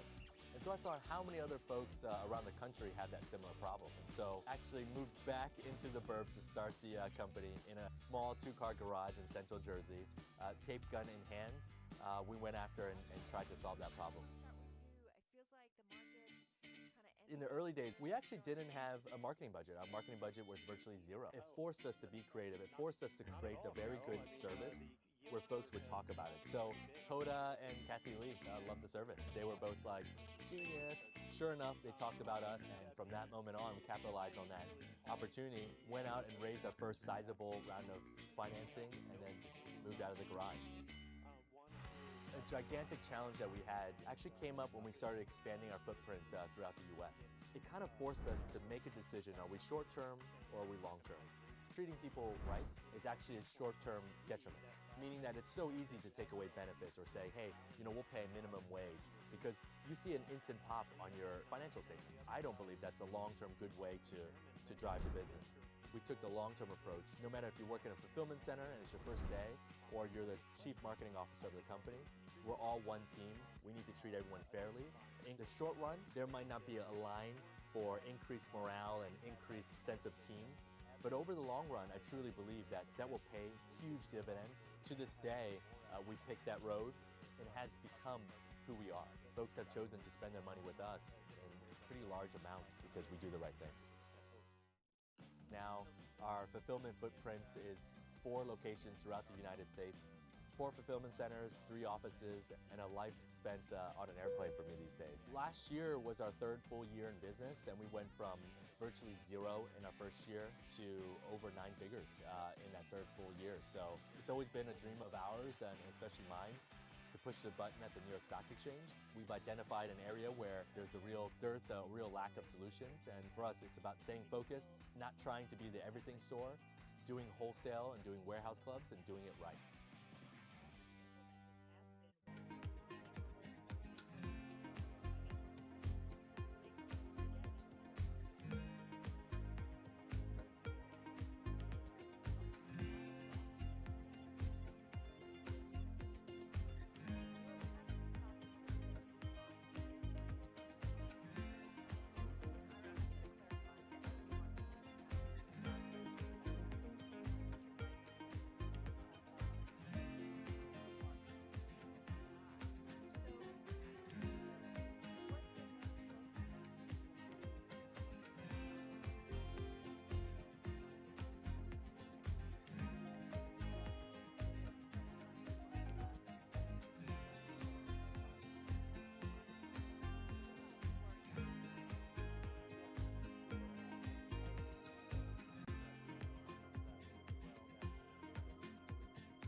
Co. is a new media company that largely reaches millennial women and aims to inspire, inform, and empower them to be more creative. My past is largely out of tech companies. I worked at Google and Apple, and I started realizing the world of digital media was becoming a big trend. I left Google at the age of 25. I was not married yet, and I had saved up enough money to bootstrap my own business for about 6 months. And ultimately, within that 6 months, I made enough traction to raise a seed round, and the rest was history. We have a three-legged stool of revenue. The first is through advertising, and we do primarily native advertising, so branded content as well as experiences and events. We also sell classes online. We have almost 100 courses that women pay for. And then the last leg is through our merchandising business. So one big challenge over the last 12 months has been the notion of whether or not to put our content natively on distributed platforms, ranging from Snapchat to Pinterest to Facebook and Instagram. A lot of the platforms will automatically give you a little bit more reach per their algorithm if you're putting content natively on them. However, they initially had not built monetization tools.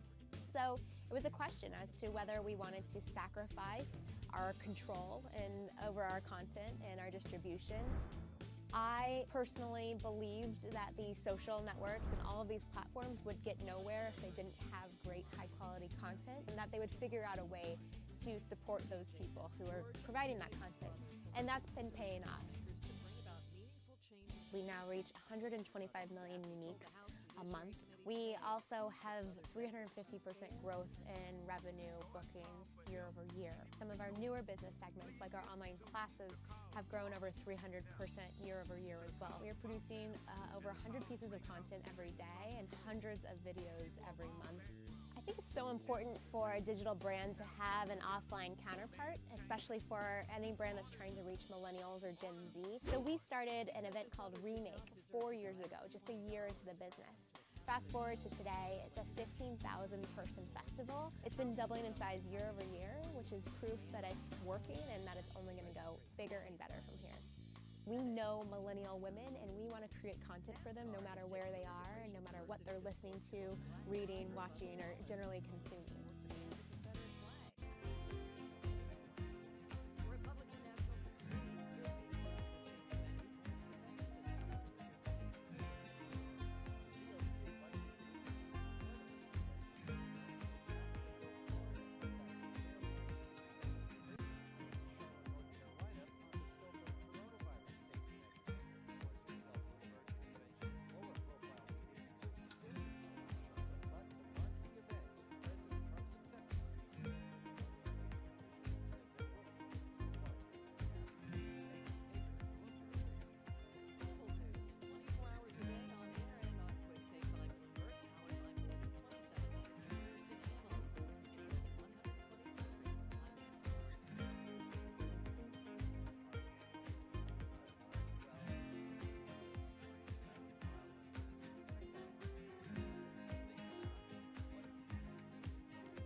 are a luxury bedding destination that's online only and direct to consumer. The company was started by my wife and I, and we were in the market for new sheets. We just really hated the shopping experience. It wasn't consistent with what we're used to with shopping with apparel or other items online.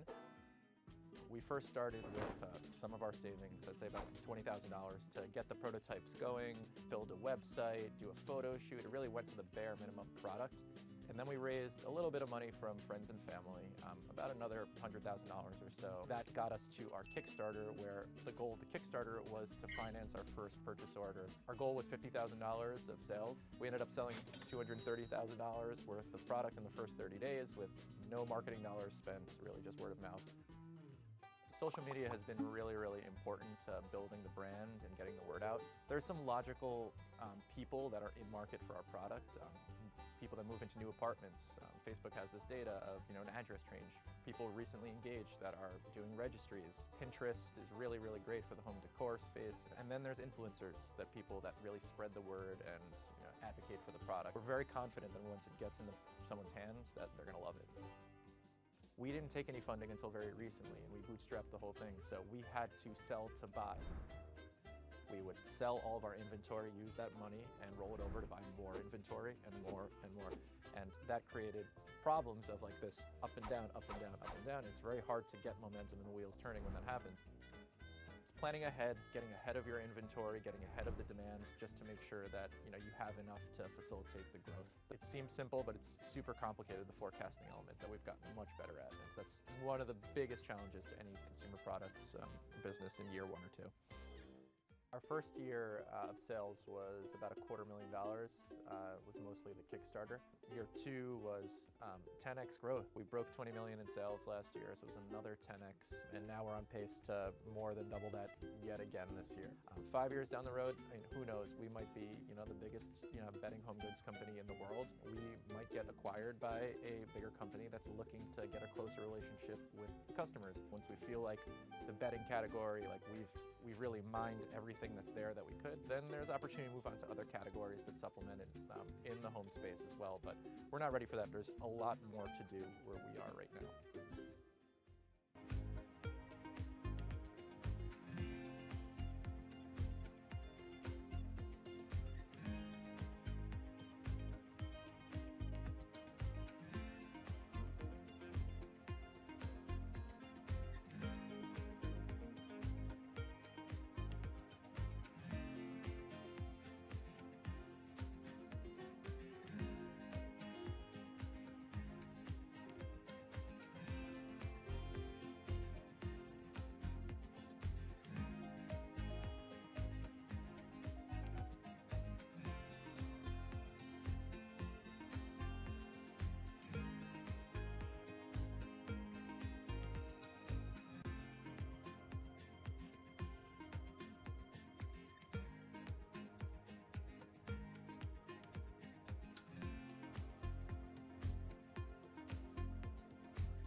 Dia & Co is a personalized online shopping service for women who wear sizes 14 and above. Plus-size women in the U.S. make up about 67% of the population in the U.S. and pretty shockingly make up only 17% of apparel spend in the U.S. Dia was founded on the simple mission of really creating equality for her as a customer and therefore really bringing her to the table for the first time within fashion. One of the things that was very clear for our customer was she was as underserved in retail as she was in media. And what that meant was that discovery channels were actually quite challenging.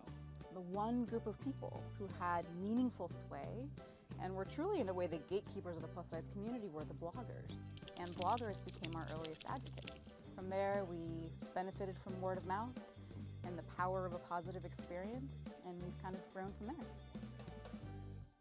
We very quickly realized that we had this growing, avid, excited customer base and a distribution network that was working.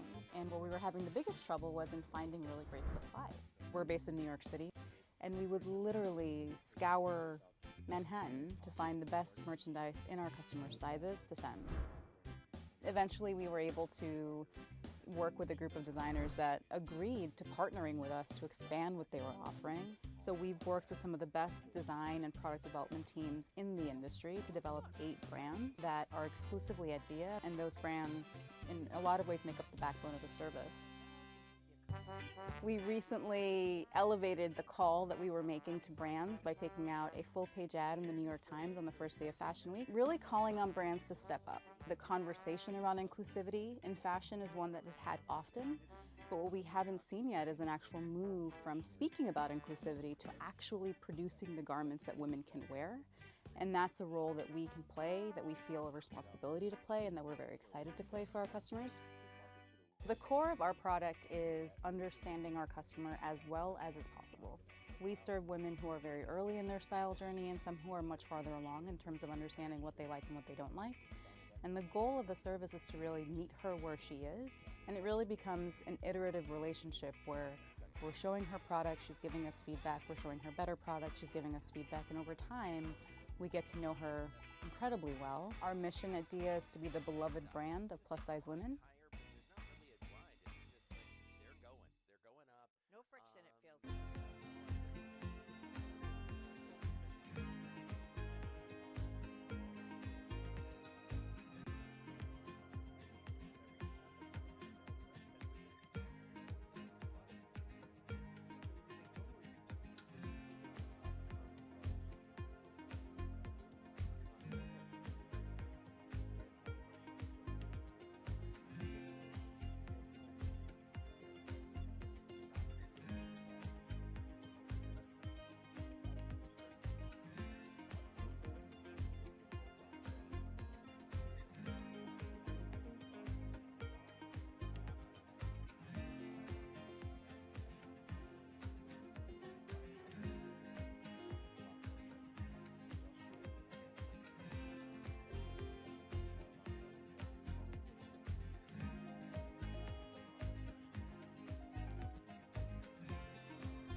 were able to start Warby Parker with $120,000. That enabled us to build a website, get some PR support, and purchase our initial inventory of frames. I remember launch really vividly. It was February 2010. We made it live February 15th. We didn't tell our friends or family because we didn't know the website would work. Immediately the orders started pouring in. We hit our first year sales targets in 3 weeks, sold out of our top 15 styles in 4 weeks, and accumulated a wait list of over 20,000 people. We had to start cutting class because we were full-time students at Wharton at the time, getting our MBAs. It was really crisis management. We had orders coming in. We actually didn't have enough inventory to fulfill those orders. We had to think about a communication strategy, a customer service policy. We would just profusely apologize, but also explain to people what was going on. We just launched. We didn't expect to have this much demand. And when you tell people the details, they can have patience and they can understand and sympathize. Brands build relationships with customers much like human beings build relationships with other human beings, and that's through vulnerability. Our first store was actually my apartment. We laid out the glasses on the dining room table, and that was our first foray into learning about the bricks and mortar world.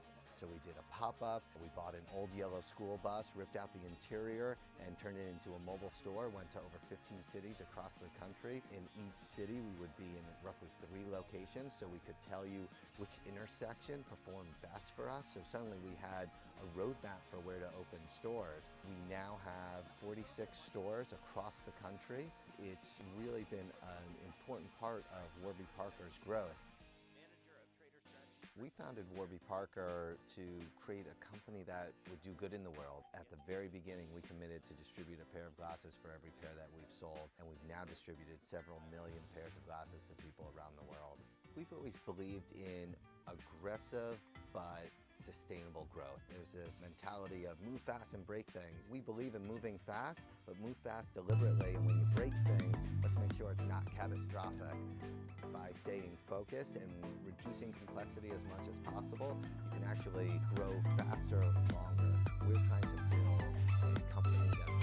around for the next 100 years. Una emisora única en su género, musical e informativa, con una mesa de periodistas de reconocidos medios nacionales e internacionales. Les llevamos a ustedes programas juveniles, los mejores consejos para familias, empresarios, programas de salud, finanzas y emprendimiento con grandes invitados, protagonistas de los acontecimientos. Con más de 50.000 oyentes en países como Colombia, México y Estados Unidos. Información veraz, relevante para nuestros oyentes.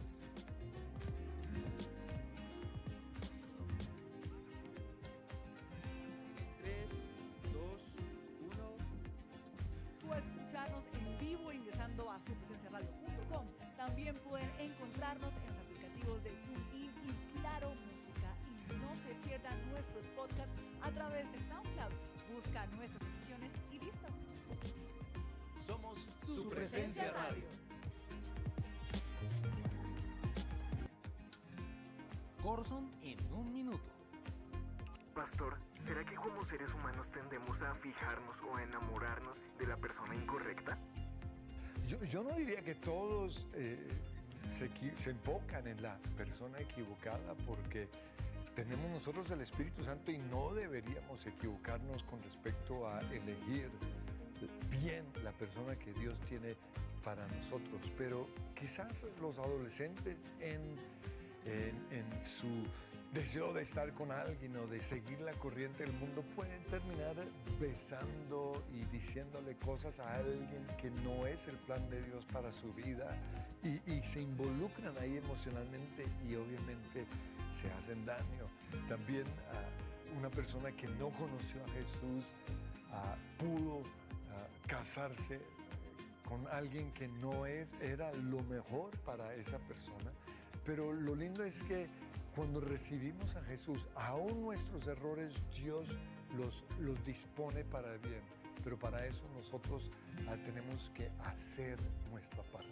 Esto es Corson en un minuto, en donde respondo a todas las preguntas que ustedes quieren hacer. Así que por favor háganmelas, escríbanlas a andrescorson.com. At least until your appointment, I seem to have the most unpronounceable name. But now we will keep it as Dara and John. This conference is called The Year Ahead. But in your case, you are close to 6 months into the job. And I wondered what you saw in terms of the year ahead at Uber as your biggest challenge. What's the thing that you think about most when it comes to 2018? We definitely have our share of challenges. Haciendo lo mejor para Dios. Nos esforzamos en su palabra, la estudiamos, la vivimos y la creemos.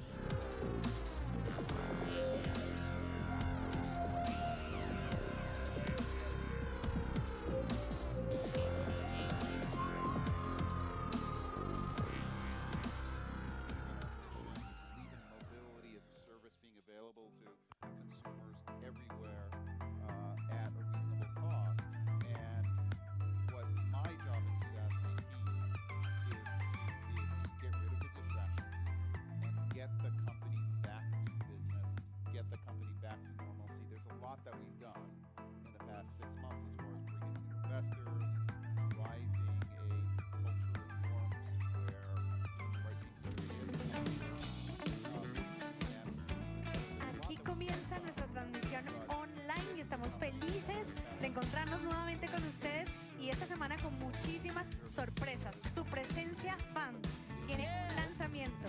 Así es.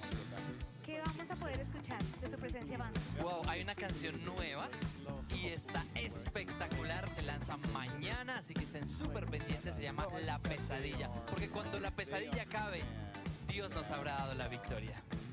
Cuéntanos en qué se inspiró esta canción. Se inspiró en Isaías 50, pero también en el Salmo 123, si mal no recuerdo, usted me perdona si no es ese, el 126. Pero dice, cuando los redimidos del Señor llegaron a Jerusalén, fue como despertar de un sueño. Y en este Salmo nos inspiramos para componer esto, porque dice, cuando la pesadilla acabe, será como despertar de un sueño que no volverá. Es una canción profética para este tiempo.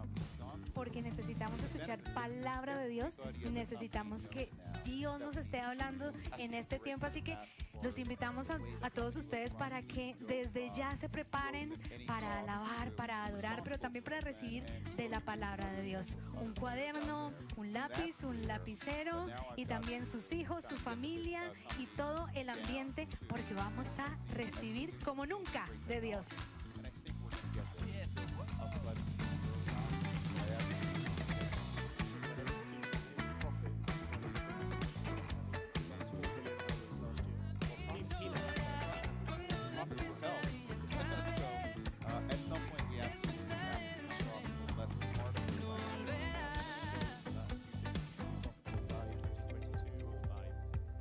I think that will be profitable before 2022. This is the business itself. Do you want to come back a bit closer to 2020? Yeah, listen, it's not going to. I don't want to name a specific year. Ahora en el lugar de su presencia es más rápido y seguro hacer tus donaciones. Entra ya a www.supresencia.com y haz clic en el link donaciones y listo.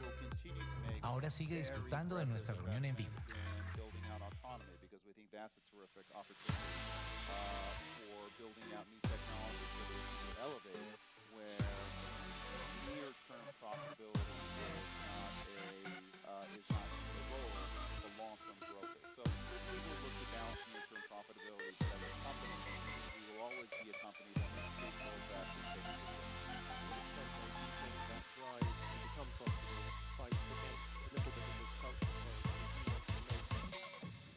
Ya no hay desamparo, eres tú mi protección. Todo egoísmo lo reemplazo siempre con tu amor. La tristeza y mi angustia por tu gozo y tu paz. No hay enfermedad, yo declaro sanidad. La oscuridad ya no tiene autoridad. Tu presencia, Jesús, trae vida y luz.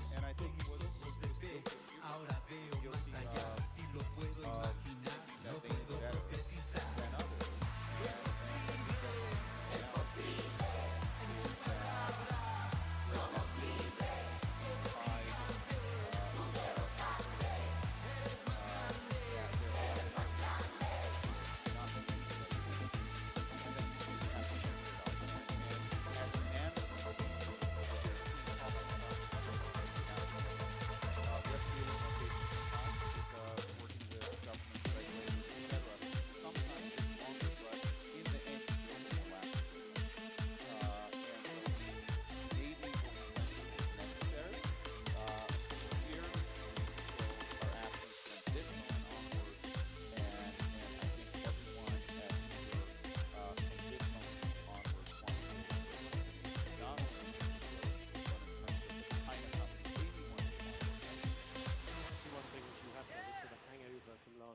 Come on!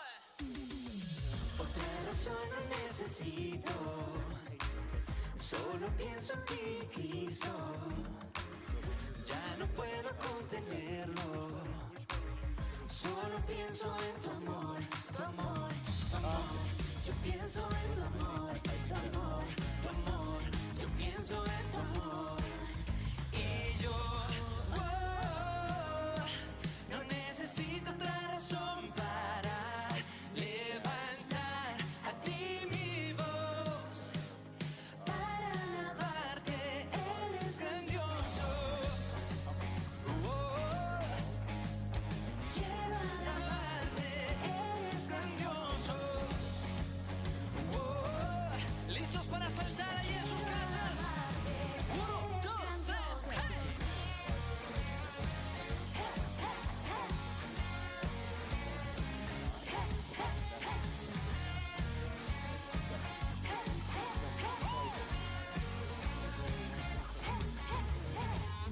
No espero hasta sentirlo. Te alabo porque creo. Y esto es más que emociones. Esto es más que emociones. Es el poder de tu amor, tu amor, tu amor. El poder de tu amor, tu amor, tu amor. El poder de tu amor. Y yo, no necesito otra razón para levantar a ti mi voz, para alabarte, eres grandioso. Quiero alabarte, eres grandioso. Y todo el mundo a saltar.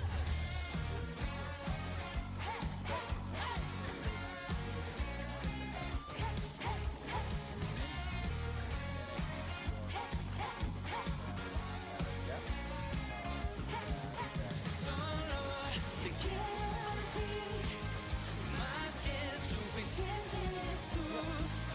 Te doy adoración a ti, a ti, a ti. Y yo,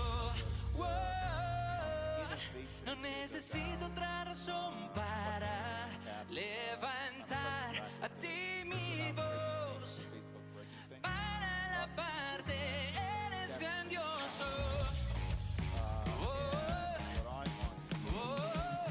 ¿Listos? ¡Arriba, arriba!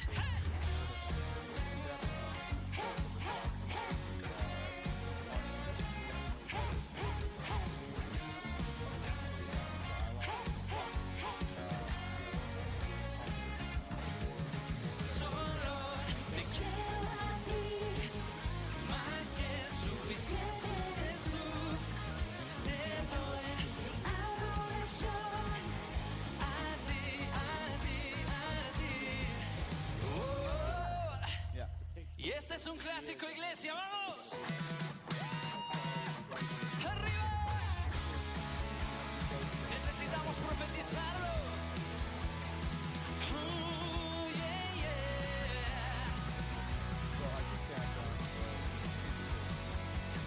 No importa qué tan grande es mi problema, Dios es más grande, más grande. No importa que oscura sea la noche, tu luz siempre, siempre brillará. Por más grande que sea el Goliat, mi Dios siempre triunfará. Y en medio de la oscuridad, tu luz siempre brillará. En la mano del que tiene el poder, todo problema yo pondré. En él descansaré. Puedo saber que en él puedo ver. Da un grito de alegría. Por más grande que sea el Goliat, mi Dios siempre triunfará. Y en medio de la oscuridad, tu luz siempre brillará. Brillaré, brillaré con tu luz, mi victoria eres tuya. Brillaré con tu luz, mi victoria eres tuya.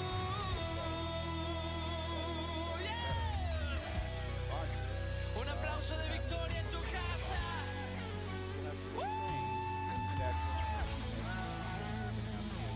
No hay nada imposible para ti. No hay nada imposible para ti.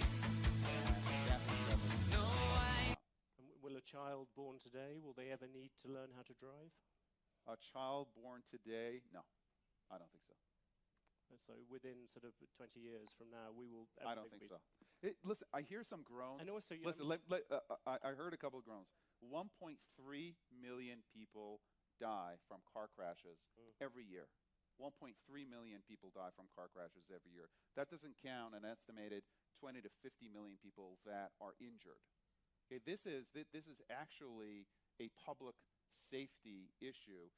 If you look at cars, 96% of cars, 96% of time, cars are sitting there not being used.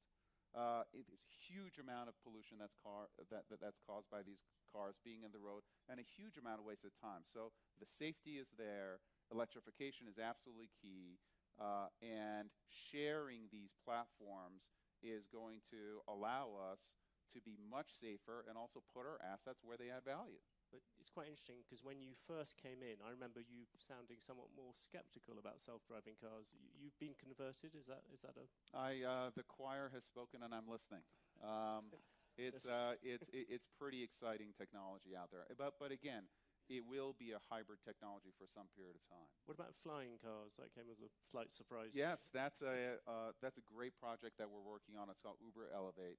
And it is actually about battery technology. It would have helped a lot of people here. I know. I wish that I was available. We'll launch it here if we can.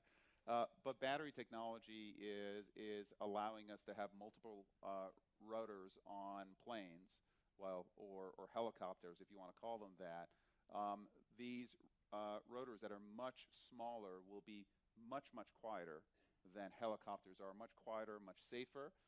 If you add sharing into the equation, you can actually get the economics of going from A to B We think within 5 to 7 years to a place where normal people would think about taking these flying cars.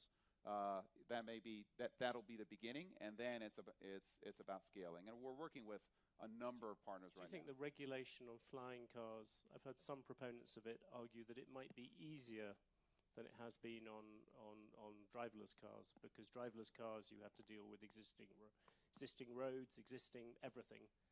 Flying cars, essentially you're going into unconquered space. I think that mayors that are forward-thinking understand that traffic and pollution are a real issue. And I think flying cars can be a significant solution to traffic issues in cities. And these cars, to start with, they're going to be very specific. They'll be kind of highways in the air. There'll be very specific routes that these flying cars go on. They're not going to be able to take you to your backyard and land in your backyard. There'll be these skyports. So there'll be very specific routes that you go on. And I think if you build a regulatory framework that has that kind of structure around it, I think you get to a better solve. Can I drag you back somewhat reluctantly back to the real world? But you have Rajiv Misra, who came in with you from SoftBank. Yes. He's going to become a director. Last week he said that Uber should focus on repairing its market share in the US and on key European markets rather than going to new ones. Do you agree with that? Is that the way you look at Uber? I think one of the fundamental strengths of Uber is the global scope that we have. This is you had that motto, everywhere. What's it? Everywhere for everyone. Yeah, everywhere for everyone. Do you want to make it some places for some people? No, we like the everywhere for everyone. It's much sexier than some places for some people. That's telling me. Just not interesting. I do think seriously though the global scope that our company brings is important. Our being able to build technology that we can amortize essentially everywhere in the world is hard, but it is part of the fundamental value that we introduce. So I would look at Uber very much as a global brand. That said, we're going to look at all opportunities, but at this point we are leaning forward, and 2018 for us is going to be very much a lean forward year for the company. But without, I'm not trying to create new boardroom tension at Uber, but that would appear that SoftBank is keener on a more limited idea, whilst you're keener on everywhere for everyone. Well, listen, SoftBank is a very important shareholder. They're our largest shareholder, and many of our shareholders have opinions over what's the right thing to do. Ultimately, the governance of the company is going to be at the board, and we'll have those discussions at the board, and we'll set our long-term strategy, and then execute on it. One of the things which Uber played, perhaps not very fortunately, a role in was the whole sexual harassment questions and everything to do with that. I suppose one very obvious question: do you think that you have solved that part of the culture? But secondly, do you think that is this time this is a real revolution and it's going to stick? I think that what was happening at Uber was serious, and I think that while what Uber went through was difficult, I think the Susan Fowler blog was probably one of the best things that happened for Uber, and it certainly started a movement that's an incredibly important movement of the company. I'd be reticent to say that it's solved. Yeah. But it's not an endemic issue within the culture of the company, and I think the company has learned, and I think the company took very harsh and appropriate steps to make sure that kind of behavior is absolutely clear, that kind of behavior is not accepted in any way, shape, or form of the company, regardless of where you are, regardless of if you're a great performer or not. So I think we're at the right place for Uber as a company, but I think in general we're not where we need to be in terms of women in senior positions, making sure that we're welcoming of women in technology, and we help women really build their careers within our company. There's a great kind of bottoms-up energy there, but we're not where we need to be, and we have a lot of work ahead of us. On the issue of, you talked about the top performers, is that looking back, and also I suppose looking forward for many of the people in this room, because there are a lot of people's businesses which have been affected by this. If you had to give lessons to other people who are now looking at this issue perhaps more seriously than they have done before. Is the really bad issue, and I suppose I'm thinking some ways about the media industry in this, is that giving top performers more room for maneuver or whatever than people, or more discretion than people thought? Is that top performers need to be treated the same as everybody else? I think they absolutely need to be held accountable. One of the really valuable lessons that I got early in my life was actually through Jack Welch, and he said, it's very tempting to allow top performers to misbehave in any way, but for me, he was talking about being aligned with the CEO. Sometimes you allow top performers, the tendency is, well, let them get away with some kind of behavior that is not the right behavior because they're so good. And what Jack told me very early on is that it's the top performers who are problematic culturally that are the most dangerous because they have followership within the company, because people look up to them. So he's like the dumb person who is bad culturally. He's not the problem because everyone says, well, that's a dumb person, so who cares? It's the smart person who has followership. So it is incredibly important for the top performers to actually be held to account more radically than anyone else, because they're the ones who have followership at the company and they have to set the example. So for me personally, that has absolutely guided how I've managed. Expedia was a company that had, excellent cultural values. And one of the first things we did at Uber was to go out and reset our cultural values, and we call them norms, because to me, it's not just these values that you put on the wall and kind of people stare at and it's all nice. It's about behavior. And we set out to change behavior at Uber, and I think that the company was thirsting for it, and we are starting on a path, and I believe it's going to be a positive path. An inevitable question, I hope you won't regard it as a cheap shot, but you talked about smart people who have followers throughout a company. I mean, Travis would seem to be the epitome of that sort of figure. Is that, do you think of him as being in that category of people that Jack Welch was talking about? I think, listen, Travis was the CEO of the company, and he had incredible followership, and he was held to account, right? I mean, he's no longer the CEO of the company, and he's a board member. He's a big investor. And so he's absolutely going to play a part on the board, but we've also been very clear as a company that we do have to make a break with the past, with how we behaved as a company, and to some extent with the new CEO being a very different kind of a CEO. So in the end, you have to be held accountable, and I think that Travis was held accountable, and at this point, he's a board member and a constructive one at that. If you look around the world now, where do you see the next competitors to Uber? You've obviously got Lyft breathing down your neck. Yes. Where else do they come from? Well, I think that as you move into a world of autonomy, the position of the car manufacturers, the position of, for example, Google, who's developing Waymo and Waymo autonomous technology, you're going to get a lot of players interested in the space. And a lot of people think about Uber and ride sharing as a significant enterprise, and it is. But the fact is that we account for less than 1% of miles driven on the road now. When autonomy comes in, that number over the next 10 years is going to be closer, I believe, to 15 to 20%. So because we're not yet a true alternative to car ownership, and I believe that as you bring autonomous and you bring the price of mobility down and make it available to everybody, everywhere, then we become a real alternative to car ownership, and that really opens up the market for us, but it also opens us up to many more competitors. And is Google at the forefront of those competitors at the moment? Google is one of many. I think that they've developed very strong autonomous technology. But what we think, which is exceptional, is having autonomous technology and the network under one roof, which allows us to use autonomous in a very practical way, nearer than you think.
There's an inherent attraction to light and being human. And I think on a very deep psychological level, light is this way in which we experience the energy surrounding us in a very personal manner. My name is Matt Dilling. I'm the founder of Light Bright Neon Studio, and we manufacture, produce, and restore neon works of art and design.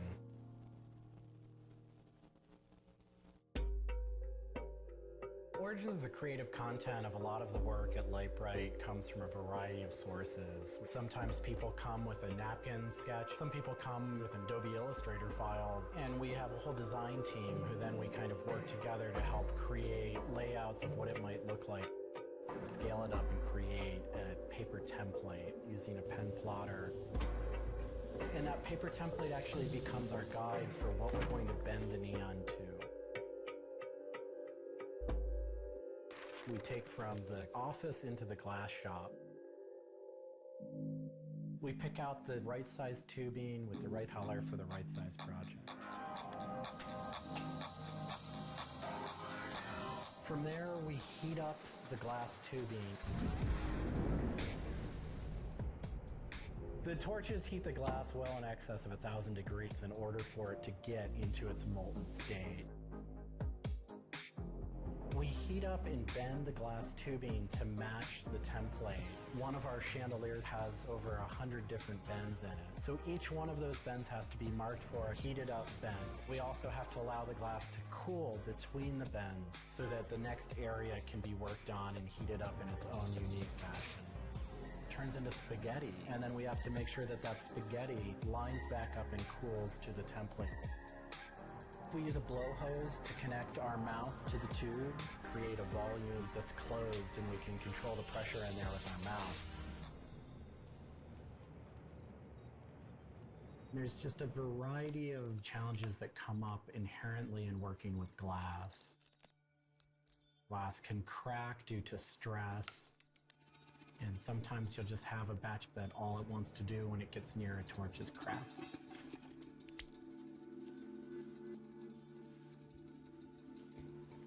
After we've bent various components, we have to go in using the crossfire or the hand torch and actually weld all of those pieces together. The last step on that is then to weld on electrodes onto either end. Each one of those steps is very, very specific. I draw inspiration from so many different experiences. It's hard to come up with one thing that's particular, but one of the ways that I really am able to connect with the creative is to float. Floating is a similar experience to meditation, to psychedelics. Going into a blackened room and laying out in a body of water and salt that's heated to your body temperature, and it allows for all sort of external stimulation to fall away. And your internal world really begins to bubble up and manifest. You really get to experience a different relationship to your mind.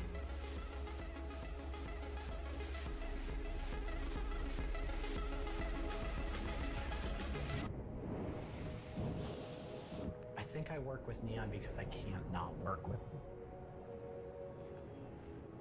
It's so challenging and so rewarding.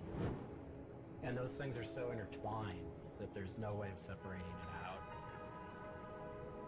I learn so much and continue to learn so much by working with it. I find so much inspiration in working with it, and I just continue to experience new and different things through the medium. It's that close to me at this point.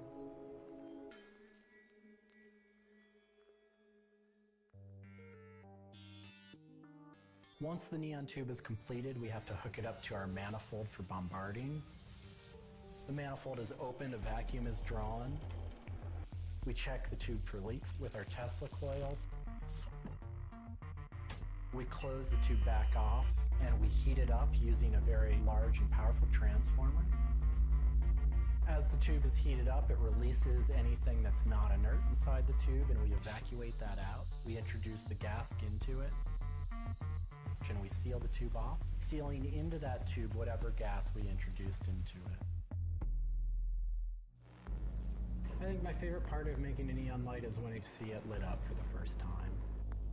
Different gases, when electrified, emit different wavelengths of light. Neon gas is this very bright orange, fiery red color. Argon gas creates a very intense blue, but that light output that is produced can then be expressed in a different wavelength by coating the inside of the tubes with a phosphor coating that takes that one wavelength of light and emits a different wavelength. We bring it over to the aging table where we hook it up to an age-in transformer and allow it to settle, age the gas in that we've introduced to it. There's always a stray particle of something left inside the tube. But that time that the oxide coating can act to scrub whatever is left inside the tube while things are getting settled into place.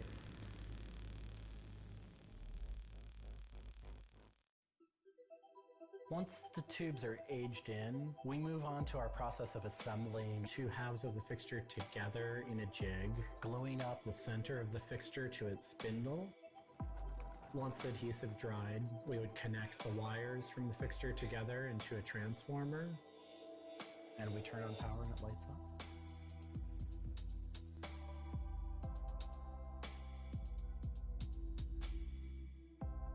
Part of what we love about what we do here is that we try and put out into the world the kind of things that we'd like to see. I still am surprised when it lights up. I'm still excited when I get to see it illuminated. There's an ineffable quality to it. To me, it is this insight into the inner workings of the universe. It literally is. It's a way of looking at what is surrounding us in the cosmos in a new light.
Bloomberg Daybreak Middle East. Our top stories this morning. Stocks slide as investors weigh the Fed's sobering message. Jay Powell warns of a long road back and says the FOMC isn't even thinking about raising rates. Meanwhile, the OECD is warning the global economy will slump 6% this year because of coronavirus. And if a second wave hits, output could fall 7.6%. And inflation in urban parts of Egypt slows to its lowest level since November. Welcome news at a time when authorities are seeing economic growth projections revised down due to the coronavirus pandemic. It is 8 a.m. across the Emirates. This is Daybreak Middle East. I'm Yusuf Gameddin in Dubai. And I'm Menace Cranny right alongside you. Make sure you sit up and re-listen. We're not even thinking about raising rates. That was the message from Jay Powell last night. We look at the oil and the bond markets. The oil market, first of all, there's a bit of a re-rating going on there because there was a sobriety moment with the Powell message, which was, we don't know exactly where this is going to go. It's going to be a tough and long road. The inventories in the United States of America are the highest since 1982. Jeff Curry, Goldman Sachs, Yusuf, you sent me this note, not nearly as exuberant on the demand side as you'd think looking at the market. By the way, they're calling Brent at $35. I show you the bond market because that's where Jay Powell went to bat. We are strongly committed to using all of our tools. We can take for as long as we want. The bond market's gone from 1% to 0.72%. The bond bulls were emboldened on no rate hikes and the dot plot to 2022.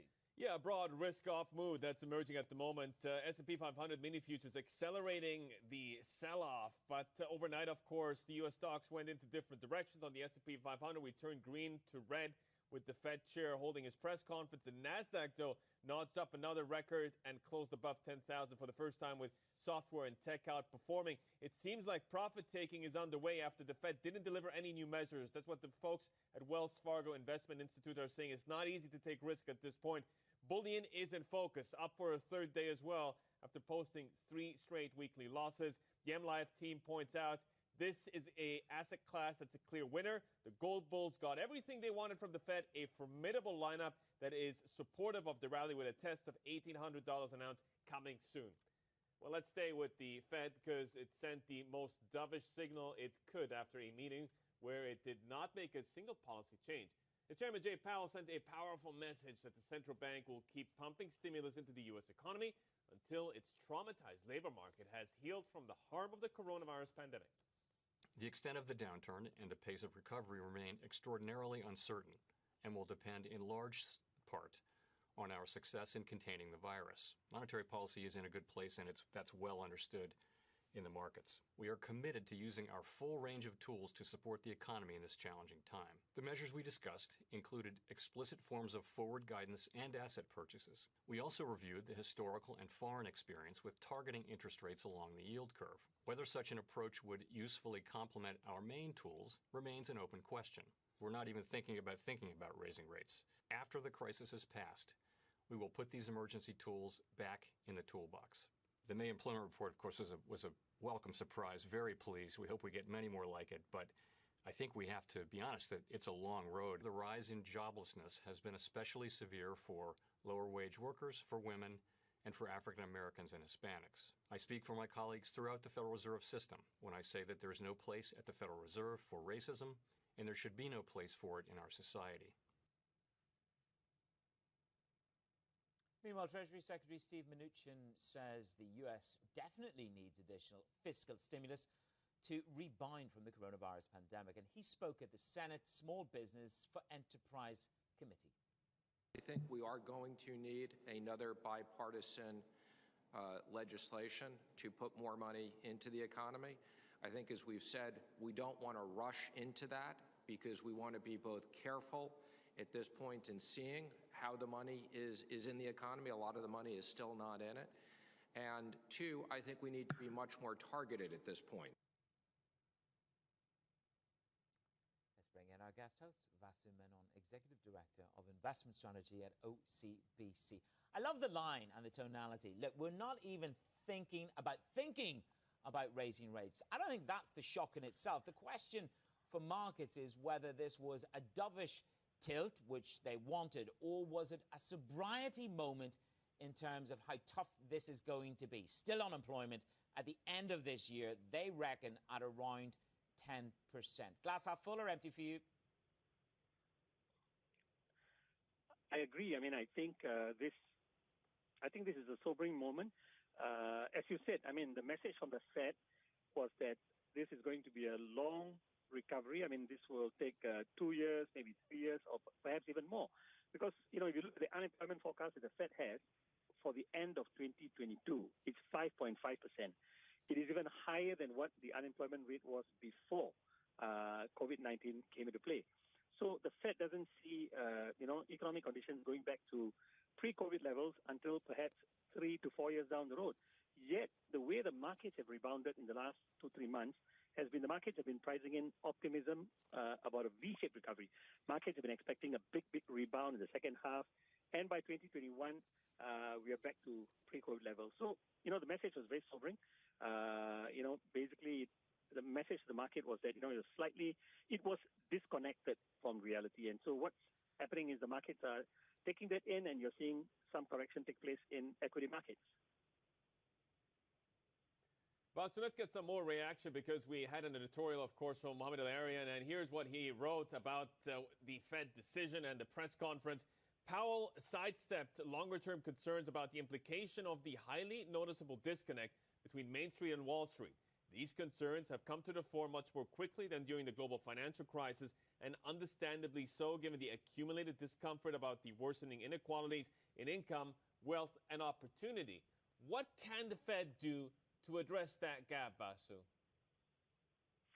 Well, clearly the Fed is doing all it can as a central bank to try and give the market some form of stability. I mean, the market has gone through a big shock with COVID-19. Inadvertently, the process results in asset prices going up, interest rates coming down, equity prices going up, bond prices going up, and basically increasing the income inequality. But I think this set of Fed measures are quite different from what they did during the global financial crisis. So Main Street has benefited to some extent. The Fed has launched something like 9 lending programs. A lot of what they have done has helped the economy, and you've seen that in employment numbers coming out recently. The employment numbers turned the corner, and as you heard earlier, Jerome Powell hopes that we'll see more such economic data. But we're living in unusual, exceptional times, and for the Fed to do nothing and sit on its hands would clearly be unacceptable. But whatever they are doing is also having an impact on asset prices and creating this income inequality, which is an unintended effect of the Fed policy action. Vasu, can I ask you, given the extreme dovishness of Jay Powell, the extension of Treasury, mortgage-backed securities, and the dot plot to 2022, why are you neutral on the U.S. and not more bullish? Are you worried that you get a rerun of 2008, late 2008, early 2009, and that there's another wave of risk downside to come? We are cautious. I mean, our neutral asset allocation stance reflects the fact that we are cautious. We're not negative, we are cautious. And for a number of reasons. Number one, if you look at price-to-earnings ratio for equity markets after that steep run-up, they are no longer compelling. Valuations are quite demanding. They are more than 3 standard deviations above the 7-year historical average. So that's one reason. I think the second reason is also that, we're still not clear whether the second wave of infections will kick in. And if it does, what sort of impact it will have on the global economy, whether we'll see another lockdown. So that's something that worries us as well. And the third reason is that, U.S.-China tensions remain really uncertain at this juncture and could come into play in a bigger way in the run-up to November 3rd elections, which are just months away. So for those reasons, we think that, investors ought to exercise some degree of caution. Yes, the Fed is dovish and interest rates are going to stay low. And but there are no reasons for investors to be extremely bullish right now. Well, so the bond bulls appear to have been emboldened as we saw U.S. 10-year yields go below 0.8%. At the same time, when asked around yield curve control, the governor dodged that question. He said it remained an open discussion at the Fed whether it will be helpful or not. How should investors interpret that kind of commentary? And did he leave the door open for a potential move later? Well, I think two reasons why I think Powell probably said what he said. Number one, it is not clear whether yield curve control really produces results. I think if you look at what has happened elsewhere in the world with Japan and maybe even to some extent Australia, it's not clear whether yield curve control has produced tremendous results. I think number two is the Fed has done already quite a lot in terms of stimulus policy. And I think, it wants to wait and watch to see whether that stimulus policy kicks in and benefits the economy before it does even more. It's an option that, they put on the table, but it's something they don't want to act on just yet. All right, Vasu, hold that thought. We still have a lot to get through. That's Vasu Menon. He stays with us. Still much more to come on this show. This is Bloomberg.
Talk about the OECD. It is the latest to come out with a grim assessment of the world economy. It's warning that growth will contract 6% this year, and that's the best case scenario. Second infection wave could mean a stunning 7.6% plunge. The Secretary General Angel Gurria gave us his outlook. Until we have a vaccine or a medicine, we are in danger. So obviously the focus has to be on accelerating the research in order to get the medicine or the vaccine as soon as possible. In the meantime, Angel Gurria, when you look at the economy, do you worry about deflationary pressures? No, not the time to worry about inflation. Right now, you throw everything you got at the virus. You hit it, you kill it, you win the war against the virus. You throw everything in terms of finance, in terms of budget resources, in terms of health resources, because the sooner you beat the virus, the less expensive the recovery will be, and also you'll be able to cure the consequences of the virus itself in terms of unemployment and other sequels that it will leave us. Angel Gurria, good morning from New York. I'm absolutely fascinated what Laurence Boone and others say at OECD about the amount of fiscal stimulus as compared to GDP. The variations are extraordinary. Who's getting fiscal stimulus right? The question is that in many of these cases, what you call government stimulus is, to a very great extent, guarantees or liquidity loans, and therefore those will not become what I would call deficit numbers, or they will not become fiscal officially until there is some kind of payback, or in some cases the facilities are built to become deficit to the extent that, for example, the companies can maintain the employment. Those are meant to become, basically taken up by the government. But in many cases, in most of the cases, these large amounts, 20, 25%, 30% of the GDP are meant to be paid back to the banks or to the development banks, and they're only guaranteed by the government. So the numbers are not comparable in that sense. If you take what I would call the hard expenditure measures, then that changes all over the place, from very little to very large. And Alguria, you are truly one of the experts in the world on your Mexico, on Latin America, and indeed the challenges of South America. The pandemic statistics from Mexico South are horrific, led by Chile, which is just simply falling apart. What does OECD think needs to be done to assist a greater South America in turning around this crisis? Well, first of all, they need to be aware, and that means the leadership has to share these views. They have to act accordingly and within the constraints that they have. Within the constraints, this is very important, to then apply measures like confinement, social distancing, etc. The question, again, will not be solved until we have a medicine or we have a vaccine. But the problem in Latin America, Tom, and the problem in Africa, and the problem in Asia, is that it's very difficult to confine these people. They live in very close quarters, very close proximity. They have to go out every day in order to make a living. That makes it more difficult. Vasu Menon is the Executive Director of Investment Strategy at OCBC, and he's still with us on the line. Vasu, you had a chance to listen to the OECD and at the same time factor in this rising anxiety around the potential of a second wave growing out of control. Is the market taking that sufficiently into consideration at this point? I don't think the markets are taking that into consideration sufficiently. I mean, it's interesting that, the IMF just a couple of months ago was forecasting a 3% decline in the global economy. And then you have the World Bank upping that number to, more than 5%. And now you've got, OECD saying that it could be 6% or as much as 7.6%, depending on second wave. So I think, these supranational organizations are starting to look at what's happening and realize that the fallout is actually more significant than many of us thought, at least for this year. And I don't think that's sufficiently priced in by the markets. The markets have been hoping for a V-shaped recovery, a quick rebound, and that may not pan out. When you look at the chief economist at the OECD, Lawrence Boone, who Tom referred to, the comment there was, do not make the same mistake. We must support this economy through this transition. And to a certain extent, the PPP programs of the US, the UK, and Europe have been the lifeline. How important is it that they are almost Fed-esque in terms of their size, their scale, and perhaps their extension ability?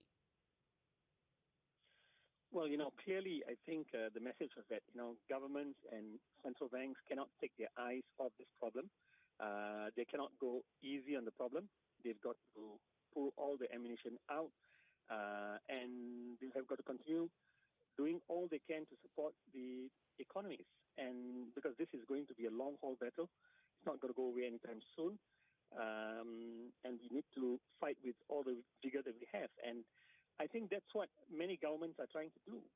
But the problem here is, while central banks seem to have unlimited, options, I'm not sure whether it's unlimited, but at least they have more options than governments. At some stage, governments will also feel the strain because the fiscal policy they've announced can only last so long. it will not be infinite. And, like, for example, in the U.S., probably there's enough to keep the economy going till July, August, and then they'll have to come up with another set of measures. But how long can they do this? So the big question is, how long will COVID-19 drag out, and whether it will start putting a big strain on the ability of governments to act vigorously, which is what's needed. Okay, sir. Thank you very much, Vasu Menon, Executive Director of Investment Strategy at OCBC Bank Wealth Management in Singapore. Quick line just on one of the airline stories we've been tracking here is that Malaysia Airlines could receive, expected to receive assistance, $1.2 billion from Khazanah. We'll track that story as it breaks across the Bloomberg. Much more to come. Daybreak Middle East continues this Thursday morning. Right here, this is Bloomberg.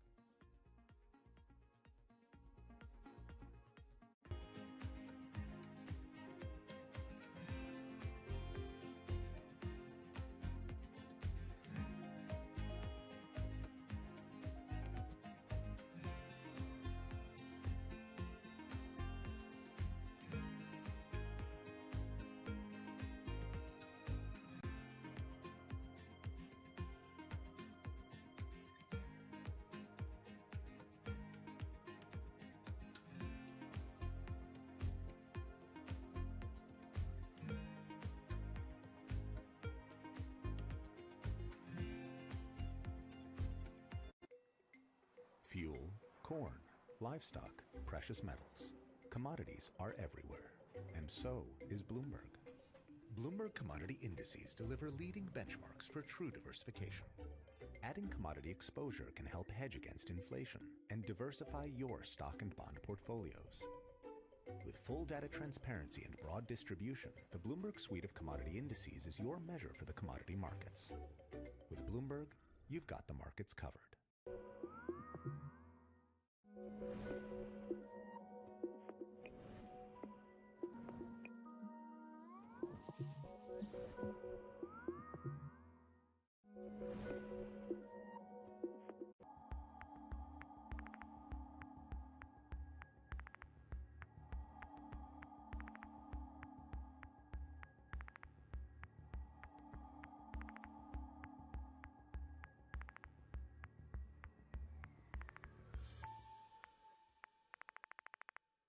This is a market that over the past few weeks has made it clear it wants to go higher.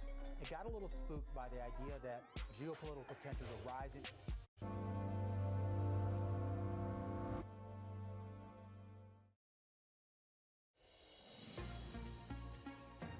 Qatar's finance ministry has told government-funded entities to cut expenditure by 30% through pay cuts or layoffs of foreign workers.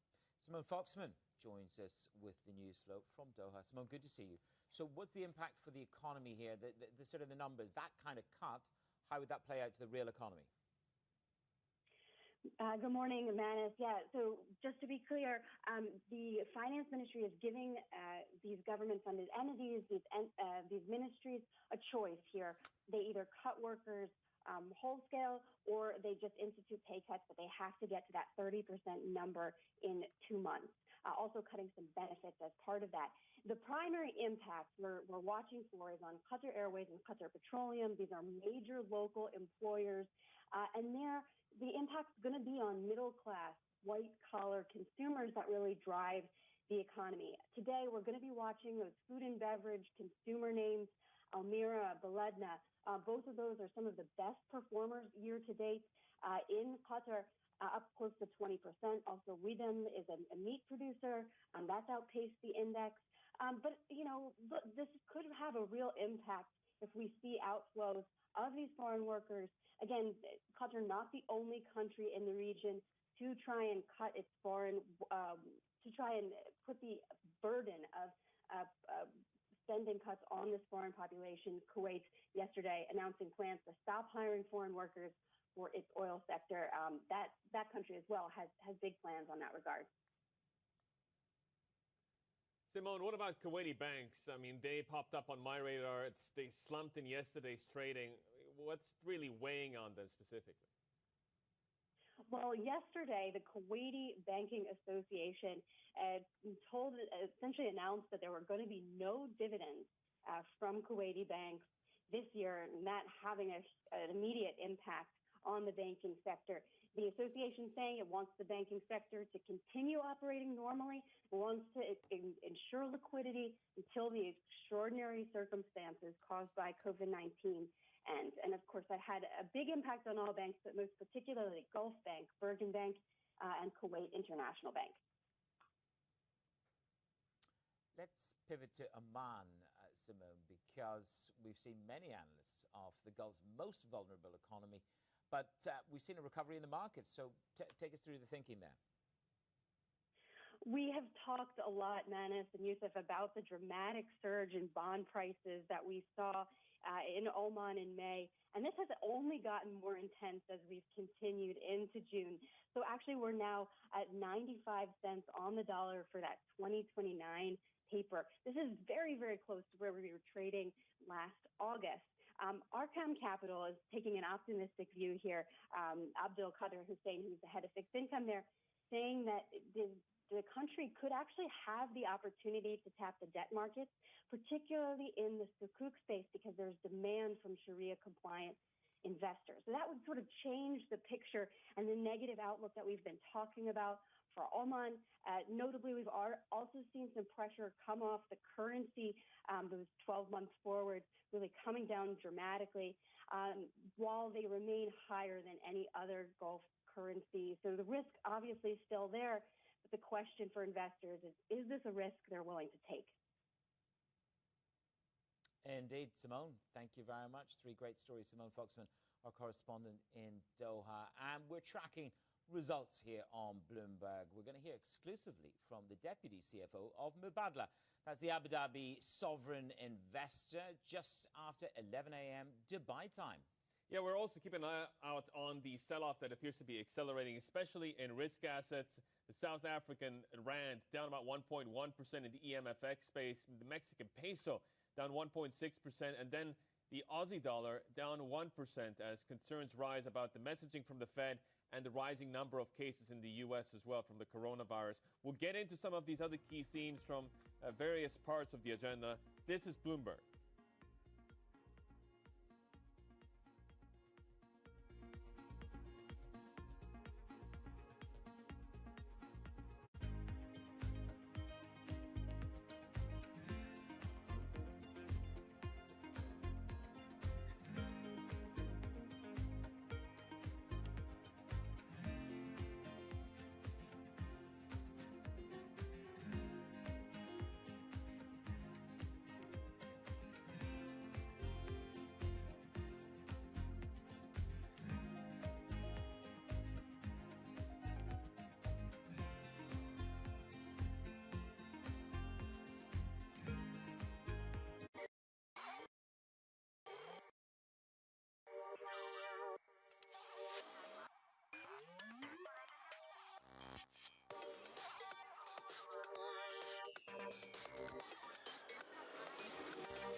True diversification.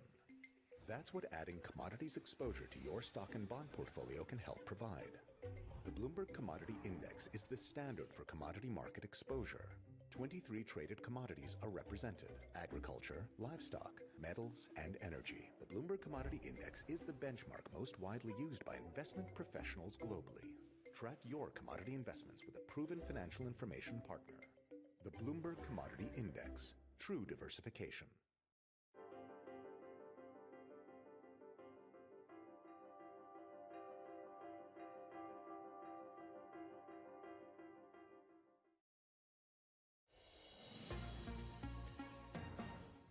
They're prepared to do what it takes and to stay the course with a very, very expansionary, accommodative policy stance. If miraculously there's a much better outcome in the economy, they will reconsider. So there's no guarantee that the policy rate will be at zero for 2.5 years. Pretty clear they don't see any need to pull back for any of those financial stability concerns. And so that's just reinforcing the zero rate policy. Basically, the signal was we're not going to let companies fail, so you may as well jump in and get involved. Even though he doesn't want to undermine the economy to deal with what might be a bubbling equity market, there is at some point in time he has to think about what does that mean for broader financial stability. They're not there yet, but I wouldn't be surprised to see them get there later this year. The Fed shouldn't start pulling punches just because a lot of benefits are going to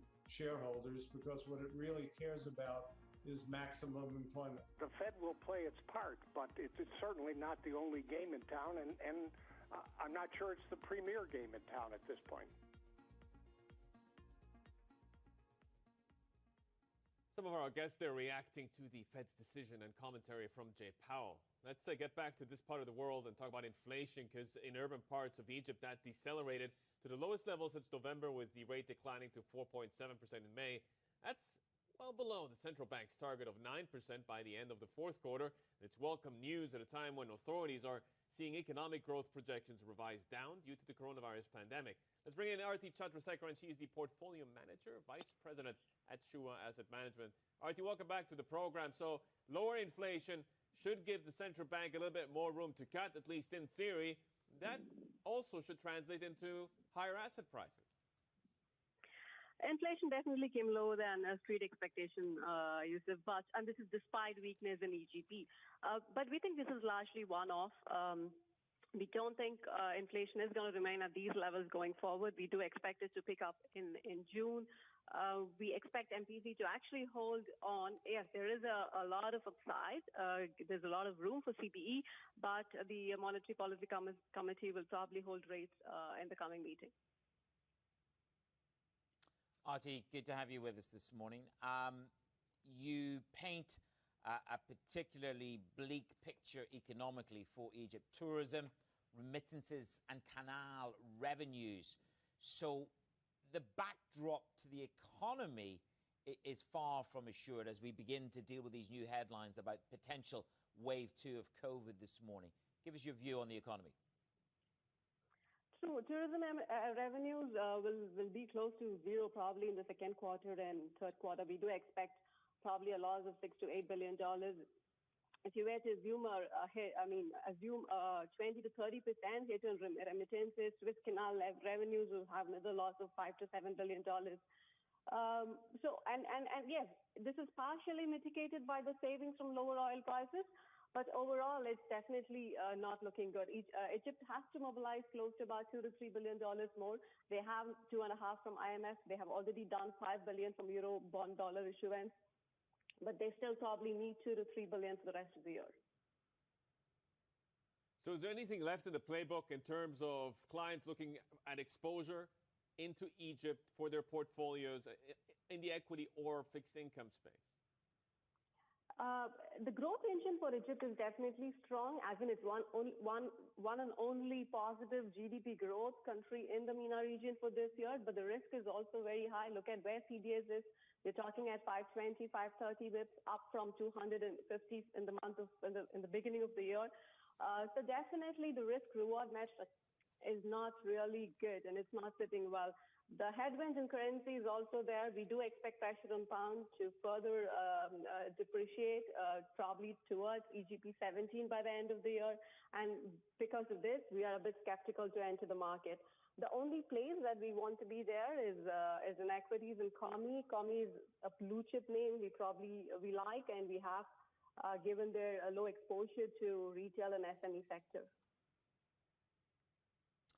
Let's pivot to the Kuwaiti story this morning. A number of different facets at play. The Kuwaiti Prime Minister last week saying the country's expatriate population should be more than halved to 30%. So that message is about go home. When it comes to how that plays down to the real economy, I'm interested to see how it plays out for the banks. We've got the dividend story, but you say we should never have been playing Kuwaiti banks on a dividend play anyway, relatively speaking. Would this message from the Prime Minister bear down on the banks? Well, Kuwaiti banks on the dividend story, definitely, we have never played Kuwaiti banks for dividend story, but it's definitely a negative news. I mean, dividend cut is prudent, no doubt about it, but I hope it doesn't create a panic in the market because all the Kuwaiti banks, with an exception of Burgan Bank, has a very robust CET1 ratio, which is your capital ratio.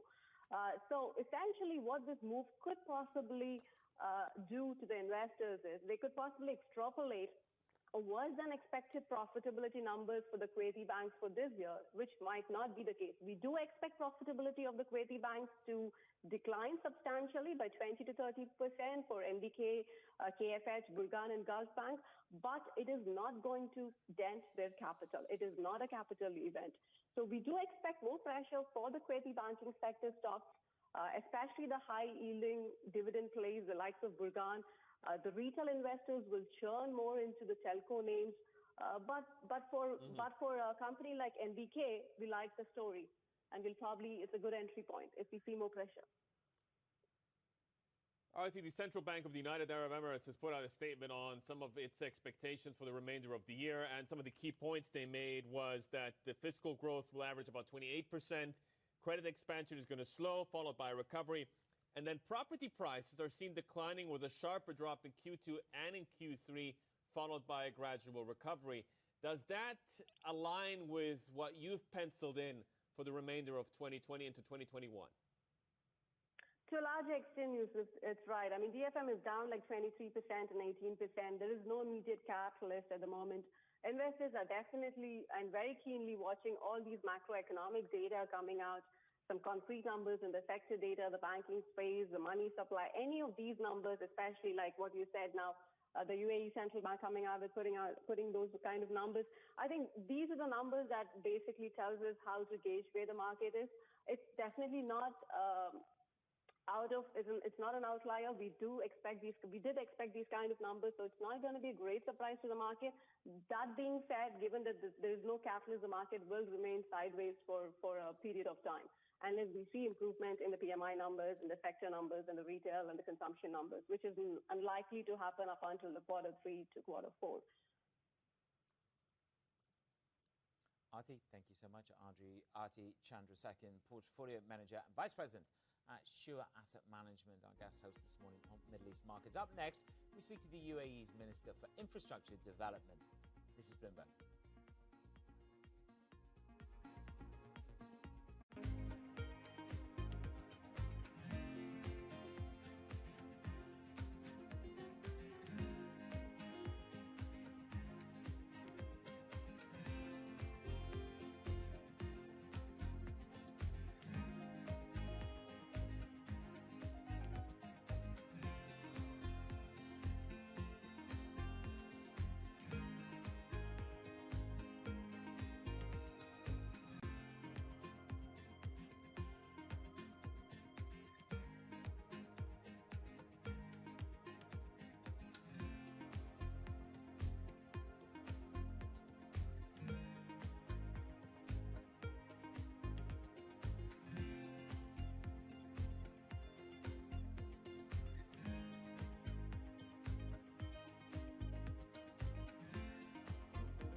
UAE government is insisting the coronavirus pandemic has not hindered the pace of completion on its infrastructure projects. We're joined now by Abdullah Al Naimi, the UAE's Minister for Infrastructure Development. Minister, thank you very much for joining Yusuf and myself this morning, giving us your time.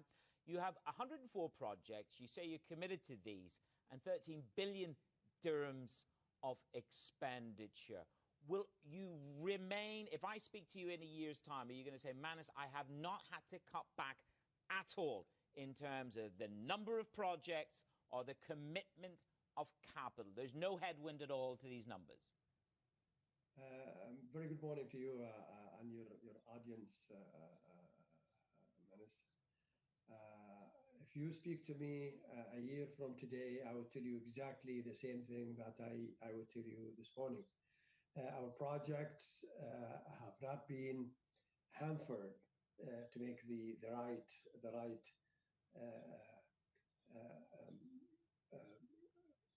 verb.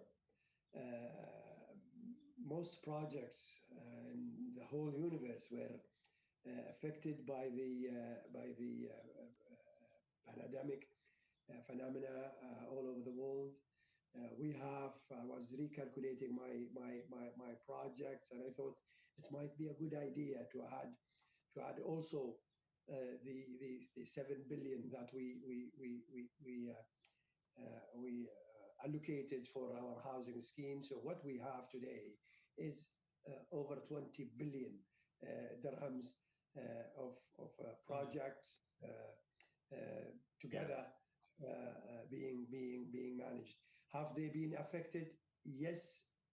Nonetheless, the effect is in the time and the duration and giving alternatives offers, but the projects are going fine, and we believe that we can from a year from today we would say the same thing. Only last Minister, week. allow me to jump in if I may, because I do want to get to some of your future projections in terms of the bigger strategy that you're chasing at the ministry. The importance of investing into construction, into development is absolutely critical, especially in a time of a lot of challenges with the coronavirus. What kind of landmark projects are you considering that you would say, you know what, this would be great to add to the ministry's portfolio going into 2021? It will be supportive to an economy that at the moment is going through a very painful time. There are a couple of projects that we feel that we should actually continue concentrating on. One of them is the housing scheme that we do in Ras Al Khaimah. These are over 2,000 villas for national. 800 of them is actually rather 1,000 of them are under construction. Only last week we took over partial taking over of some villas. That is one of the bulky projects that we really look into very highly. The second one is a highway that is actually connecting the north and the west, and that project is almost at the end of its duration. So probably in 6 months' time we would have a new project being put in service for our network. Minister, can I ask you, just before we spoke to you, we spoke about the message from the Kuwaiti Prime Minister that expatriates need to be downsized in the country. You run major infrastructure projects. You need talent from all around the world. What is your biggest risk? Is it holding on to expatriates with the skills that you need? Or is it encouraging people to stay here and weather the storm? Your message to the expatriate community that work on infrastructure and projects is integral. What is it this morning, Minister? We did actually both. We've given the opportunity for expats to take long leave if they wish. And we supported the contractors, the mega contractors that would actually downsize their workforce, and that is something that we support. Nonetheless, we believe that the United Arab Emirates is a place where the expats that we have today are well skilled, and we would definitely need them. the pandemic is not going to be here for a long time, and we do not really think that we base our future strategies on a pandemic that comes probably for 6 months or a year or even more. But the world would definitely deal with it and get rid of it, and then we would really regret the minute that we thought that okay, we would get rid of our skilled workforce, whether it's a national workforce or expats. We would like to keep them. Now there are less projects in the whole universe, and there are less projects in towns as well, and there are so many expats would like to go home for some time. So what we did is actually we dedicated our national airlines to help those expats who thought that okay, they might be willing, or they would like it more to be with their families rather than being away from them. Of course. Minister, in terms of the economy in the United Arab Emirates, you are involved at the very top level of government, so you get all kinds of reports. And then within the remit of the ministry, you've got your own data as well. What is your sense as to when we're going to get back on track in terms of the recovery? How long is this going to take us? Is it going to be a V-shaped recovery, or do you think this is actually going to take a long time for the UAE and for the world to get back to a healthy level of development? My guess would probably be a combination of a V and a U shape. We have so far in the United Arab Emirates, and this is not really the judgment. This pandemic is a worldwide issue, and for the economy to really get back into its course again, the whole world has to recover. Now we've seen recovery in many countries. We also have similar things in the United Arab Emirates, where big numbers of coronavirus patients are recovering, and that is a good sign for us. So what I see actually into this, I see a combination of both U and a V shape for recovery, but the recovery is the imminent thing that we build all our strategies on. Abdullah, it's been great catching up. We really appreciate your time. That's Minister Abdullah Naimi. He is, of course, the UAE Minister for Infrastructure Development. Thanks again. Still plenty more ahead. This is Bloomberg.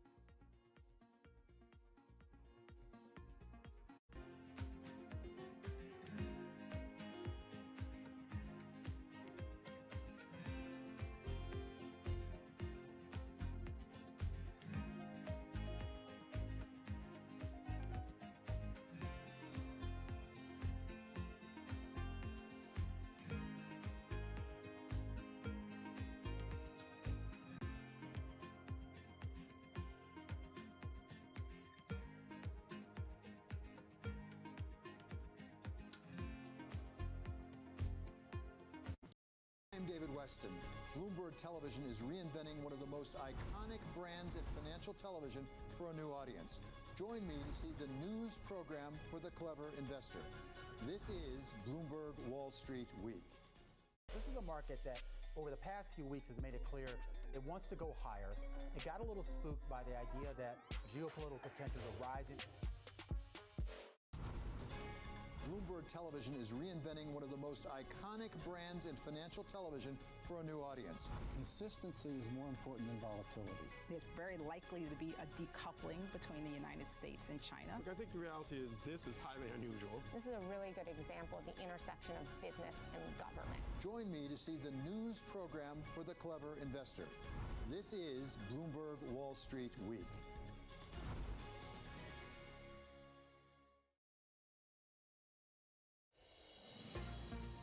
The governor of Tokyo says she's hoping to lift the coronavirus alert for the city this week and move to stage 3 of the reopening, which would ease some of the business restrictions. Yuriko Koike also told us she's not even considering the possibility that next year's rescheduled Olympics could be canceled. Small and medium-sized enterprises, which account for 99% of companies in Turkey, is essential to the recovery of Turkey's industrial base. They have been strongly affected by the coronavirus, however. So we have many various measures to support those SMEs. Also, we are supporting the restaurants to start or to begin delivery services. And Dr. Koike, you've also talked about building Tokyo's Wall Street, right, for the longest time. So we are really curious what's happening on that front, whether you're trying to attract, say, hedge funds from other financial firms or financial hubs like Hong Kong. Well, in Asia, Turkey is one of the biggest headquarters, financial headquarters. We are ready to welcome all people and all those professional people from all over the world. And we hope that we can resume those financial exchanges and financial activities more actively. Are you looking at the possibility that the Tokyo Olympics next year could get canceled? No, of course not. Well, actually, just yesterday, there was a teleconference over how to carry out 2020 Olympic next year. And it was decided that the games should be much simpler and less expensive, and having people's acceptance and so forth. So we are preparing for that, and of course the Tokyo 2020 Games can become a symbol of how the world has united to overcome hardship and how humanity has strengthened its bonds and so on. And so we will continue to do our best in the fight against this infectious disease to realize the games with such hopes. And in order to hold a safe and secure tournament with the cooperation of Tokyo residents and people, it is necessary to optimize and rationalize the service while reducing costs. The Tokyo Olympics are planned for next year, so I will need to ask whether you will be hosting them as the governor of Tokyo. Of course, we do have the gubernatorial elections coming up in July. Well, having or hosting the Olympic Games after so many years in Tokyo, people are looking forward to enjoy it, as well as athletes in the world. So, as I told you, that we have to fight against the coronavirus first of all, and to make it a symbol, or to put the 2020 Olympic in Tokyo and Olympic game as a sort of goal. You've been praised on your response and handling of the coronavirus pandemic in Tokyo. If you get another 4 years, what do you hope to achieve?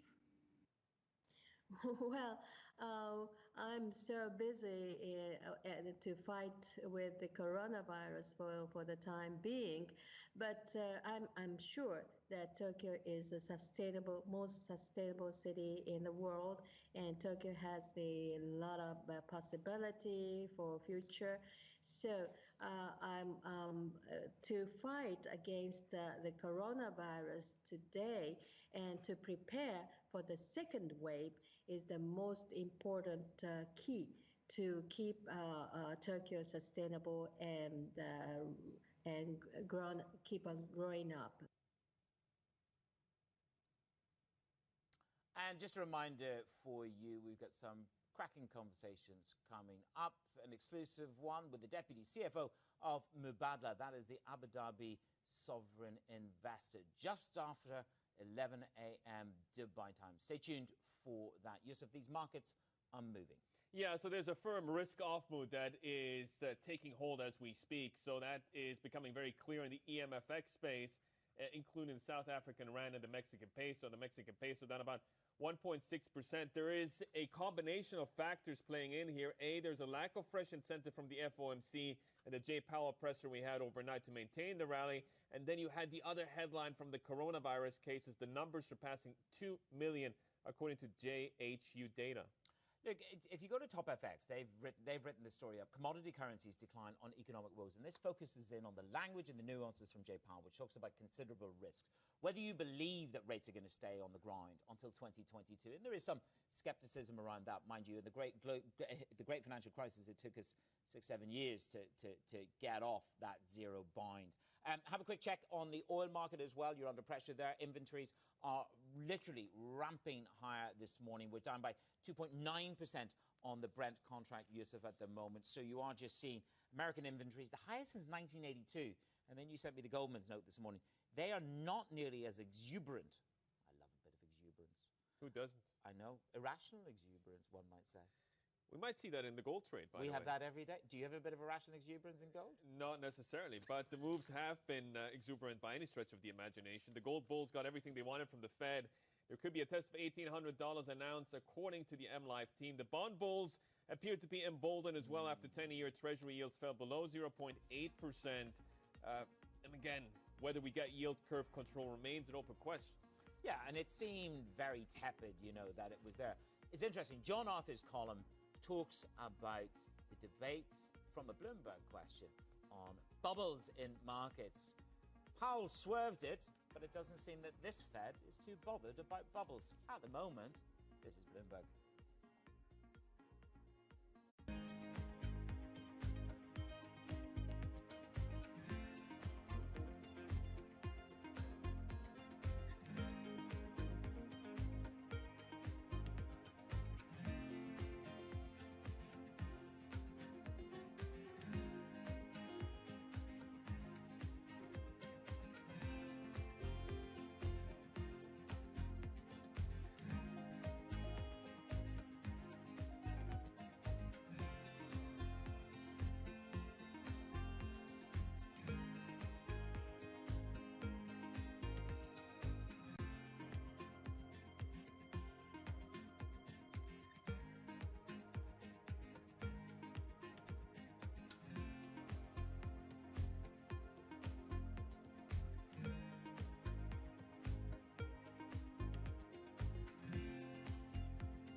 Quite surprising. It surprised to me.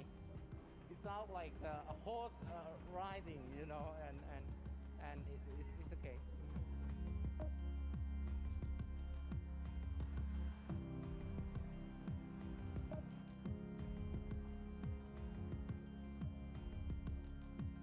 Excitement, a lot of excitement. Like the kids especially love the robots. It's a very new thing, I think, and it came at a right time, where social distancing is a safety measure right now, so they're robots, not people, you know, so it's like interacting with robots can help a lot at this time. I think it teaches people that technology can really have an impact on everyday life. So for example, these robots are in like a shopping center where I feel like everyone comes here, so it's incorporated into people's lifestyles and how it can make people's lives convenient and more productive, more effective.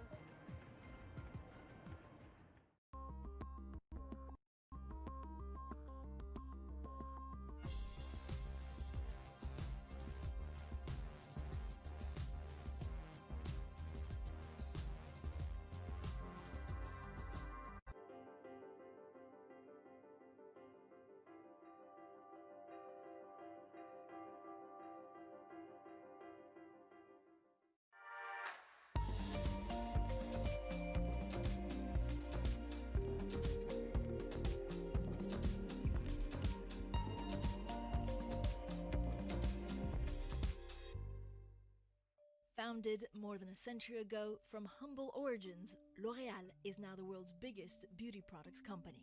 Specializing in cosmetics, hair, and skincare, it boasts an international portfolio of 34 brands and has a market cap of more than 105 billion euros. At the helm, a man who's dedicated his entire career to the company. Over 4 decades, he's covered all facets of the business. Today, on Leaders with Lacroix, we meet Jean-Paul Agon, Chairman and CEO of L'Oréal. Monsieur Agon, thank you so much for speaking to Bloomberg. Pleasure. What happened to L'Oréal in the last 10 years? Innovation, your share price has grown. Was it exciting times?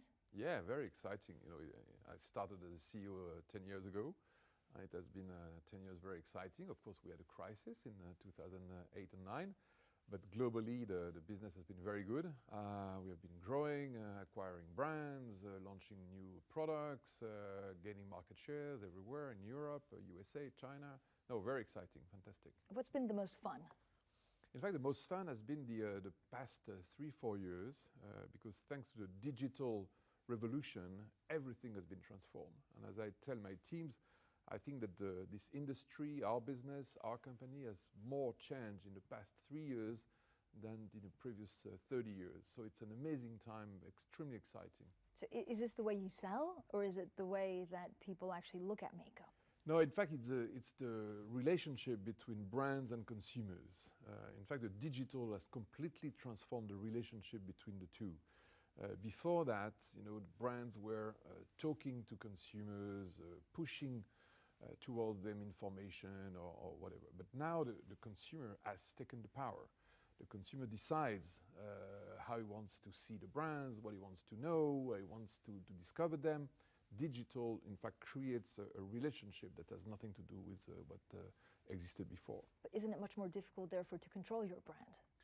Yeah, but at the same time, it's more exciting, and it enriches the relationship. So now, thanks to digital, we can communicate the content of our brands. We can do tutorials to explain how the products work, how they should be used.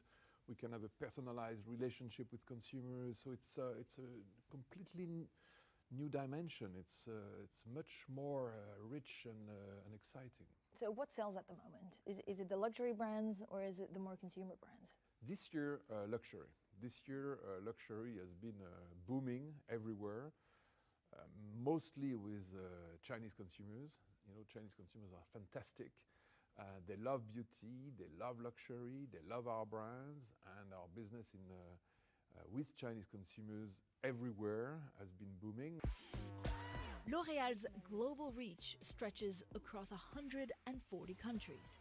About 2/3 of its sales are generated outside of Europe. Much attention has shifted to China, where strong demand for high-end lipstick and perfume is driving growth. In 2015, China surpassed France to become the group's second biggest market behind the United States. Some of the success is being attributed to selfies, with camera-conscious millennials buying more makeup than ever before to look good instantly. Have you had to adapt to the Chinese market? Yeah, in fact, the products we sell, not for all brands, because the luxury brands, for example, are the same all over the world, of course, but for our mass brands like L'Oréal, like Maybelline, the product that we sell in China are formulated in China by Chinese, in our Chinese labs. Because of regulation? Not only, but also because we want to create the products that are absolutely right for them, especially skincare, because their needs, their skin, their aspirations are specific, are different. So we formulate in our Chinese labs, we manufacture in our Chinese factories, and L'Oréal now is L'Oréal Paris is the #1 beauty brand in China. I've also been reading that one of the most popular products is actually a homemade, I guess, range of cosmetics wear, which is favored by the wife of the president, President Xi. Yeah, it's a great brand, but still the #1 beauty brand in China, the preferred beauty brand by Chinese women is L'Oréal. L'Oréal Paris, they call it with the Chinese name, it's Pali Olaya, which is beautiful, by the way.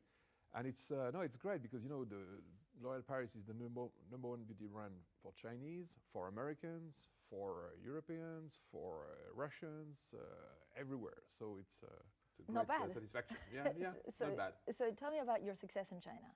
Is it through distribution? Is it through ads? Is it through celebrities? What's the attraction for your brand by the Chinese? You know, the reason of success of our brands everywhere is always the same. It's number one, quality. You know, we for all our brands, our absolute priority is the quality and safety of our products, and it's something that the Chinese respect a lot. It's very important for them. Number one, innovation. Innovation is extremely important. It's an industry where you have to innovate a lot. You know, more than 15% of our products every year are new in order to keep innovation flowing very strongly. Of course, it's the imagery of the brands. You know, brands like Yves Saint Laurent, Lancôme, Giorgio Armani, L'Oréal Paris. It's a beautiful imagery, and Chinese consumers are very sensitive to that. They like it. Is the US tough? A tough market? The US this year is a bit tougher, a bit softer, let's say. It's not really tough, but it's a bit softer. Certainly softer than China. But it depends. You know, last year the US was very good. So every year, it's funny because every year the market, roughly, globally, is more or less growing at 4%. But it's never made exactly the same way.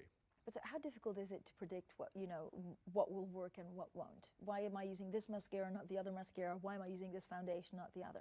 Again, it's very, you know, when you know well your consumers, when you understand their desires, when you can guess their dreams or expectations, then you can really create what they will love. What will the next 4 years bring? Is there a specific market that you think will grow more? Is it, you know, for example, men's cosmetics or something else?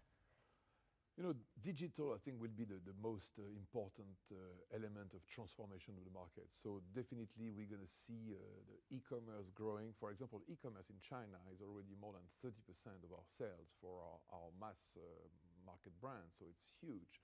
So we're going to see digital growing. We're going to see probably new channels also emerging, like specialty stores, our own stores. We are very big in also growing segment is the travel retail, you know, the stores in the airports, because more and more people are traveling. So I think there will be new channels. In terms of regions, of course, the emerging markets are still growing, and our categories are growing too. Makeup has been booming for 2 or 3 years. I think it's going to keep booming. Skincare is growing too. So honestly, I'm very optimistic about the short-term, middle-term, and long-term perspective of this industry. What do you think you spend most of your innovation on? Is it, for example, making a lipstick that lasts longer? Is it kind of changing it a little bit? I know you have so many products, it's unfair. And a few secrets. And a few secrets, but you can tell us, we're amongst friends.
We were talking about what the next 4 years will bring, Yeah. and it's a lot more e-commerce. How do I choose my makeup online? It must be difficult to choose the right coloring. No, because now you have some technologies that are amazing. You know, you can test online on your cell phone, for example, simulate the application of the makeup on your face, and then you see yourself with the lips covered with the lipstick you want, the shade you need, the powder, the mascaras.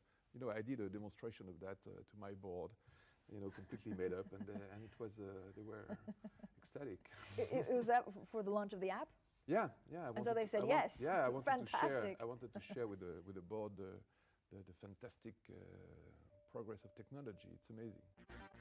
Oh, I could look like pure reds. Oh, wow. The lipstick is moving with my mouth, and I know that I don't have any on. It's like Amy Winehouse flicks. It's brilliant. I can't stop looking at myself.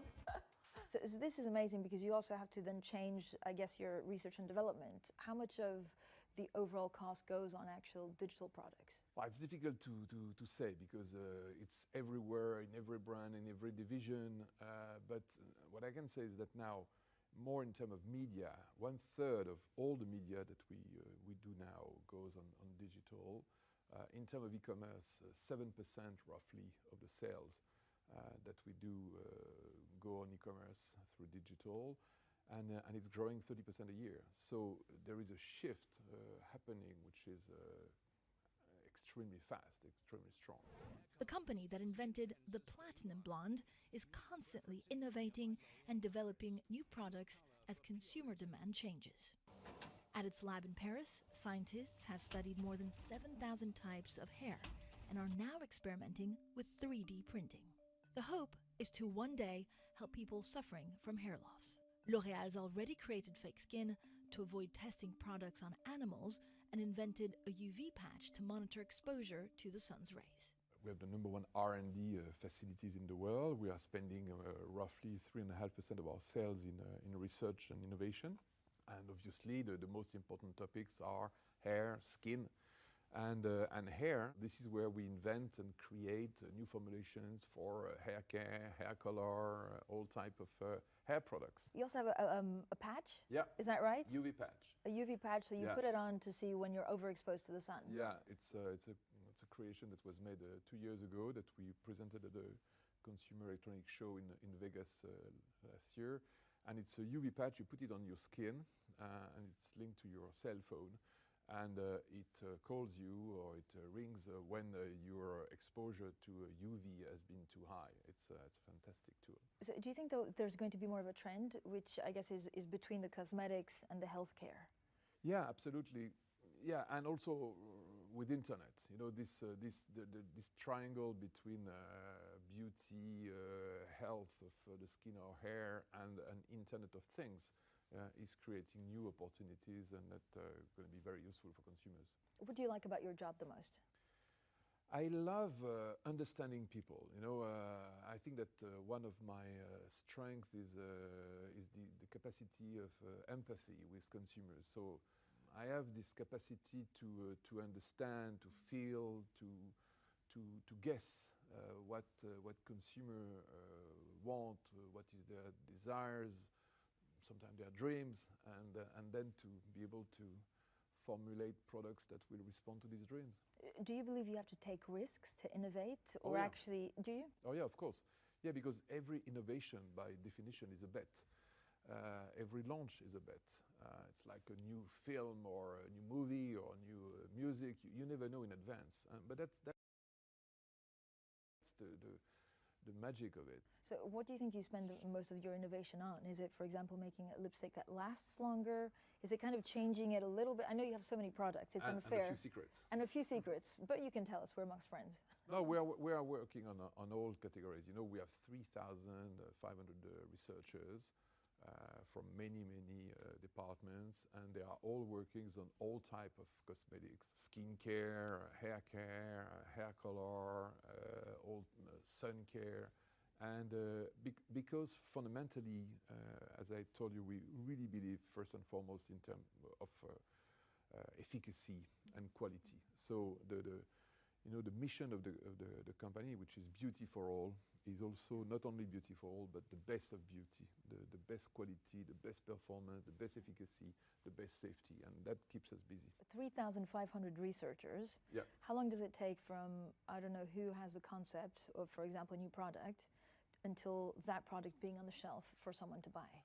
Depends. Can be very quick when the formulation is easy. Can take maybe 6 months, or when for example the marketing guy has a vision, has a dream, but the labs don't know exactly how to formulate it. Can take 2 years, 3 years.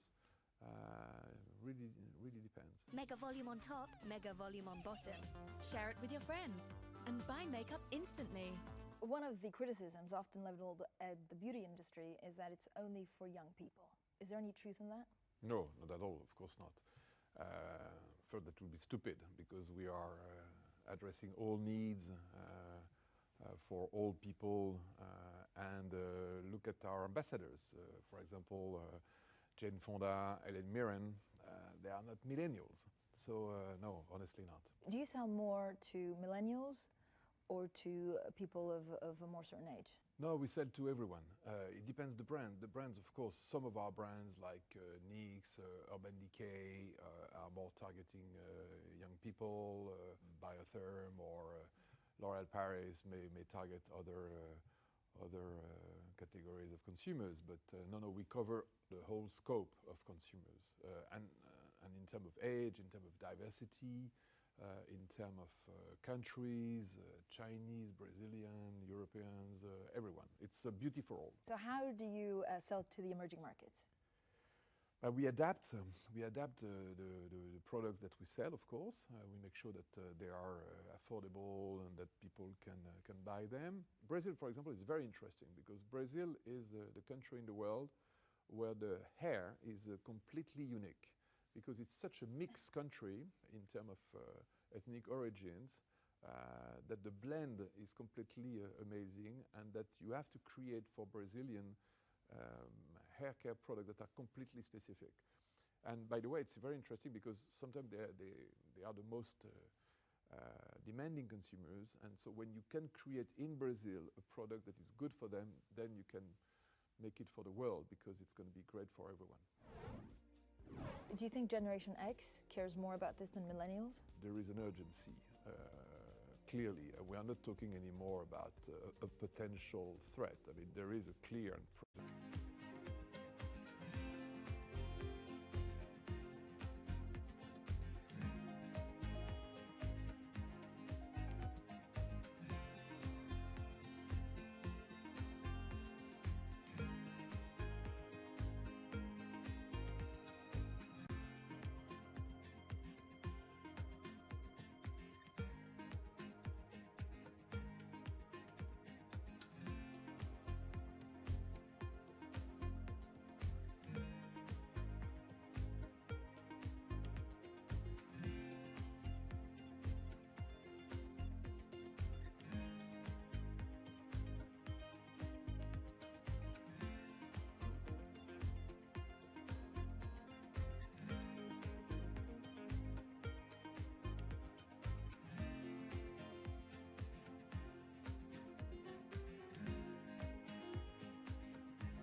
For Jean-Paul Agon, life at L'Oréal began in sales 39 years ago.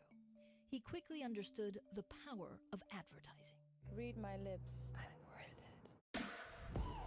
The company obviously thinks it is worth it, spending more than $8 billion a year selling and marketing its brands. A third of that on digital media. When I was 20 years old, I was in a business school, and at the end, I knew I wanted to do marketing.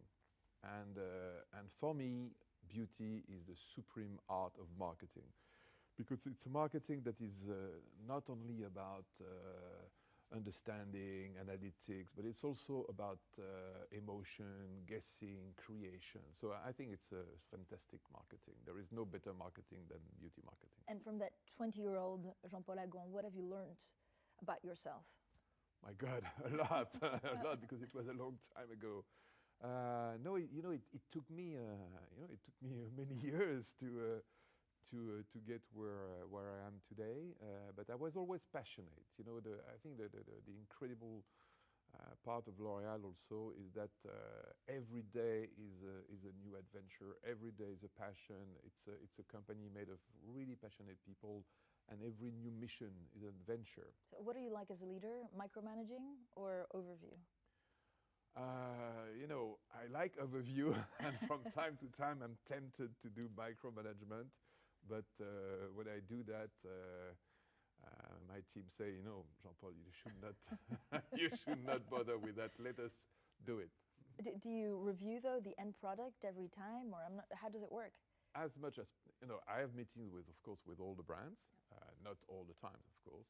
I travel in many countries around the world, and I'm just trying to help to make sure that we are taking the right directions, pushing in the right innovations, understanding enough the consumers we are dealing with, trying to pilot the ship. L'Oréal's Sharing Beauty with All program, launched in 2013, was designed to transform the business. Jean-Paul Agon was determined to make the company ethically and environmentally sustainable. It's been recognized for its efforts, awarded a AAA for water management, climate, and action against deforestation. So when did you start thinking about sustainability? Pretty a long time ago, especially when I came back from the USA and I took over as a CEO. I really understood at the time that for a company like L'Oréal, especially because we are the leader of the beauty industry, we had to make sure that also we would do the best and the most to make the planet a beautiful place. What started it? Is it because you say we sell so much that we have to make sure that it doesn't go to waste? Or is it also because the consumers want something that's more sustainable? Or is it because the employees you hire want something more sustainable? Very good points. I think it's all of that. First, because we have a moral duty. Secondly, because it's what our employees are asking for. Third, because it's what consumers want. Fourth, because it's what the society expects from a big company like us. So that's why we really went into this direction. Does it make a difference for the consumer? I remember you telling me a couple of years ago, that if a consumer has a choice of a sustainable shampoo or a shampoo that makes